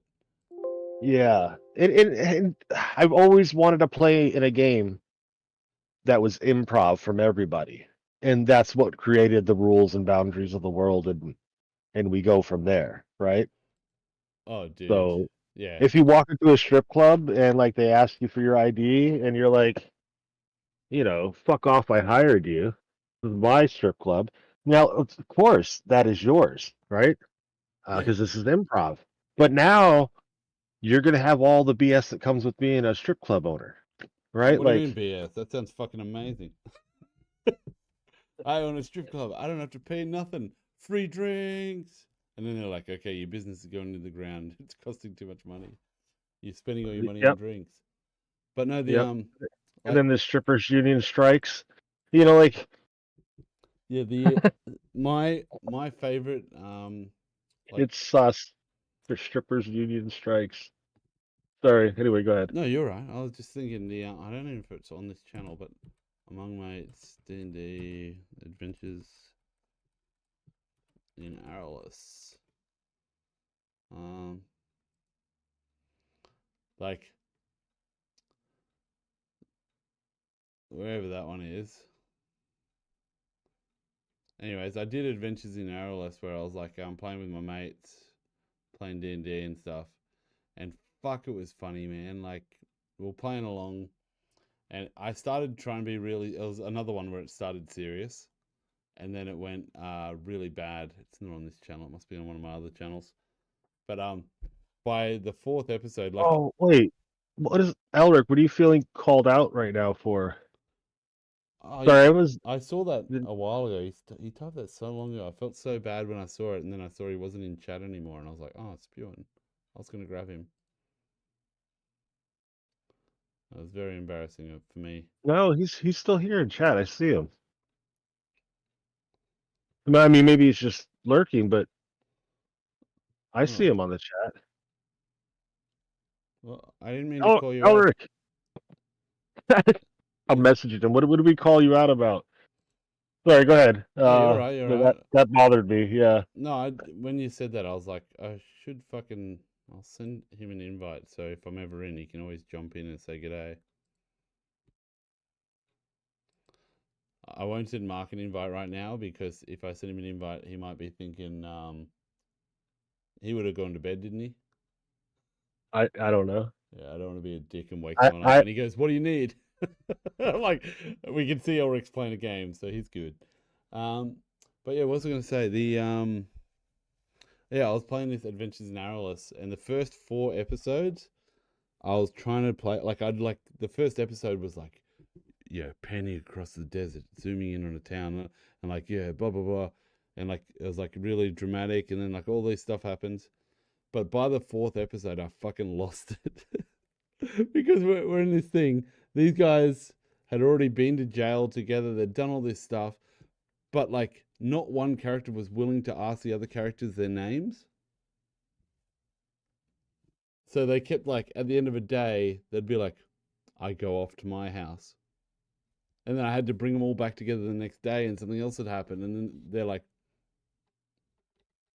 "I walk off." So I had to bring a character in. I'm like, "Hi, my name is Kiri. What's your name? Do you guys all know each other? What's your name? Oh, so your name, this is your name. Your name's I was like, see what I did there? I had to fucking introduce you because not one of yous had the niceties to fucking ask the other one your name. God damn it. How hard is it to fucking introduce yourself, you motherfuckers? And after that point, like, we were having a good time. And after that point, it got real fun because that's when we started doing stupid shit and, necromancers and all the fun stuff. Oh, fuck, I miss DMing. I want to get back into it. All good. Oh, you messaged him too. To know Wait. why you felt. That's why I went brain dead for a minute. Yeah. I'm heading about players doing silly shit. What I heard. Yeah, but what was I gonna do? I got a question for you. Why do dogs always run to the door when people knock? It's almost never for them. They were trained. Oh. Hey. So okay. Are you ready? Are you ready for the I used to work in the canine unit. I thought it was a legit question. Well, it's it's a legit, Yeah. it's a legit joke. It's like Yeah. a lot of people call gambling a disease, but hey, for a disease, it's the only one we can win a lot of fucking money. Am I right? But have you seen this Evan Kelp one? No. Okay. I don't know if this will work. Do you have the stream on? You probably wouldn't have the stream sound on, would you? I don't. No. Okay, I sent you the link in the thing. I'm going to do this before I go because I like to add something to the world. And Send me the link of what thing? I sent it in the chat to this channel, but also you can just watch it on stream. Oh, I'll stop earlier. talking. Way earlier. Okay. So I'm going to put it on stream. Okay, here we go. So this is Dimension 20. This is them because we're talking about different gaming systems. And I honestly, I think of it like a language, honestly. Like D&D is something most people understand. And if I told someone to roll an insight check, they'd understand the implications of that. But there's other systems and everything's good. As long as everyone knows what's going on or has a basic idea, it gets the job done. But this is... Oh, actually, before I click this, how fucking good was the debate? Did you watch the debate? Trump-Biden? No. Dude, you gotta watch it. It's so fucking good. No, I did not watch it. Oh. I'm. It's just pitiful. You know, like. Dude, you gotta watch I'm the ashamed world of our burn. country.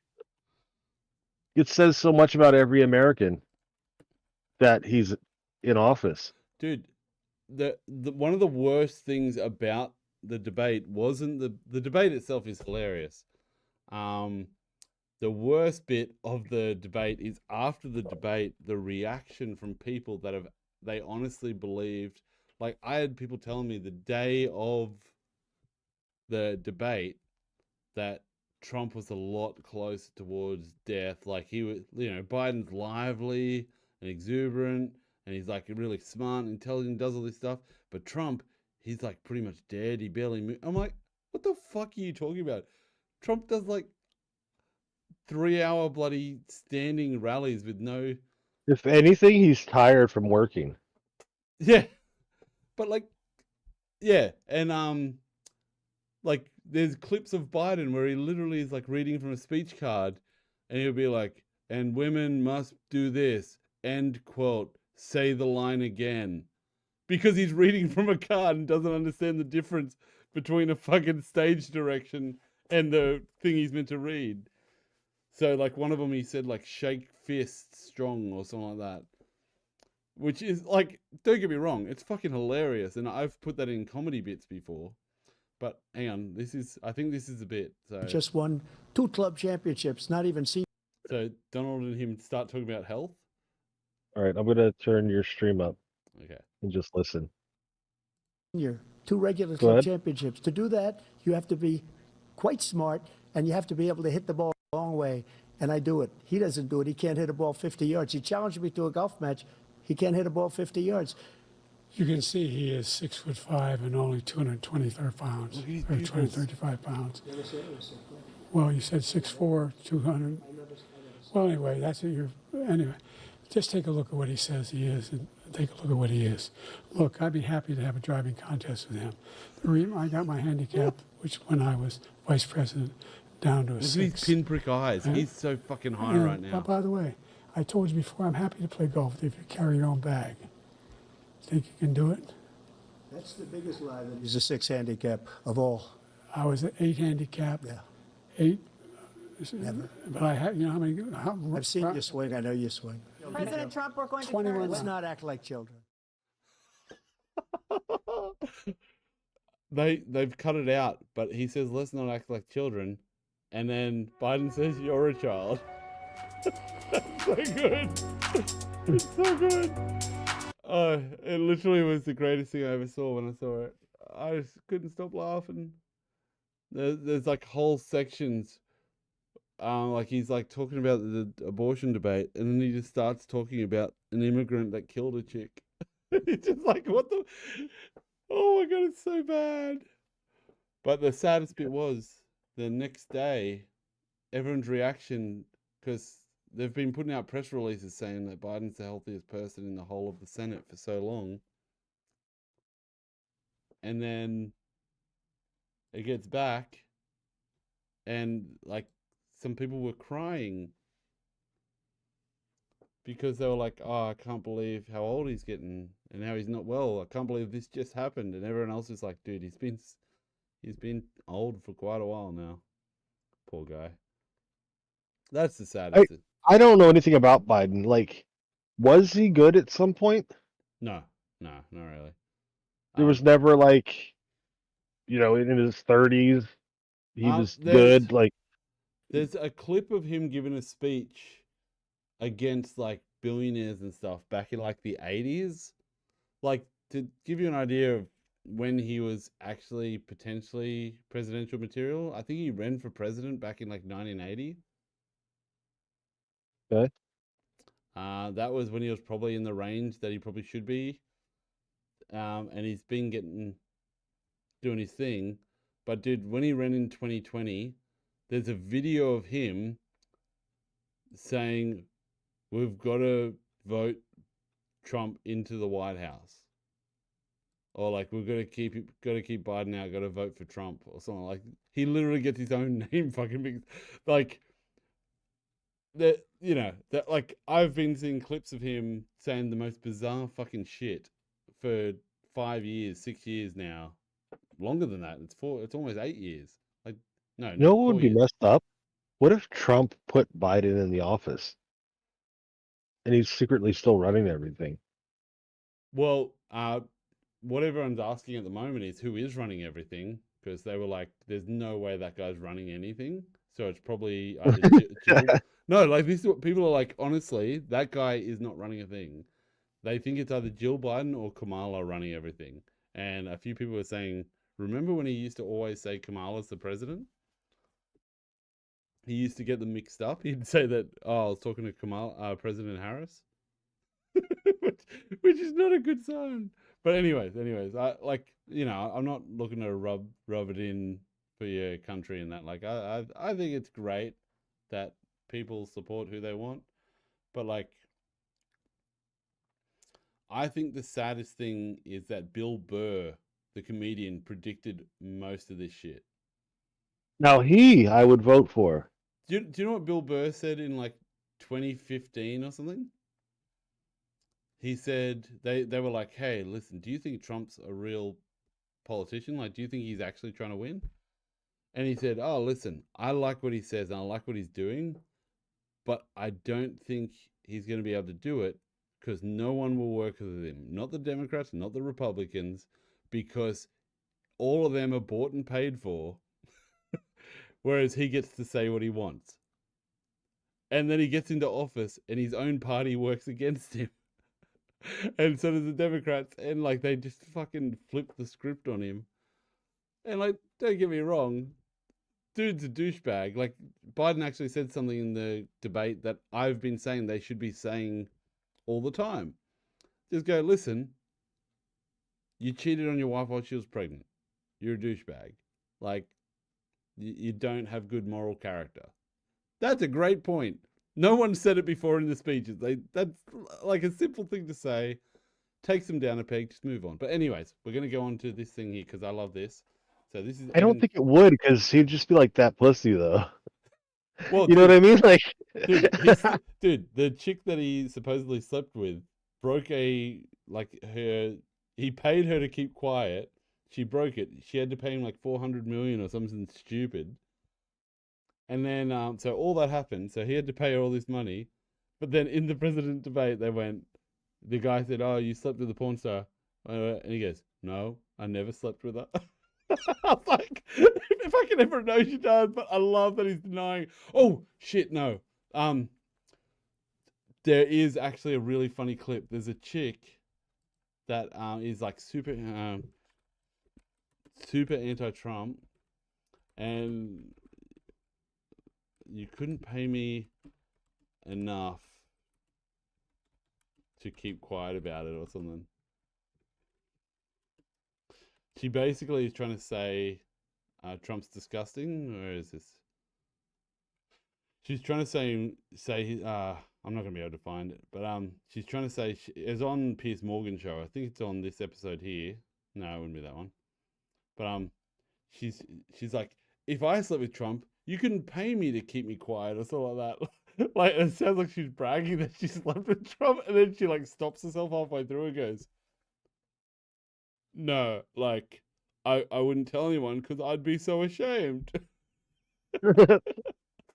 But like the way she said it at first, she says it like, "I'd be telling everyone," and then she like stops and goes, "But yeah, I wouldn't tell anyone because I'd be ashamed. It's gross." And then I think Piers Morgan actually said, "I don't think he'd come near you," which is really bad. That's fucking hilarious. It's really funny. Like when I heard it, I just started laughing. But okay, so I'm gonna play another thing. This is the last thing I'm playing, then I'm gonna have to go. But I love this. This is Evan Kelp is one of the greatest characters I've ever seen because it's done on Witches and Broomsticks, which is like the kids on broomsticks sort of system, but it's for Hogwarts sort of thing, like for wizarding. And yeah, so he plays a warlock. It's Brennan Lee Mulligan playing it, and I think this is the first time I ever saw one of his characters. But here we go. You square up against like a dude that's from. Okay, cool. I'll have Good, to good, mute good. you. Hey, rockin' big fella. You got it, man. Hey, mess with the goat. Get the horns! And the fine fellow from Rosemont that's like staring across from me kind of speaks up like, did you do that because you So this is a wizarding duel. are a demon, like they say? Oh, good, you speak English. The next 2 minutes are going to be really important for you. What do you do? You have some really critical decisions to make. And the first decision that you should really consider is conceding prior to the match. This is Because very I'm weird. not going Just to stop hold it. back. Those lunatics over there, the wizard Nazis, they Yeah. love my ass. They love me. I found that very concerning. I don't You enjoy should be being here, concerned. but So like here's the I'm deal. very. Okay. You have probably about 90 seconds now to concede, and you really got to think it through, because what's going to happen is this. I can't guarantee what's going to happen to you. There's no promise for your safety. There's no like promise you're for psyching me anything out like right that. now. It's not psyching out. I'm doing the kindest thing I've ever done right now. No, it's have. About 60 seconds left. Okay. You really should concede. If you're not going to concede, what do you want me to tell your family? Oh my God!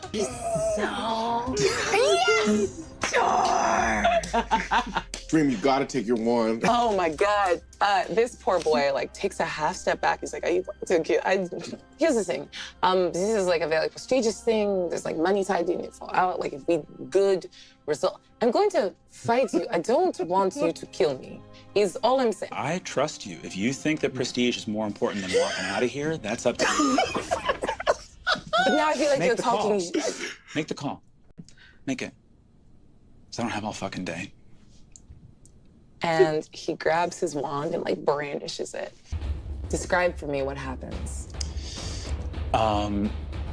This kid gets blasted into the underworld long enough to see his funeral, all of his weeping family members, to see the completely altered lives of the people he cares about as he throws his life away. And then after he has wrinkles around his eyes and his hair has gone stark white, I wrench him back from the underworld and say, "For prestige, people care about you." It's so fucked up. I love it. I love it. It's a great speech. Here's what's gonna happen. It's weird though, because there was no rolls, no check. There was a roll in that. He actually rolled, I think, before the speech, and then improvised that scene off the roll. But it's fucking good. There's another scene before that where he does his first combat roll, and he rolls like a nat 20 on his strongest, like, because it's a system where you use different dice for different systems, and if you roll, like, if you have a d4 and you roll a 4, it explodes, and then you get to roll it again. and I think he rolled like a D20 and got a 20, and then got to roll again, so he got like a 42 or something on his combat score out of 20. Nice. Yeah, so I think he got extra bonuses from being like a fucked up thing. But like, how good is like the mastery system is like that's a good thing to steal back from 4th edition. Weapon mastery. Weapon mastery. I'm excited for this. Like, They stole that from before D&D. Yeah, no, and dude, Dragon Quest had weapon mastery. and so they should. Like, I can't believe they got rid of it. It's such a fucking like. I love the cleave rule. Well, Because so this is different kind of weapon mastery. This is just more feats. it is. I'll give it that. But I do like that, like the Maul knocking them prone, because that's so thematic. Like, that's what you see in all your movies. Oh fuck, it's just good. It's good, man. It's good. It's good. Fighter, simpler martial weapons based on weapon efficiencies. Like, So that Dragon Quest game that I'm mentioning, yeah, you would get XP, and okay, let's just take. They didn't have subclasses. They had like backgrounds, right? yeah. You could pick like, horror, right? Hell They yeah. called it something else like courtesan or whatever. And you could buy a rank or a level into this. Now, next time you had enough, and that say that costs like 100 XP, that would get you like rank 1. Yeah. Rank 2 might be 500 XP. But now you get 500 XP, you can decide to take, the merchant background, the assassin background, the spy background. You can put a rank in all of them. You can become like a jack of all trades, or you could keep doubling down on something and specializing. Uh, and they did that with the weapons as well. So yeah, you could I'm just going to use a quarterstaff, and you could go nuts with the quarterstaff. Yeah. And I love that system because you would collect these little XP points. And all right, I got 728. What can I buy this? Like I do like systems like that. Yeah. between sessions, right? Like you could and then here's the other thing I loved is that even if you like you had the XP to learn it, like the ability to learn it, Yeah. you still had to go find somebody that had that rank to teach you, and then do whatever they wanted. They might want a gold payment, or they might want to send you on a quest. And then there was the whole journey to get there. And each person in the party was always looking for these things. So even if you had, so you could buy it. Like say you wanted to buy, level 3 slut, right? Yeah. Which everyone does. You had two choices, right? You could spend 1,000 XP and get trained, or you could spend like 2,000 XP and learn it yourself. Right? So But to get trained, you had to find someone that would train it. right. And I just thought this was like the best, and it's only like been worse since that game. Well, I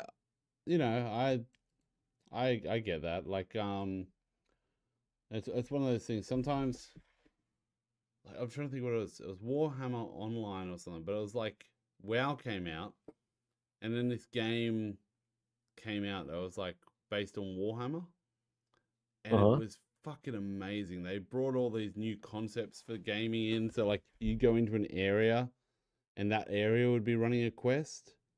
And so you'd work with everyone from both sides to fight all these minions, and it would work the way up like an instance up to like a big boss, and then however much damage you did would give you that much percentage to get the best item. And it was like these really good systems, a fucking amazing game. But fucking everyone just stayed with WoW, and eventually they just lost out, and then all of a sudden all the things that were cool about this game were in WoW. And I was like, yeah, gay. And when I say what's gay, I messed mean up? gay. Wizards of the Coast owns that game that I'm talking about. What? They bought it up because it was like the competition, Yeah, I hate and that. then immediately shut it down, and it was better. I feel like I know it. I feel like I know Dragon Quest. I think I might have played it. So not this. Type in Dragon Quest TTRPG PDF or something. Yeah, I was looking for that.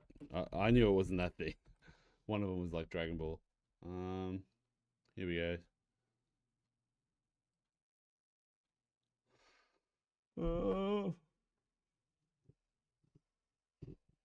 But yeah, That's like right there. You said Amazon? yeah, Dragon Quest fantasy role playing game. That dude with the head. That was the book I had. that's fucking cool. I have the PDF if you want it. I just realized it's fucking 1 o'clock, dude. I gotta go to bed. But no, cheers for chatting, man. I appreciate that. And we'll probably jump on and argue and chat some more sometime because I fucking love it. I think it's great. It's a great way to spend the night. Don't even have to stream this shit. I just like to. But the arguments I love. But I or am discussion. I should say discussion because we don't really argue. We actually agree on most things. about to send it over to you right now. Oh yes, Look please. at it at your leisure. We'll do. We'll do. Are you doing it on Google Drive or Discord? Oh, cheers. All right, well I'll grab that. But I'll try and leave a. There you go. I'll try and leave with a note of I'll show you one thing really before this is my end. Did you know there's a, let me see if I've got my post here. Search among mates D&D. Here we go. What's his last post? Here we go. Very proud of this one. Water is wet. What is this? What is wet? Yeah, here we go. So, water is wet and abortion kills a human.